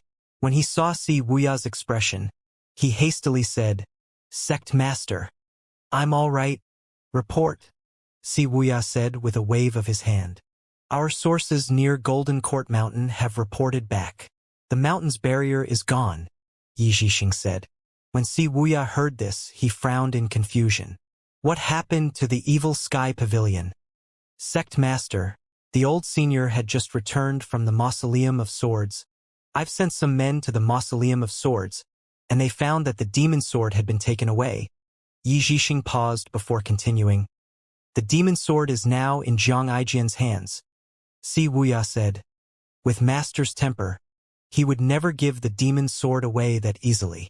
Looks like the person who's been helping the evil sky pavilion behind the scenes is Zhang Aijian. Zhang Aijian is one of the three great sword freaks. He's a coward.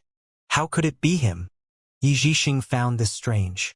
An awkward expression appeared on his face when he finished speaking. His sect master had ordered him to run a background check on Zhang Aijian, and yet, he could not find anything. Wuxia shook his head and said, "He's the only person who knows the palace like the back of his hand. He, the third prince, Lu Chun." Yi Zhixing was shocked. Wuxia had always been careful. Even when some things were obvious, he would always demand evidence. However, this matter regarding Zhang Aijian was different. At this point, even without concrete evidence, he was rather certain Zhang Aijian was the third prince. During one of the feuds in the palace, the second prince torched Jinghe Palace to get rid of those who opposed him. Thousands of lives were burned to cinders, but Lu Chen's body was never found. He must have managed to escape at that time, Wuxia said with his hands on his back. Perhaps he was burned into ashes? Yi Zhixing wondered. Wuxia remained silent. It was possible but improbable. Jinghe Palace's Lu Chun was a cultivator, after all. If there had not been a puppet master behind the scene, this would not have been the result. Continue the investigation. Understood. Yi Zhixing bowed. Sect Master, Miss Fifth is still looking after the Empress Dowager in the palace and has yet to return to the Evil Sky Pavilion. I'm worried that Mo Li will act against her. Think of a way to persuade her to return. But don't swallow your words. Wuxia frowned. When information was lacking, his judgment would not be as accurate. Yi Zhixing bowed and said, the fourth prince, Lu Bing, had triumphantly returned to the palace. The second prince invited him on a hunt at the enclosure in Rongbei as a welcoming gesture. I'm worried that the Empress Dowager and Miss Fifth will head to Rongbei as well. The Emperor has given approval for the Empress Dowager to go out and get some fresh air. Rongbei is a good place. Wuxia turned to look in Rongbei's direction. He looked at the sun in the sky and continued to say, "The second prince is ambitious. His desire is to rule. Lu Bing has military achievements under his belt, and he's attracting support. Naturally, the second prince is guarded against him." Yi Zhixing remained silent. Si Wuya said, "Miss Fifth is also a member of the imperial family. That's what I'm worried about. When's the hunt?" "When autumn and winter switch. About 3 months from now. The fourth prince, the third prince, the second prince, and the princess who suddenly reappeared. Everyone was accounted for." When autumn and winter were mentioned, Si Wuya was slightly filled with emotions. In the Brahman Sea 8 meridians or above, a cultivator would be almost immune to cold and heat in their surroundings. They would not feel anything during the change of the seasons. However, he had lost his cultivation base. Now that the end of autumn was drawing near, he was beginning to feel the drop in temperature. Si Wuya sighed and said, "If Jiang Aijian is really the third prince, he would look out for fifth senior sister. Just to be safe, the darknet will help." "Understood." Yi Zhixing cupped his fists and bowed. He respectfully retreated to the side. At this moment, another gray-robed cultivator flew over. He fell to one knee and said, "Sect Master, Miss Sixth is here." Si Wuya appeared to be delighted. He walked out of the secluded hut. He stood outside and looked at the entrance. Perhaps it was due to the building being located deep in the mountains. A thin layer of fog shrouded the entrance, slightly obscuring his vision. White clothes, white hair, white shoes, white cape. She held a white umbrella aloft with her jade-like fingers as she walked over. Her steps were neither fast nor slow. She seemed like she was taking a leisurely stroll through the mist and across the field. The dew and impurities seemed unable to touch or taint her. This was Si Wuya's sixth senior sister, Yi Tianxin. She was also the Evil Sky Pavilion's sixth disciple. Si Wuya greets sixth senior sister. Si Wuya cupped his fists. Yi Tianxin looked at Si Wuya. She studied him for a moment before saying, "Seventh junior brother, what happened to your cultivation base?" All this while, Yi Tianxin had been looking for a way to heal her wounds and recover her cultivation base. She had secretly kept an eye on the Evil Sky Pavilion and seldom paid attention to anything else. Si Wuya smiled helplessly and said, "This is the work of our master's binding mantra." Yi Tianxin frowned slightly. "It's a misunderstanding. Eldest senior brother and I wanted to destroy the Clarity sect, but we didn't expect Master to interfere. Out of helplessness, I could only lure Master away. And that's how I accidentally got hit by Master's mantra." Yi Tianxin's face remained expressionless. She looked away from the handsome and scholarly Si Wuya and said, "It shouldn't be difficult for you to undo the mantra with your abilities. There's something you don't know, sixth senior sister. Master has absorbed the barrier's power. His methods are shocking. Even a Taoist from the Celestial Master's sect couldn't undo this mantra." Si Wuya shook his head helplessly. Yi Tianxin was slightly stunned. She remembered when she last faced her master. Whether it was due to some primal fiend medicine or the barrier's power, she had personally seen 9 leaves under her master's feet. Did I imagine it? When Si Wuya saw Yi Tianxin lost in her thoughts, he called out, "Sixth senior sister?" Yi Tianxin cleared her thoughts and said, "I'm all right. Since you left the Evil Sky Pavilion, have you recovered your cultivation base?" Si Wuya asked. "Almost." Yi Tianxin replied indifferently. "What are your plans now, senior sister?" Si Wuya asked. Although he had asked it casually, it was a loaded question, and he was keenly interested in her answer. He wanted to know what Yi Tianxin's relationship with the Evil Sky Pavilion was, especially after the incident with the 5 mice. Yi Tianxin said, "I'm looking for something that might not even exist." Si Wuya smiled and said, "What are you looking for, senior sister? Perhaps I can help you." "You?" "That's right. The Darknet's information network is spread throughout the lands. There's no information that I cannot get," Si Wuya said confidently. Yi Tianxin studied Si Wuya again. She had not been in close contact with Si Wuya throughout the years since she left the Evil Sky Pavilion. She had heard about the Darknet's information network as well. She finally said tonelessly, "The thing I'm looking for is called Cheng Huang." Cheng Huang. Si Wuya frowned. Yi Tianxin shook her head and smiled bitterly before she said, "Forget it. I'll look for it on my own. There's no need to trouble yourself over it." Senior sister. When Si Wuya saw Yi Tianxin was leaving, he quickly walked over and barred her way. He cupped his fists and said, "It's no trouble at all. The nation of the fair folk, people with white skin and hair, is north of the dragonfish. Cheng Huang is shaped like a fox with horns on its back. The person who's able to ride it is said to be able to live for 2,000 years. Si Wuya said as though he was reciting from a text he had memorized. Yi Tianxin regarded Si Wuya with a complicated look in her eyes. "You know about Cheng Huang? After Wei Zhuoyan's death, I ordered my men to investigate the incident at Measure Heaven River. During the investigation, we stumbled upon information on Cheng Huang." Si Wuya sighed and said, "Apart from that, we found nothing else." His meaning was clear. If the darknet could not find it, how would a single person be able to find it? Seventh junior brother. "Do you believe in the existence of the beasts?" Yi Tianxin asked.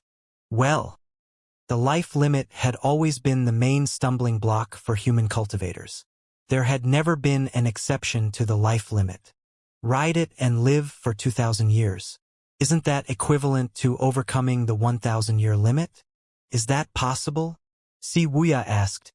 "Do you believe in them, sixth senior sister?" "I do." Yi Tianxin's tone was firm. This surprised Si Wuya slightly. He did not know where Yi Tianxin's confidence came from, but her tone and determined gaze showed that she truly believed in it. Perhaps she believed in it more than most people. Si Wuya suddenly recalled Yi Tianxin mentioning that her cultivation base was almost fully recovered. He knew that her cultivation had been destroyed after she colluded with the Noble Path to attack their master. How did she recover most of her cultivation base in such a short time after being banished from the pavilion? Is this the innate talent of the fair folk? After he dismissed his thoughts, he said, "I'll help you look for it, senior sister." Yi Tianxin turned around slowly and looked at her surroundings. She looked at the secluded hut and the crude living quarters at the side before she said, "The great darknet's master lives here? I have no choice. Now that I've lost my cultivation base, I can only stay put with my tail between my legs." Si Wuya said, "You've always had a glib tongue. You're able to make a petty man who stirs up troubles from behind the scene sounds like a dignified person," Yi Tianxin said as she stifled her laughter. Si Wuya chuckled awkwardly and asked, "Where are you staying now, senior sister?" "The 4 Seas are my home. If you're willing, you're more than welcome to join the darknet," Si Wuya said. Yi Tianxin chuckled. She glanced at the gray-robed cultivator standing at the side and said, "They say you're very cunning. Are you trying to rope your senior sister into your schemes as well?" "I would never." Si Wuya hastily waved his hands.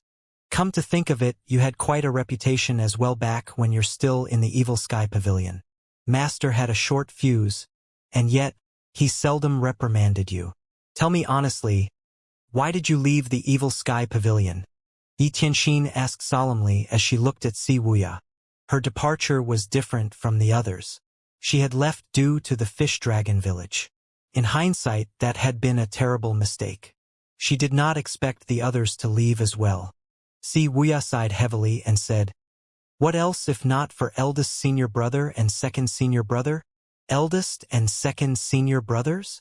Yi Tianxin was puzzled. "What does your departure from the Evil Sky Pavilion have to do with them?" The two of them had always been loggerheads while they were in the Evil Sky Pavilion. If it weren't for the iron rule of the Evil Sky Pavilion, they would have fought to their heart's content years ago. They've had quite a few conflicts this year as well. "I don't wish to see them rip each other's throats out," Si Wuya replied. Yi Tianxin shook her head. "Is that all?" If the reason was merely trying to stop a fight, it was far from enough. "As for the rest, you'll have to ask eldest senior brother and second senior brother," Si Wuya said. "Why do I have to ask them?" Yi Tianxin was puzzled. Si Wuya did not answer her question. Instead, he responded with another question. "Sixth senior sister, what do you think of second senior brother?" "He's polite and gentle. 1,000 times better than those sanctimonious hypocrites from the noble path, Yi Tianxin replied. Si Wuya nodded. He said, Yen is in the north. The people there are immaculately dressed and carried swords. They're usually accompanied by 2 tigers at their sides, and yet, they remain gentle and avoid conflicts. There's a flower known as melilot that blooms at dawn and withers at dusk. The people are of equal standing, and they conduct themselves politely and know no envy. Although Yi Tianxin did not completely understand Si Wuya's words, she was shocked by the words he used to elaborate on their second senior brother. She did not question him further. The answer was clear. Si Wuya continued to say, Believe me, the circumstances are complicated, and I have to get to the bottom of it. Yi Tianxin's thoughts were in a mess. When she found out she was a fair folk, otherwise known as the Bai people, her thoughts were in chaos for a long time. When she thought about this, she felt she had no reason to doubt Si Wuya's words. A nobleman. Why did she not think of this sooner? What about eldest senior brother? To be honest, I don't know, Si Wuya replied. Initially, I plan to return to the Evil Sky Pavilion after Master's time is up to thoroughly investigate the matter. However, until now, Master isn't showing any signs of succumbing to his life limit. I think you've personally witnessed that 6th senior sister. Yi Tianxian did not reply to him. Not only was their master not succumbing to his life limit, but he seemed no different from when he was at his peak. When she recalled the 9-leaf golden lotus, she said, Perhaps, Master has attained the 9-leaf stage. Impossible, Si Wuya said confidently. I saw it with my own eyes. Si Wuya had no reply to this. He wanted to remind her that some words should not be spoken lightly. Before Si Wuya could reply, Yi Tianxin shook her head and said, Perhaps, it was just a trick of my eyes. Si Wuya felt relieved upon hearing this. It was difficult to deal with such a serious conversation. Moreover, the more he thought about it, the more impossible he thought it was. If their master had truly attained the 9-leaf stage, their master would not have allowed them to roam freely and do as they pleased. Their master would have also dealt with the noble path with his avatar. Although I don't agree with your methods, there's no doubt you're the smartest among us. I believe you. Send my regards to eldest senior brother and second senior brother. After she finished speaking, she made her way to the entrance. Won't you consider joining the darknet, senior sister? Si Wuya asked again. No. You do well to take care of yourself considering your current state. As soon as she finished speaking, Yi Tianxin's figure seemed to vanish in the mist. Yi Zhixing immediately bowed. He felt relieved inwardly. Safe journey, Miss Sixth. Si Wuya smiled and said, Come to think of it, your surname is Yi as well. Do you fear my 6th senior sister that much? Yi Zhixing waved his hands immediately. He would never dare to claim that they were from the same clan. Si Wuya did not pursue the matter. Instead, he asked, How's eldest senior brother doing lately? The Nether sect is taking a rest after defeating the righteous sect. There are now tens of thousands of cultivators from the Fiend Path under the Nether sect's banner. In my opinion, it won't be long before the Nether sect makes its move against its next target, said Yi Zhixing. In that case, eldest senior brother won't have time to deal with the palace. Si Wuya shook his head and sighed. Sect master, what do you mean? I'll have to personally visit the hunting enclosure, Si Wuya replied. Sect master, you've lost your cultivation base. You shouldn't go. With you by my side, I can be at ease, Si Wuya said. I swear to protect you with my life, Sect Master. The Divine Capital's Imperial City. Inside Jingyang Palace. Mo applied yellow powder on her face as she looked into the mirror. She seemed to be in a good mood. After she was done, she rose to her feet and spoke to the big and tall man standing on the other side of the screen. Senior brother, thank you for treating my wounds. We're fellow disciples. There's no need to thank me. His Highness has said that you'll be the lord of many and the subordinate of one if everything goes well, Mo said with a smile. Bama shook his head and placed his hands on his back as he said, I'm afraid that things aren't as simple as you think. Senior brother, you've always been indecisive. Don't worry, we've had it all planned out this time. The Evil Sky Pavilion's fifth disciple, Zhao Yu, is already in the palace. The fourth disciple is here as well. The Empress Dowager will head to Rubii in due time. With so many casualties, I won't let them get away. Ba Ma recalled the scene on the lotus dais, and he shook his head. It's not that I don't believe you. However, there's more to the old villain than meets the eye. I'm only worried he won't show up. Emily smiled and said, Senior brother, to tell you the truth, the second prince has handed the blueprints of the 10-terminal formation to me a long time ago. Ba Ma's eyes widened. Emily continued to say, under the second prince's orders, I've laid down the 10-terminal formation at the 4 capitals of Great Yen. She smiled sinisterly, looking pleased with herself. One of them is at the Upper Prime. Another one is in Rubii. Only His Highness, the second prince, and I know about this. Senior brother, you're the third person to know about this? She smiled as she walked up to Ba Ma. Ba Ma sighed and said, Be careful not to burn yourself when you play with fire. With you here, senior brother, this junior sister feels at ease. Emily flashed a charming smile. Ba Ma frowned at the sight. He no longer wanted to look at her, so he turned and walked to the window. Oh well, for Lu Lan. That's right. Nobody apart from me knows how many hardships I had to endure to infiltrate the palace and climb to where I am now. Your cultivation base and wisdom are far superior to mine, senior brother. If we work together and combine our strengths, there won't be a problem. Ba Ma took in Jingyang Palace's scenery. He remembered several things about Lu Lan and sighed before he said, His Highness, the second prince? Can he do it? Emily smiled and said, Among the 5 princes, His Second Highness is surely the most heartless and vicious. Back then, when the third prince was highly favored by His Majesty, and the palace nearly changed the heir to the throne, the second prince hatched a plan and burned down everyone and everything that were related to the third prince. Since he was successful in acting against the third prince, it would be easy for him to deal with the fourth prince, who's like a paper tiger. Ba Ma nodded. Junior brother. Junior sister. Emily corrected him.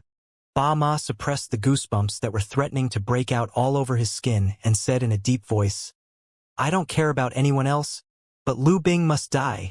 Emily sneered and said, Don't worry, senior brother.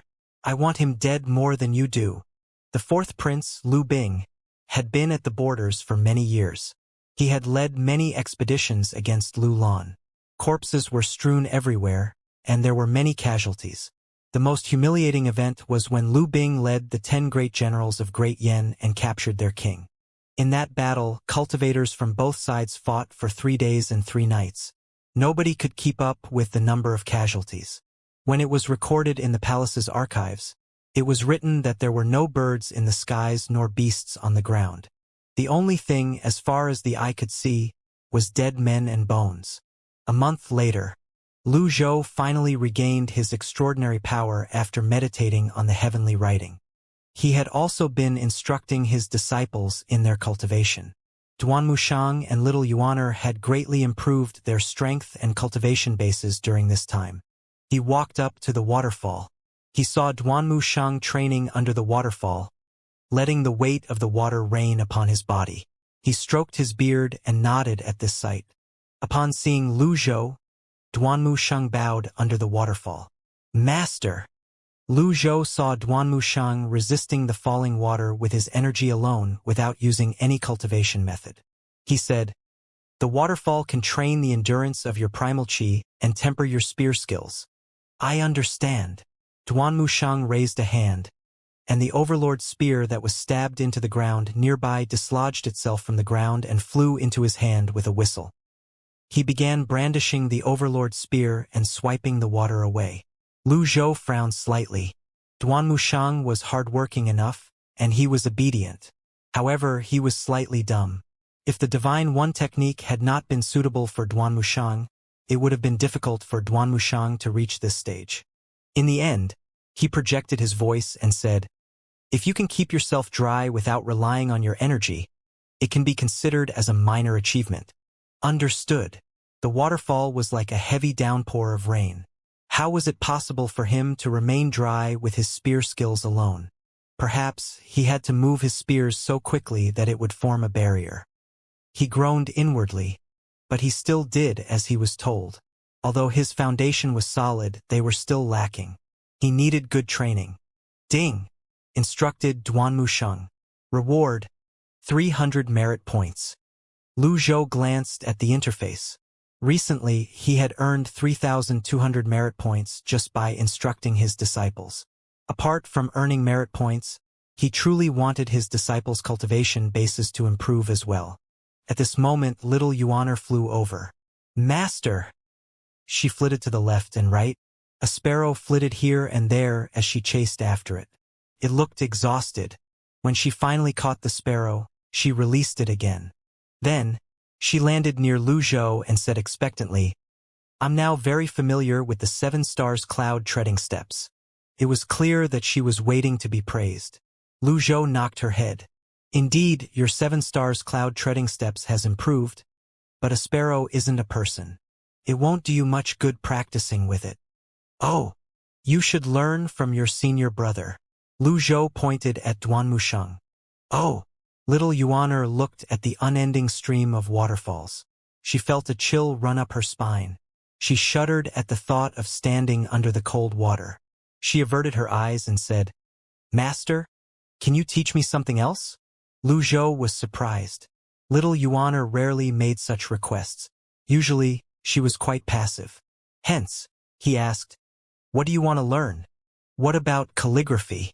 Your works have always been nice to look at. I want to learn that," Little Yuaner said. "Don't fool around," Lu Zhou said with a stern expression on his face. "It's true that calligraphy can nurture a person's temperament, but you're cultivating the Taoist supreme purity jade slip.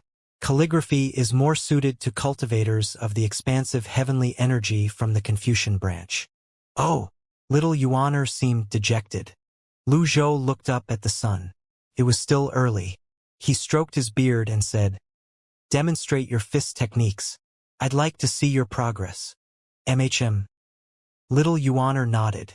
Then, she began her demonstration under a huge tree at the side. After a month of training, Little Yuaner did not make much progress in her fist techniques.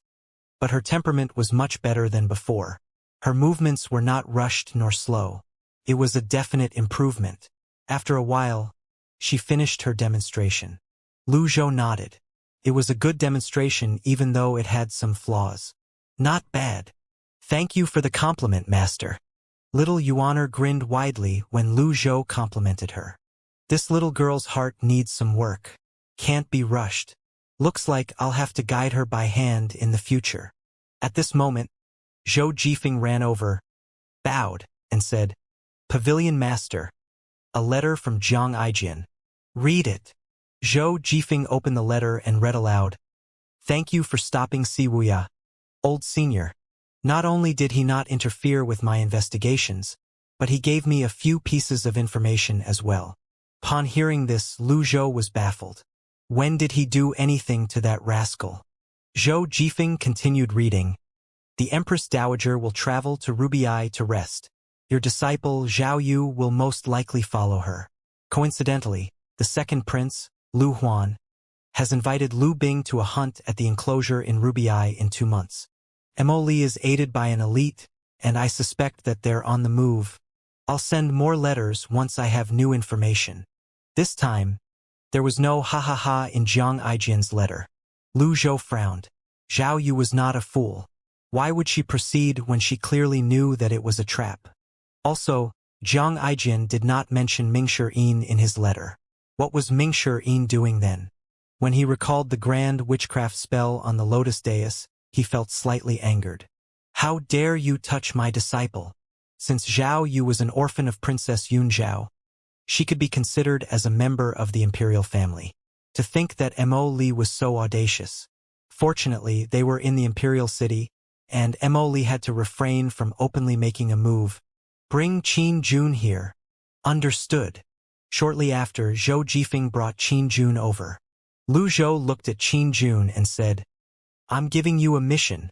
Qin Jun was overjoyed. He bowed and said, "Anything, old mister. Return to the divine capital and be my source of information." "Huh, you're not willing? Of course, I am. I'm glad to be of service to you, old mister." Qin Jun stammered. "It's just that, Mr. First." Little Yuaner glared at him and said, "Are you stupid? Who do you think you're talking to?" Qin Jun shuddered and hastily said, "You're right, Miss Ninth. I'm a fool. How much do you know about the Empress Dowager?" "All I know is that she has an illness and has always been recuperating. I'd have to ask Li Yunzhao about the others," Qin Yun replied honestly. "Very well." Lu Zhou stroked his beard and nodded. "Tell Li Yunzhao to look after my disciples, Zhao Yu and Ming Shirin. I'll hold him accountable should anything happen to them. Also, if he sees that rascal, Yu Zhenghai, tell him to inform me at once. If I see him, I'll send the swiftest messenger bird to the Evil Sky Pavilion's way." Qin Jun bowed. Li Yunzhao was the one who wanted to bring Zhao Yu back to the palace to meet the Empress Dowager. Moreover, he had guaranteed with his head to keep Zhao Yu safe. It was only natural for Lu Zhou to hold him accountable. However, the imperial city was the imperial city after all. There should not be a huge problem with Li Yunzhao and the Empress Dowager there. Mo Li is from the second prince's faction. "What kind of person is the second prince, Lu Huan, like?" Lu Zhou asked. Qin Jun replied honestly, "The second prince is long-sighted and has forbearance. He's not one to give up until he has achieved his goals." Lu Zhou looked at Qin Zhou and asked, "Is that your personal appraisal of the second prince?" Qin Jun was an official after all. It seemed out of turn for him to be commenting about a member of the imperial family in such a manner. Qin Jun sighed and said, "In the beginning, His Majesty had 10 heirs. Due to several reasons, he's left with 5. The first prince, Lu Ji, who's also the current crown prince, will be the one to inherit the throne if nothing untoward happens to him." Then, he continued to say, "However, the crown prince is obsessed with the customs of Rubii and can't control himself. He even built a tent and had dancers perform dances from the other tribes in the palace. When the emperor found out about this, he was in a fit of rage. For that reason, he's nothing but a nominal crown prince. The second prince, Lu Huan, has exceptional abilities and is decisive. However, he's vicious and has many schemes. The third prince, Lu Chun, was highly favored by the emperor and was deemed as the most probable to become the crown prince. Alas, ill fate befell him. There was a fire in Jinghe Palace one night. 1,000 men were burned to death, and the third prince went missing. I once investigated the incident and discovered that the mastermind behind the fire was the second prince. After he finished speaking, he bowed as a show of respect. He was speaking about the secrets of the palace after all.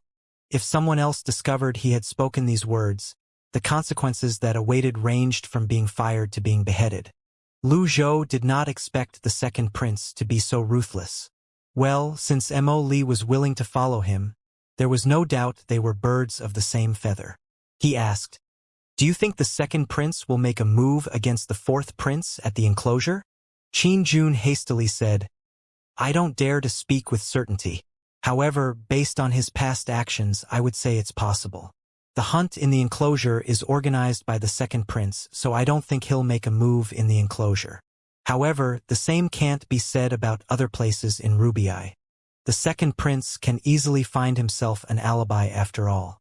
Even if the others know that he's the culprit, there's nothing they can do about it. I have no interest in the palace's power struggles.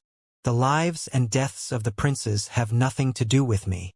Lu Zhou stroked his beard, waved his arm and said, "Send him down the mountain." "Understood." Zhou Jifeng brought Qin Jun down Golden Court Mountain. After that, Lu Zhou glanced at Duanmushang, who was still under the waterfall. He was still painstakingly. He turned to look at little Yuaner and said, "Yuaner, keep working on your cultivation. Don't slack off." "Oh." Little Yuaner continued punching with her fists as she watched her master leave. At this moment, the only disciples left on the mountain were Duanmushang and little Yuaner. With the other disciples gone, Lu Zhou did not even have the chance to be a good teacher. Halfway through his walk, he made a turn and walked toward the Cave of Reflection. Upon seeing Lu Zhou, Zhu Honggong was overjoyed. He was so moved that tears began to brim in his eyes. He bowed and kowtowed before he said, "Greetings, Master. I'm so happy about your visit that I won't be able to sleep for 3 days and 3 nights." Lu Zhou had already grown immune to these low-level flatteries. He walked into the cave of reflection and said, "Tell me what you've done wrong." Zhu Honggong nodded and began listing out his wrongdoings. "First, I shouldn't have been fooled by 7th senior brother into leaving the mountain. Second, I shouldn't have helped 7th senior brother. Third, I shouldn't have sent him news about the evil sky pavilion. Fourth, I shouldn't have modified the 9 tribulations thunderblast." "Aren't you going to justify your actions?"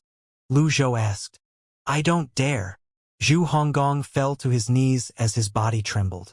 Lu Zhou noticed Zhu Honggong's back was riddled with injuries.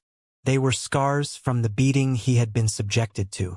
Apart from that, he had also suffered from the backlash of the 9 tribulations thunderblast, coupled with the cold wind in the cave of reflection, which was a sort of punishment.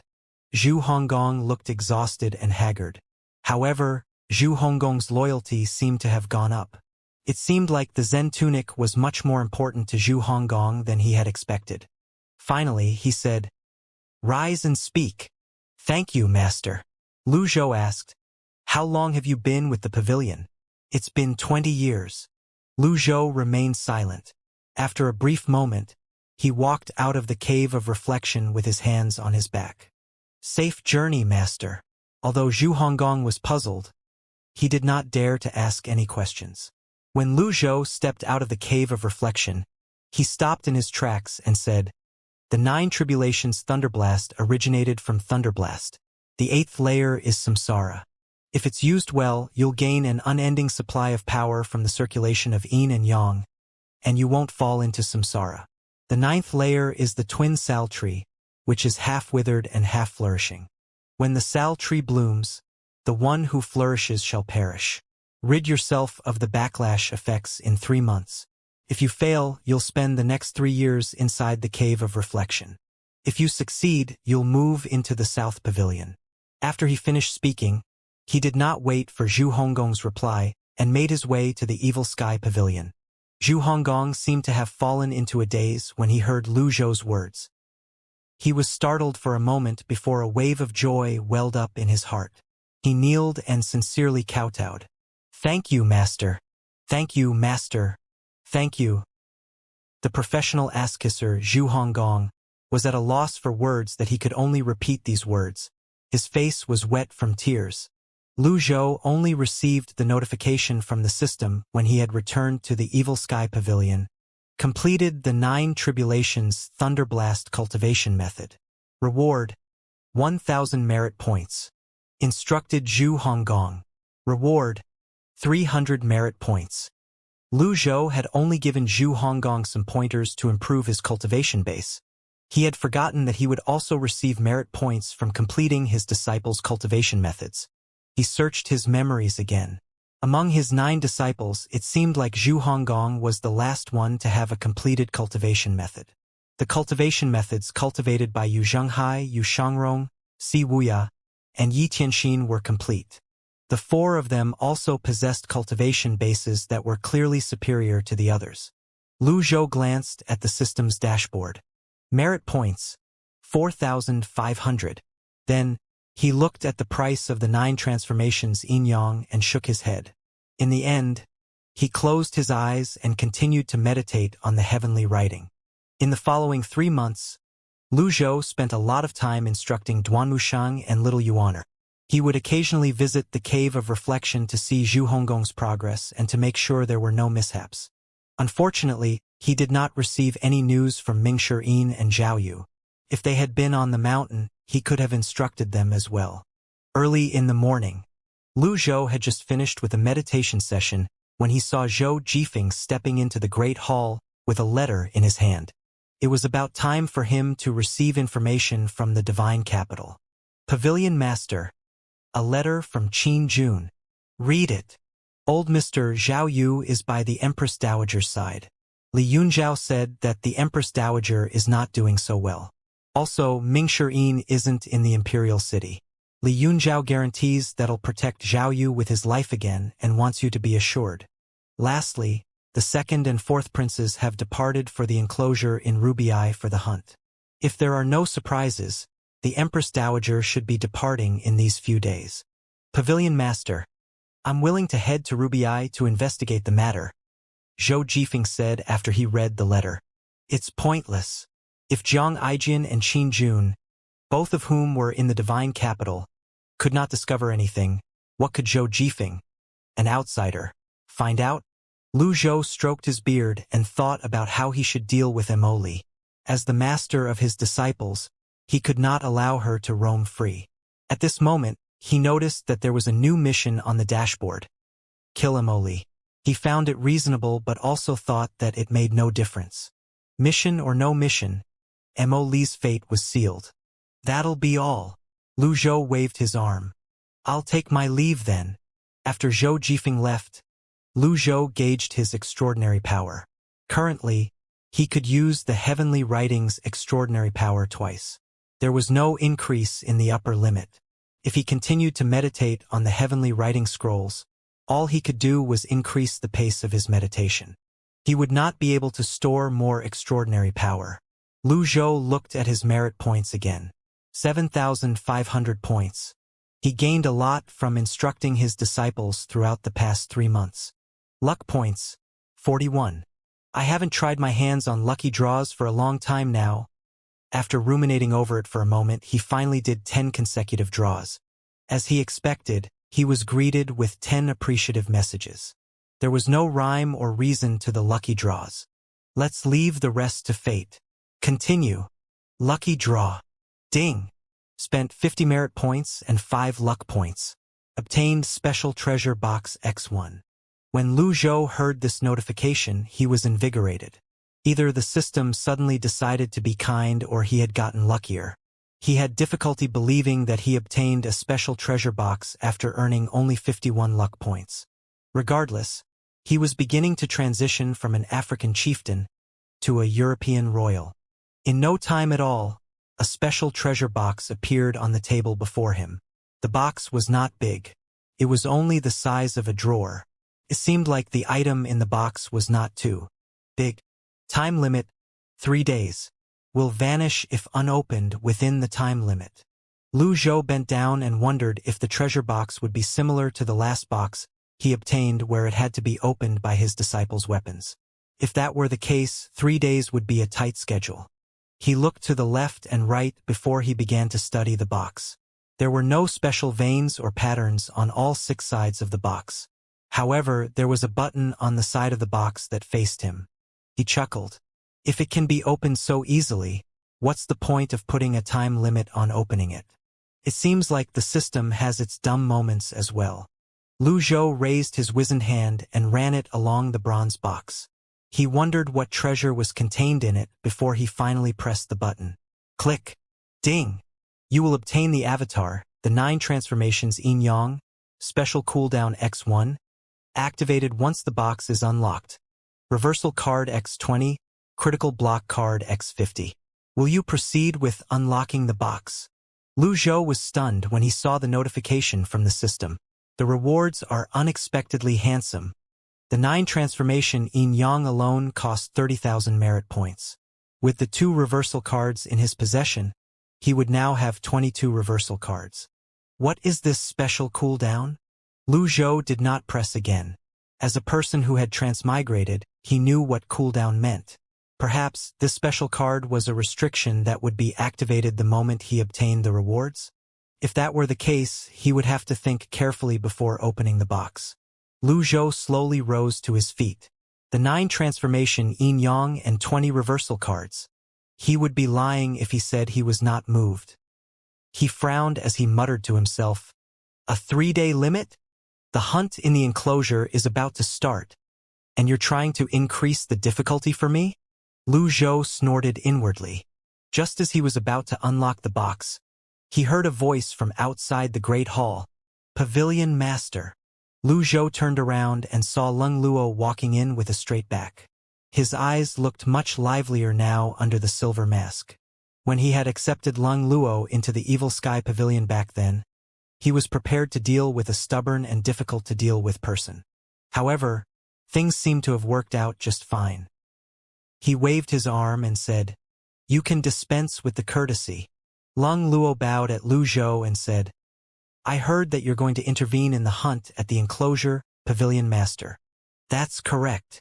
Lu Zhou nodded. Mo Li is the mastermind behind this incident.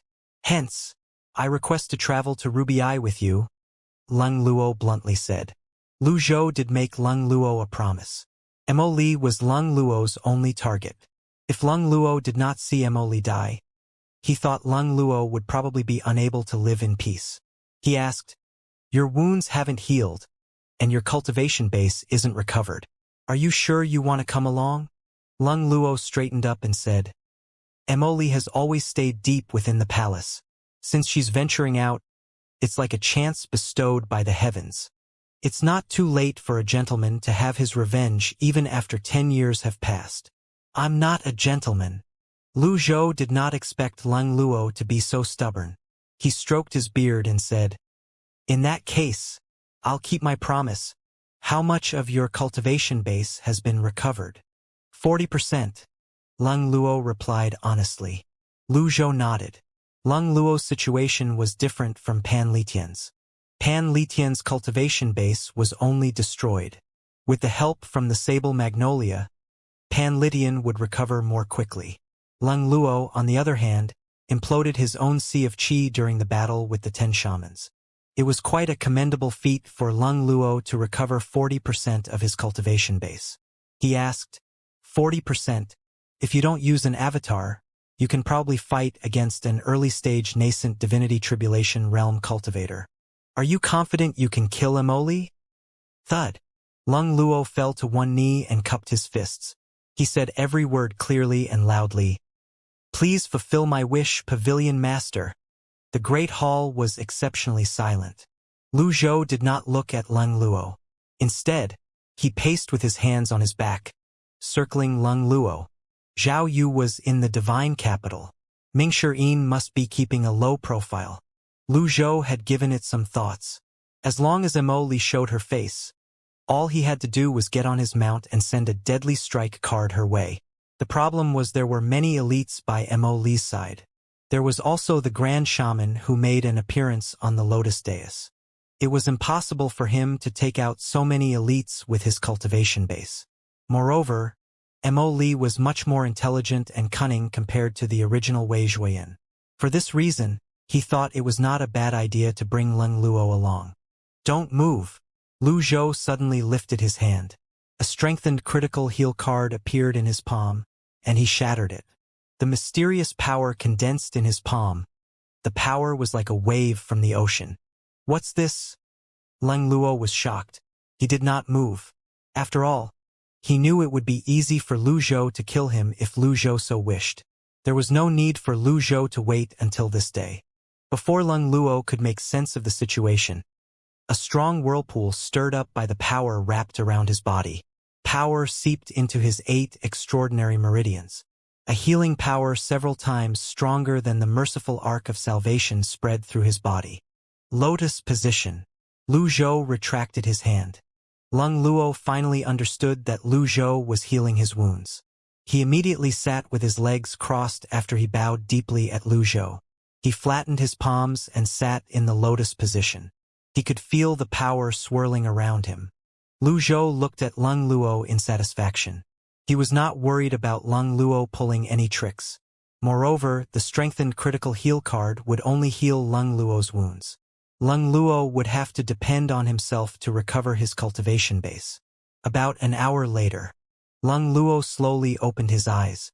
He surveyed his surroundings as he took a deep breath. He withdrew his hands and slowly rose to his feet. Lu Zhou noticed that Lung Luo's loyalty had increased. He asked, "How are your wounds?" Lung Luo cupped his fists respectfully and said, 90% of my injuries are healed. As for my cultivation base, I'm certain that it'll be fully recovered within 3 months if there are no surprises." "Good." Lu Zhou nodded.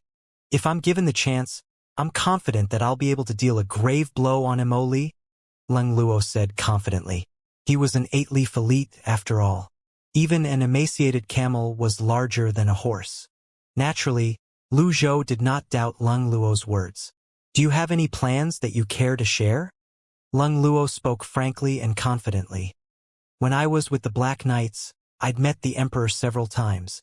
No matter how great the quarrel is between the fourth prince and the second prince, they are still princes. The only person who can manage them is the Emperor. Lu Zhou looked up. Leng Luo had a point. He had been thinking of a way to deal with the second prince's subordinate, Emoli. Perhaps he could work on the Emperor instead. The Black Knight's answer to the Emperor. You were the leader of the Black Knights back then, and yet you've only met the Emperor several times. Lu Zhou found this strange. Leng Luo replied, usually, his attendants would convey his message for him. The monarch of a nation would not easily show himself after all. Moreover, the Black Knights operated in the shadows and were not in the divine capital. The Emperor could not venture outside without due cause. The attendants usually possess unfathomable cultivation bases. The Emperor trusts them highly. There had been many assassination attempts over the years, and the assassins were usually incapable of getting past the attendants, let alone kill the Emperor. Leng Luo said with a sigh. Lu Zhou nodded. Continue. Leng Luo said, since Zhao Yu is Princess Yunzhao's orphan, she would have the opportunity to meet the Emperor. Moreover, Zhao Yu remains by the Empress Dowager's side and has the Empress Dowager's support. It's most appropriate to have her relay the message before the Empress Dowager departs from the capital. However, the Emperor is the Emperor after all. He's no stranger to schemes and plots. It will be difficult to deal with him. You have a point. Lu Zhou was about to call for someone when Zhou Jifeng came rushing into the great hall anxiously. Pavilion Master, Zhang Aijin sent word to inform you that the Empress Dowager has departed from the capital. This is our chance, Leng Luo said. Chance? Zhou Jifeng was puzzled. It's all right even if we don't make contact with the Emperor. I'm willing to infiltrate the Black Knights camp, Leng Luo said. He was the former leader of the Black Knights after all. Now that he had mostly recovered his cultivation base, it would not be difficult for him to make use of his previous resources. Lu Zhou stroked his beard and nodded as he said, will it be a problem for you to act on your own in the Black Knights camp? Leng Luo was slightly taken aback. He had thought to head over there with Lu Zhou. It was much safer with Lu Zhou by his side. However, at this juncture, he did not dare to voice his apprehension. Moreover, he was certain Lu Zhou had his own plans as well. Apart from that, he did not dare to ask for too much. He was already grateful that Lu Zhou allowed him to come along. In the end, he replied, no problem. Good. Lu Zhou waved his hand. Without another word, Leng Luo cupped his fists and left the great hall. You can return to what you were doing, Lu Zhou said. I'll take my leave. Zhou Jifeng left the great hall. He was impressed. In his opinion, Lu Zhou was like a general devising strategies in his secluded tent while determining the outcome of a battle far away. Lu Zhou did not seem nervous in the least. As soon as he left the great hall, he ran into a drenched Duan Mushang. Duan Mushang held the Overlord's spear in his hand as he called out, Zhou Jifeng. Greetings, Mr. Third. Let's go. I suddenly thought of a way to hone my basic spear techniques, Duan Mushang said excitedly. Don't worry. I've been reckless in the past, and I apologize for that. This is also a good opportunity for you to hone your sword skills. Duan Mushang apologized as he pulled Zhou Jifeng toward the back of the mountain. Lu Zhou returned to the East Pavilion and glanced at the parchment drawing on the table. The parchment drawing remained unchanged. All it showed was the divine capital and the mausoleum of swords. Looks like there won't be any information about the fourth open heavenly writing scroll for the time being. Lu Zhou waved his hand. The special treasure box landed on the floor. He sat with his legs crossed. With bated breath, he focused his mind. He looked at the bronze treasure box with a 3-day time limit. Should I open it? I might lose the huge reward inside though. Moreover, I might remain an African chieftain forever. Will I be alright living life as an African chieftain?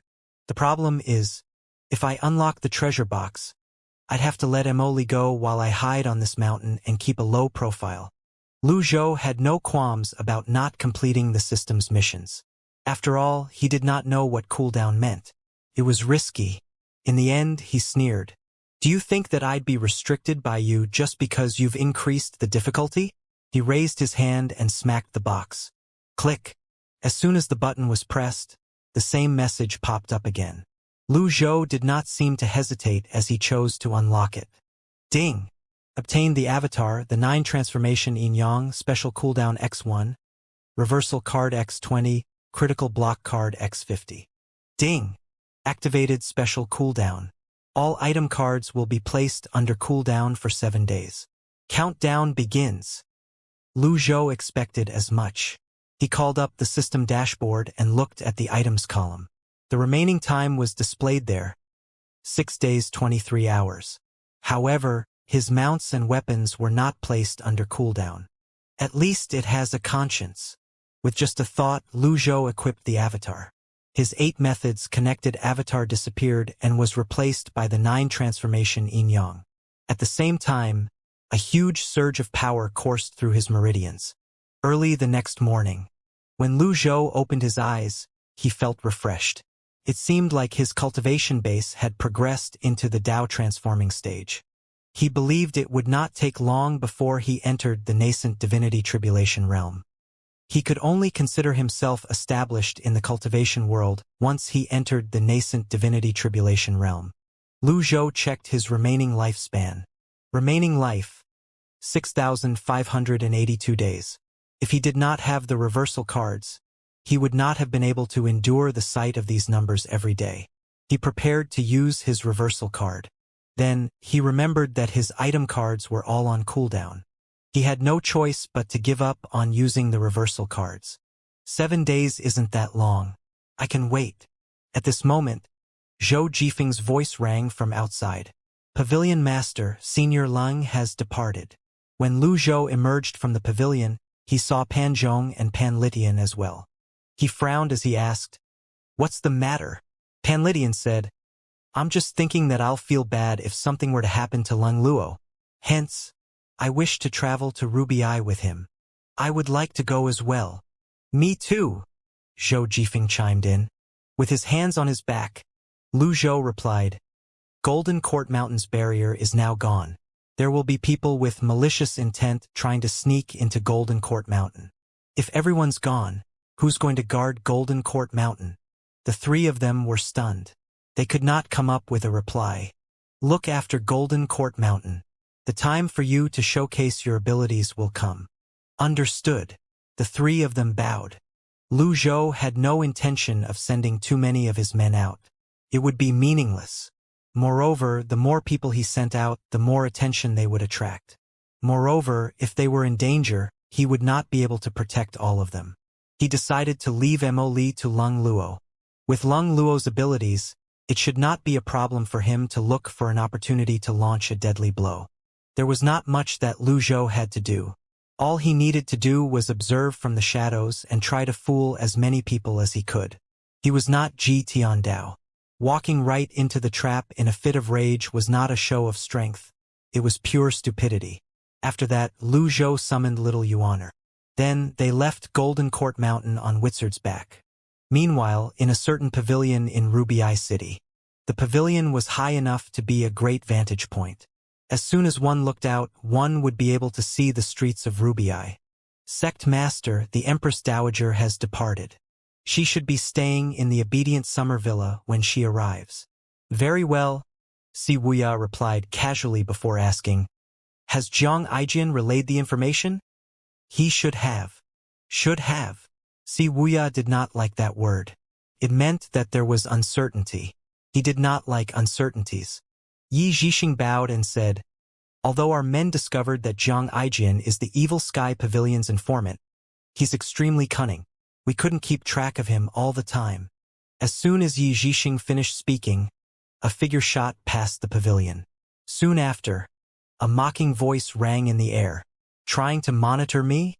You guys are far from capable of doing that." After him, Si Wuya stood up and looked out the window. Understood. Yi Zhixing gave chase at lightning speed, vanishing from sight in just a blink of an eye. That can't be right. Si Wuya suddenly turned around. A figure appeared at the entrance. The man stood there with his hands on his back. The instant Yi Zhixing leaped out the window, Si Wuya realized what was wrong. There had been a problem from the moment he left the secluded hut. In the end, he looked at the person and said, "Luring the tiger away from its mountain?" Si Wuya. The person turned around slowly. There was a black eye patch covering his left eye. Si Wuya wondered if he was truly blind. He had a thick beard and a weathered face. There was a saber at his waist, and his posture was straight. The one-eyed man said in a clean and crisp voice, "Hello." Si Wuya looked to the left and right. There were slightly more than 10 individuals in ordinary clothes hiding around him. He replied, "I don't believe that we've met." "That's all right. I'll make sure that you remember me." Han Yuan clapped his hands before more than 10 people charged over. Si Wuya did not resist. He allowed himself to be bound. He said with a faint smile on his face, "Aren't you going to kill me? There's no need to rush. Take him away." Han Yuan and 2 of his subordinates boarded a carriage after exiting the pavilion. The horse carriage sped toward Ruby Eye City. An hour later, the carriage halted. "This way." Han Yuan made an inviting gesture. Si Wuya leaped off the carriage. He surveyed his surroundings and said, "The obedient summer villa? You're from the imperial family." Han Yuan did not deny it. He waved his hand. 2 of his subordinates brought Si Wuya to the second floor of one of the side courts. Han Yuan smiled and said, "The environment here is much better than that pavilion you were in. The view is nice as well." Si Wuya made himself at home. He walked up to the large arched window and calmly took a seat. Although his hands were bound, it did not impede his movements. "My surname's Han. My name is Han Yuan. One of the 8 great generals of the Imperial Guards, Han Yuan. General Han with the 10 great deputies." Si Wuya recited the information he had on Han Yuan. "As expected of the Darknet's master. You know so much about me. However," Han Yuan suddenly changed the topic. "Do you know I have a hopeless little brother? Sect Master Si?" "Little brother?" Si Wuya frowned slightly. Wave after wave of information appeared in his mind. Han Yufeng. Han Yuan nodded slightly. An ambiguous expression could be seen on his face. Realization dawned on Si Wuya before he said, "As expected, he's your younger brother. Are you going to avenge him?" It seemed like he had long suspected the connection between Han Yuan and Han Yufeng. However, he did not think Han Yuan would avenge his younger brother just because of their blood relation. "Perhaps, but it'd be only an excuse," Han Yuan replied. Si Wuya nodded. "The person who impersonated Zhang Aijian is one of your men?" "That's right." "Did you deliberately leak the information to lure me out?" "Smart," Han Yuan said with a smile. "Smart people like you often believe that they're infallible. You like to use the weaknesses of others against them. Hence, I decided to give you a taste of your own medicine." "Looks like I've underestimated the Imperial Guard," Si Wuya calmly said. "A person who regularly walks by the river can't avoid getting their shoes wet. To tell you the truth, I've made more than 10 attempts against you, Sect Master Si, and this is the only time that I've succeeded. There's no need to go over the failed attempts. The number of failures isn't important. One instance of success is all I need," Han Yuan said. "Indeed, I have been careless in regard to the information about Zhang Aijian," Si Wuya said. Han Yuan continued to say, "Whatever His Highness, the Second Prince, wants to do as officials, we can only play along. Does he think that I'm unaware of the moles he planted around me? However, if you didn't take an interest in Zhang Aijian, Sect Master Si, I would never have the opportunity to find you." Si Wuya asked with a smile on his face, "Who's trying to get rid of me?" Han Yuan shook his head. He spoke as though he was chatting with a friend. "After you die, I'll have someone burn the answer on a paper for you." "Why aren't you getting it over with then?" Si Wuya asked.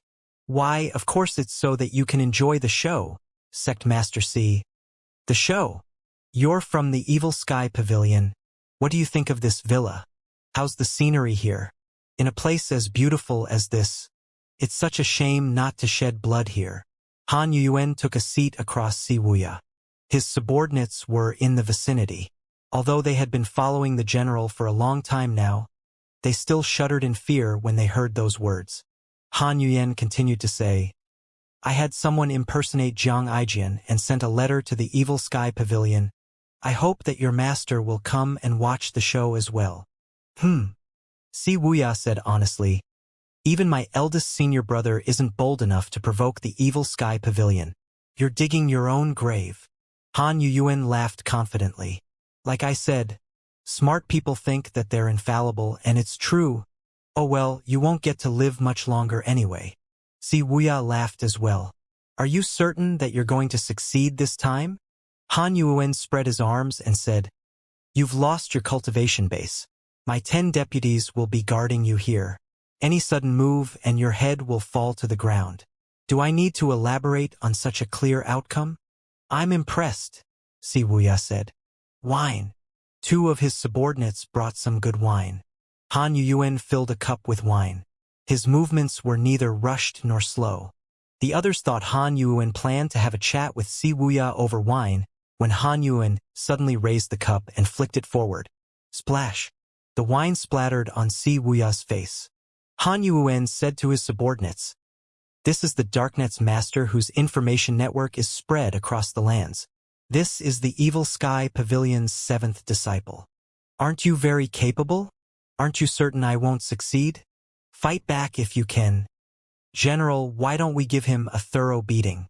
I can't help but feel annoyed by his face. One of Han Yuan's subordinates said from the side. Han Yuan waved his hand. I'm under orders that not one of his hair shall be touched. And so it shall be. However, no one said I can splash wine on him. Wuxia smiled and said, If this is all you've got, I'm afraid that you'll be disappointed. He had gleaned some information off of Han Yuan's words. It seemed like Han Yuan was following someone's orders. The Imperial Guards had always been under the Emperor's command. Was someone acting behind the Emperor's back? Perhaps someone had colluded with Han Yuan and dragged him into this? Han Yuan said, Of course this isn't all. You'll have to watch a show you'll never forget before you die. Meanwhile, an old man and a young girl appeared in Ruby City. Master, why didn't we directly go to the enclosure? Little Yuaner asked. There's no need for that, Lu Zhou replied. Zhao Yu and Mingshi Yin would not be going to the enclosure anyway. No matter how dumb the second prince was, he would not make a move there. Where are we going then? We'll look for a place to stay for now, Lu Zhou replied. I'm good at that. Yuaner, Lu Zhou called out just as little Yuaner was about to dash away. What's the matter, master? Don't go too far. The hearts of men are sinister, Lu Zhou said. Little Yuaner nodded. She was touched that her master was worried about her. It did not take long before they found an inn to lodge in. When night fell, Lu Zhou was looking at the remaining cooldown time for the item cards. There were slightly more than 5 days left. It seemed like he would have to rely on Lang Luo, Mingshi Yin, and Zhang Aijian this time around. If there was a need, he would unleash his grand technique and flee on Wizard's back. Wait, that's not right. He was having silly thoughts again. He was the greatest villain under the heavens. He had the techniques from the extraordinary power and his disciple to protect him. Why would he need to run away? Lu Zhou stayed in the inn in Ruby City. While the sun had not completely set, he said to little Yuaner, Send a letter to Zhang Aijian. Tell him to meet me here. Will he come, master? Go to a nearby information station and have Immortal send the letter, Lu Zhou replied. Little Yuaner found this strange. Surely a messenger bird would have been quicker. Why would they choose to use the methods of the mortals? Go! Oh! Little Yuaner left the inn. Lu Zhou stroked his beard and walked up to the window. He looked at Ruby City. Ruby and Runan were originally the same city. There was not much of a distance between them. Knowing Zhang Aijian, he would not stay in the divine capital all the time. Little Yuaner returned to the inn after running her errand. She said, Master, it's done. You can go and rest now. The stars shone brightly in the sky, but Lu Zhou did not sleep. Instead, he spent the entire night meditating on the heavenly writing scroll. Early the next morning. Thump, thump, thump. Someone was knocking on Lu Zhou's door. Old senior. It's me. Lu Zhou opened his eyes and said, Come in. Creak. Zhang Aijin opened the door and hopped in like a monkey. Then, he poked his head outside, looking up and down the hallway. When he was certain no one was around, he carefully closed the door. He leaned on the door and patted his chest. He heaved a long sigh before he said, That scared the hell out of me. Thank goodness no one's following me. I'm a fucking genius. Zhang Aijin. Lu Zhou raised his voice slightly. Old senior. Zhang Aijin immediately bowed before he scurried over to the table. He chuckled before he said, Stay your anger. Tell me, what is the meaning of all this? What else? The second prince wants to move against the fourth prince. This is all a setup. It has nothing to do with the evil sky pavilion, and Zhao Yu's very safe, Zhang Aijin said with a smile. Lu Zhou frowned slightly. As expected. As expected? Zhang Aijin looked at Lu Zhou, puzzled and unsure of himself. He wondered what Lu Zhou's words meant. Lu Zhou said, Someone impersonated you and sent a message to the evil sky pavilion. Huh. Zhang Aijin shuddered. He scratched his head. So that's what happened. I was wondering why you suddenly used the mortal's mail service, old senior. It's true that the dumbest way is the safest way. No, that's not what I meant. What I'm trying to say is, you suspect that someone knows about my existence, old senior. Lu Zhou merely glanced at Zhang Aijin before he rose to his feet and walked to the window. The sun was rising from the east. Could it be your seventh disciple, Si Wuya? Zhang Aijin continued to speculate. He found out about me long ago. He even killed many of my informants. I've yet to get even with him. How dare he lure you here? Is he trying to kill his own master? The audacity! Lu Zhou remained silent. He did not rule out that possibility. However, if Si Wuya was on Yu Zhenghai's side, they would never help the imperial family to work against the evil sky pavilion. It did not make sense. They had no motives and reason to do such a thing. Hence, it was highly improbable for the culprit to be Si Wuya. Are you certain that your people can be trusted? Lu Zhou looked at Zhang Aijin. Zhang Aijin was stunned. Usually, they would never suspect anyone they employed and would not employ anyone they suspected. However, nobody could be absolutely sure that their agents were completely loyal. Zhang Aijin regarded Lu Zhou with a curious expression before he said, If it isn't Si Wuya, it must have been someone else. Who's the brave fool who dares to impersonate me? However, since you've seen through that, old senior, what are you doing here in Rubii? Without waiting for Lu Zhou's reply, he guessed. Trying to kill Emoli? Lu Zhou stroked his beard as he looked at the scenery outside the window. Someone else will kill Emoli.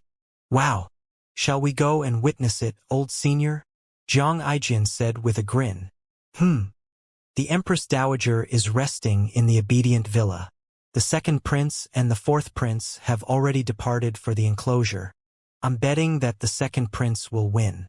How about you, old senior? Zhang Aijin said. Lu Zhou stared at him. His expression did not change. He merely fixed his eyes on Zhang Aijin. Zhang Aijin was unnerved by this silent stare.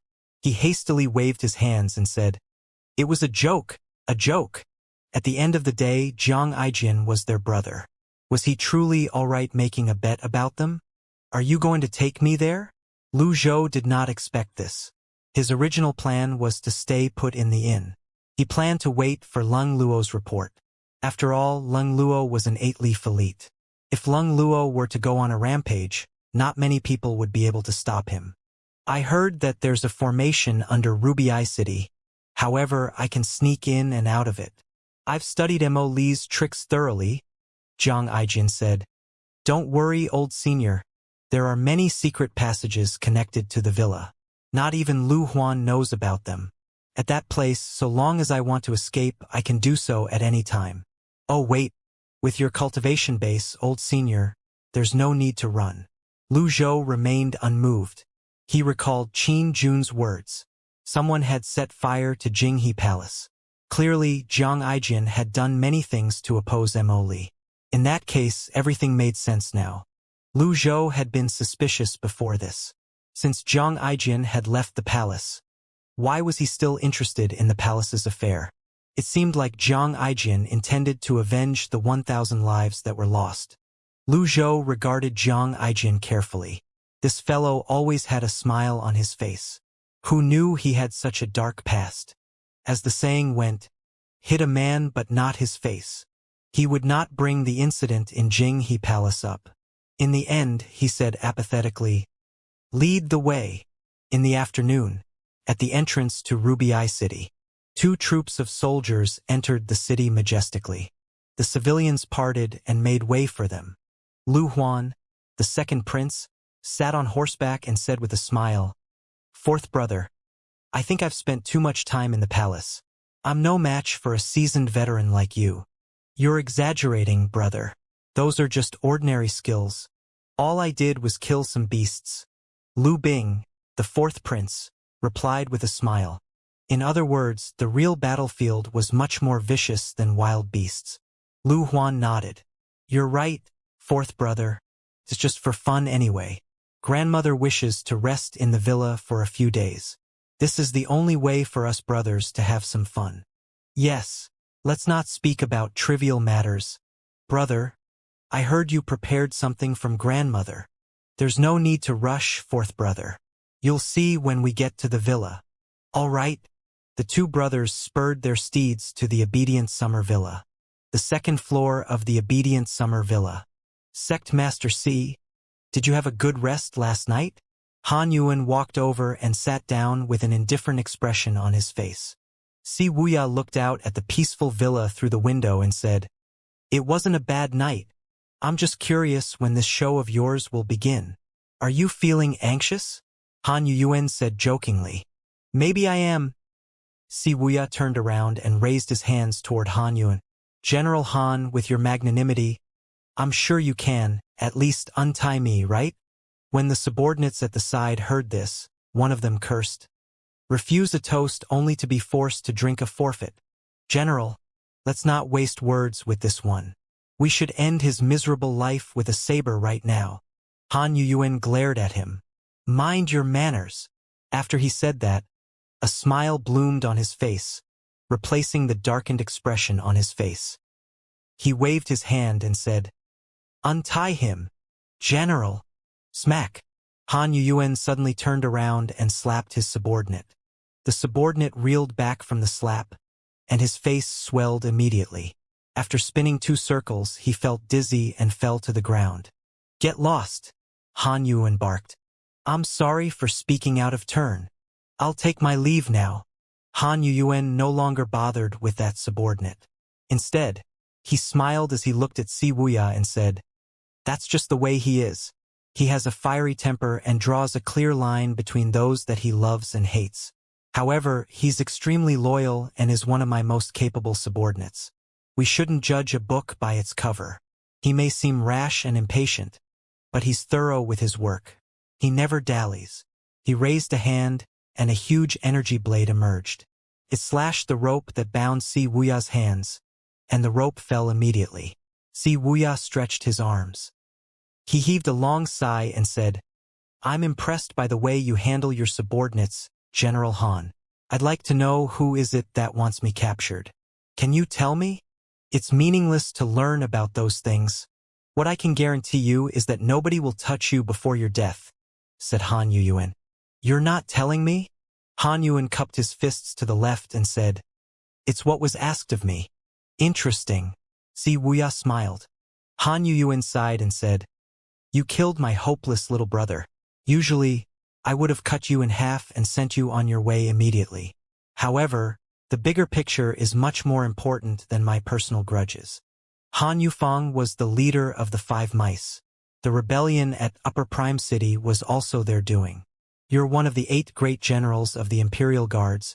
You should have disregarded your personal ties and carried out your duties, Si Wuya said. If this was a contest of words, He did not fear Han Yuyuan. At the end of the day, Han Yuyuan was a martial person. Han Yuyuan smiled and said, "Since I'm paid by the imperial court, it's only natural that I serve it. Those are two separate matters. If I were the one who captured Han Yufeng, I would naturally execute him." Si Wuya nodded and said, "I'm curious, with Han Yufeng's ability, how did he roam the divine capital unhindered? In the beginning, I thought he was exceptionally skilled. However, now I don't think it was that simple." Smack! Han Yuyuan shattered the table before him with a strike of his hand. He said, "Sect Master C, don't think I won't lay my hands on you just because someone is protecting you. There's a limit to my patience." As soon as Han Yuyuan finished speaking, a subordinate approached him and whispered into his ear. The embers of fury were cleanly swept away, and a smile bloomed on his face. "Sect Master C, the show has begun." Han Yuyuan pointed at the obedient summer villa. Across the river stood the entrance to the villa. Everything could be seen from the pavilion's window. This was a good vantage point, indeed. Clip, clop, clip, clop. At the end of the villa, a large troop made its way in. The troop was led by a huge carriage covered in red floral draperies that fluttered in the wind. There were several palace girls walking next to the carriage as well. The person who walked ahead of the carriage was the elite by the Empress Dowager's side, Li Yunzhao. He looked straight ahead with killing intent in his eyes. The entire group proceeded slowly. This was the Empress Dowager's carriage. "Halt!" Li Yunzhao's sharp voice resounded in the entire villa. He launched himself up into the air and surveyed the surroundings before he slowly landed next to the carriage. Then he softly said, "Empress Dowager, Princess, we've arrived." At this very moment, two troops of soldiers emerged from the other side of the villa. Li Yunzhao did not seem to be bothered. He knew who they were. The two troops stopped before the carriage. "Grandmother! Grandmother!" At this moment, a graceful and noble-looking old woman appeared in everyone's sight. She rose to her feet after the curtains were parted and stepped out of the carriage. She looked slightly pale, but no trace of exhaustion could be seen in her eyes. Zhao Yu hastily left the carriage and supported her. "Granny!" The Empress Dowager turned and placed a hand on Zhao Yu's hands as she said, "My sweet grandchild." Zhao Yu was dressed in palace clothing as well. If one was unaware, it would be difficult to imagine she was the fifth villain from the Evil Sky Pavilion.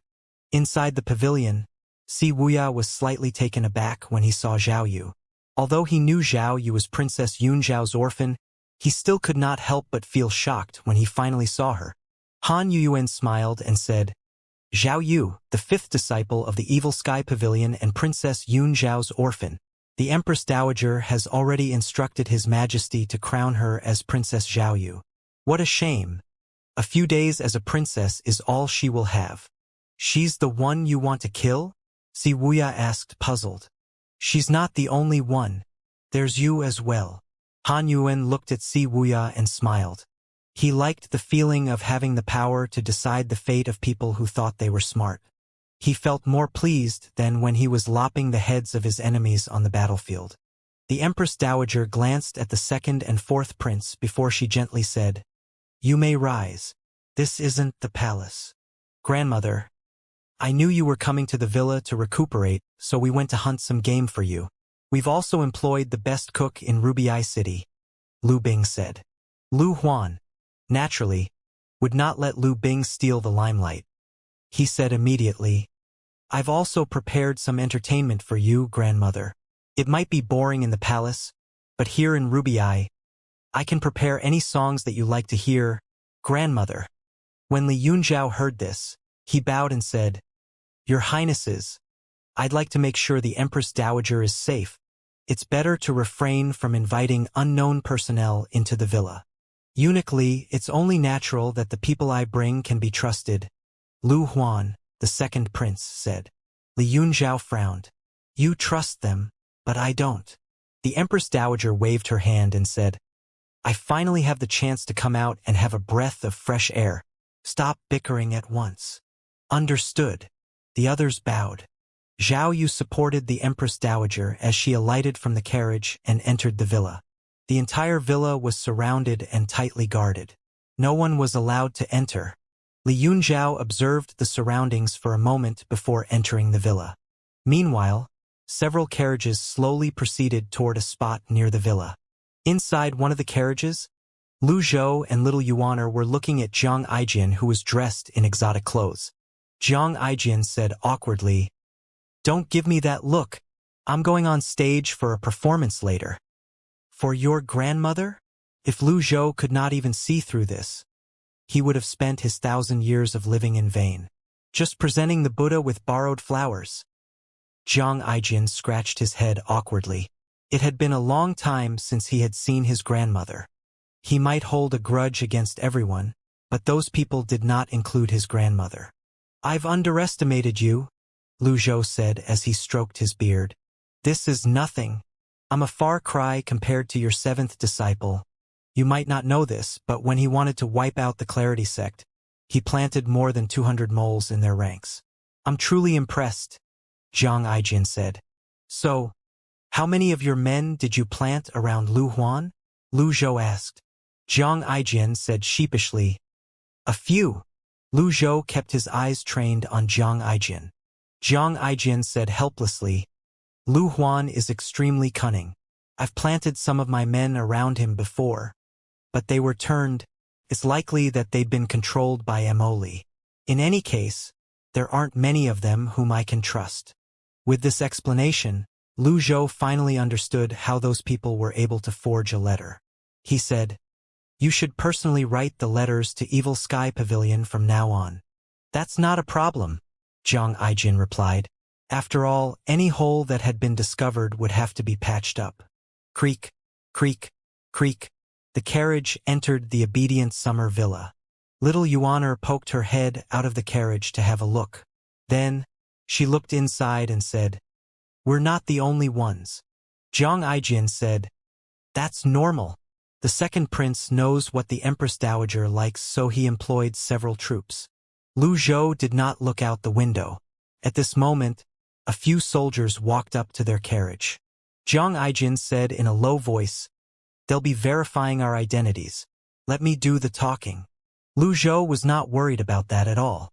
He was wondering what the next course of action he should take if Lung Luo failed his mission. Perhaps, he would really have to unleash a grand technique and flee on Witzard's back. If that were to happen, it would certainly be an moment for the great villain. In the end, Lu Zhou stroked his beard and asked, "Do you have an escape plan?" Jiang Aijian said with a smile, "Naturally. A crafty rabbit has 3 burrows after all. However, I don't think that you'll need them, old senior." Lu Zhou did not press him with more questions. At this moment, voices could be heard from outside. "My lord, I'm invited by His Highness, the second prince, himself. There's no need for such formalities. My surname is Ri, you can just call me Troop Leader Ri. I've been preparing my troop for a long time for this. We will do our best." "Thank you, my lord. Watch your steps." After the identities of the travelers on the first carriage were verified, they were granted entry into the villa. Little Yuaner covered her mouth and giggled as she said, "Master, that person's strange." Lu Zhou was not as curious as little Yuaner, nor did he look outside. However, he had also heard the weird accent of the man who had just spoken. There were all kinds of strange things in the great wide world. It was soon Lu Zhou's carriage's turn to be inspected. When the soldiers came to check their identities, Jiang Aijian leaped out and said, "My lord, I'm part of the family. Here's the second Princess Peza." The soldiers did not give him a hard time, and the carriage was granted entry into the villas as well. Jiang Aijian returned to the carriage and said, "I say, that Ri fellow sure knows how to work his way around here. That's just how it is in society, that's how you survive." Little Yuaner rolled her eyes at him and said, "Humph, you and that Ri fellow are the same. You're not good people." "I never said that I was." Creak, creak. The carriage came to a halt and 3 of them leaped down from the carriage. The others alighted from the carriage as well. They were in a private little courtyard. Every troop was separated. The environment was nice, albeit slightly confined. Large numbers of soldiers stood guard outside the courtyards. There were many cultivators as well. The officer who let them pass spoke to Jiang Aijian. "Prepare yourselves. I'll notify you when the act before yours is done." "Don't worry, my lord," Jiang Aijian guaranteed as he thumped his chest. The others began preparing the props needed for the performance. After the officers left, Jiang Aijian walked up to Lu Zhou and said, "Old senior, all you have to do is to play along later during the performance. I'm guessing that Mo Li won't show herself. We'll move along the secret passage later. Play along. It's a joke. You can just be a member of the audience," Jiang Aijian said. "That's more like it. How can you expect me to hop around like the youngsters when I'm this old?" Meanwhile, the Empress Dowager rested in a side courtyard. The second prince, Lu Huan, waited for her outside. He said, "Grandmother, the preparations are done. They're all troops that you liked in the past." "That's nice." Zhao Yu glanced at Lu Huan. Then, she helped the Empress Dowager to her feet and said, "Granny, you like listening to songs even before this?" The Empress Dowager displayed a gentle smile and said, "The palace is deserted and boring. This is the only pastime I have." "Zhao Yu, why don't you remain in the palace and keep me company?" Zhao Yu replied, "Granny, you have many grandchildren. I'm sure there are better candidates. They're ungrateful brats. The one I like the most is your third brother. Alas, he died young," the Empress Dowager said with a sigh. "Third brother? Let's not talk about that. Come, listen to some songs with me." The Empress took a few steps before slowing down. "Little Yun." Li Yunzhao walked over immediately. The Empress Dowager said, "Look after things." "Understood." After that, they made their way to the obedient manor. The stage and props were already set up at the center of the wide space. The musicians were respectfully waiting on the stage. The Empress Dowager entered the manor. With Li Yunzhao escorting her, she sat in the seat of honor. The seat had the best view of the stage. There were seats next to her seat as well. She said, "We're all family. Sit wherever you like." Although she told them to sit wherever they liked, nobody actually did so. The second and fourth prince entered the manor. The Empress Dowager pulled Zhao Yu to sit on the seat next to her. Then the musicians bowed and began playing their piece. To those who knew nothing about music, this was truly a bore. For example, the second and fourth prince would often find their minds wandering as they listened to the songs. The music merely entered one ear and exited from the other. After a long while, the Empress Dowager exclaimed in delight, "Bravo!" The others applauded as well, following her. Q. Since grandmother says it's good, it must be really good. They'll be greatly rewarded. Lu Huan waved his hand as he looked at the fourth prince, Lu Bing. "What do you say, fourth brother?" "Of course," Lu Bing replied. The next two performances paled in comparison to the opening act. The Empress Dowager did not find them interesting. The second and fourth prince shook their heads when they saw this. When it was time for the third troupe to perform, Zhao Yu's eyes suddenly brightened when she saw a man dressed in peculiar clothes and a tall hat with a fake mustache pasted to his face stepped onto the stage. She rendered speechless by this sight. Fourth senior brother? What's he doing here? There was no need to describe how badly the play went. Halfway through, the second prince, Lu Huan, hit the table and said, "This is a complete mess. Men." The Empress Dowager was perplexed by the performance as well. It seemed to be a jumble of magic tricks and acrobatics. It was meaningless. "Take them away," Lu Huan said. At this moment, Zhao Yu hastily said, "I think it was a good performance." Lu Huan looked at Zhao Yu. The Empress Dowager nodded slightly. "If Zhao Yu says that it's good, it means that it's good. I like it." The man in the peculiar clothes bowed at the Empress Dowager. "Thank you, Empress Dowager." "Bravo," the Empress Dowager said tonelessly. Feeling helpless, Lu Huan could only wave his hand. "Reward them." Thud, thud, thud. The sound of footsteps resounded in the air. More people made their way into Obedient Villa. This was not a public place. Why were there so many visitors? The Empress Dowager said, "Little Li." Li Yunjiao hastily lowered his body and moved his ear closer to the Empress Dowager. Only, what's all the commotion about? Li Yunjiao nodded and said, "I'll take a look." He pushed away from the ground and launched himself into the air. From above, he surveyed the entire villa. He saw that the entire villa was now surrounded. Li Yunjiao landed and fell to one knee as he said, "Empress Dowager, I'm afraid we'll have to ask His Highnesses about this." The Empress Dowager looked at Lu Huan and Lu Bing. Lu Huan waved his arms before cupping his fists and said, "Grandmother, songs and acrobatics are minor performances. I've prepared something big for you." "Something big?" Lu Bing chuckled and said, "So soon, brother?" "Naturally." Lu Huan clapped his hands. A poised and charming woman in lavish makeup entered the obedient villa while she was escorted by several other women.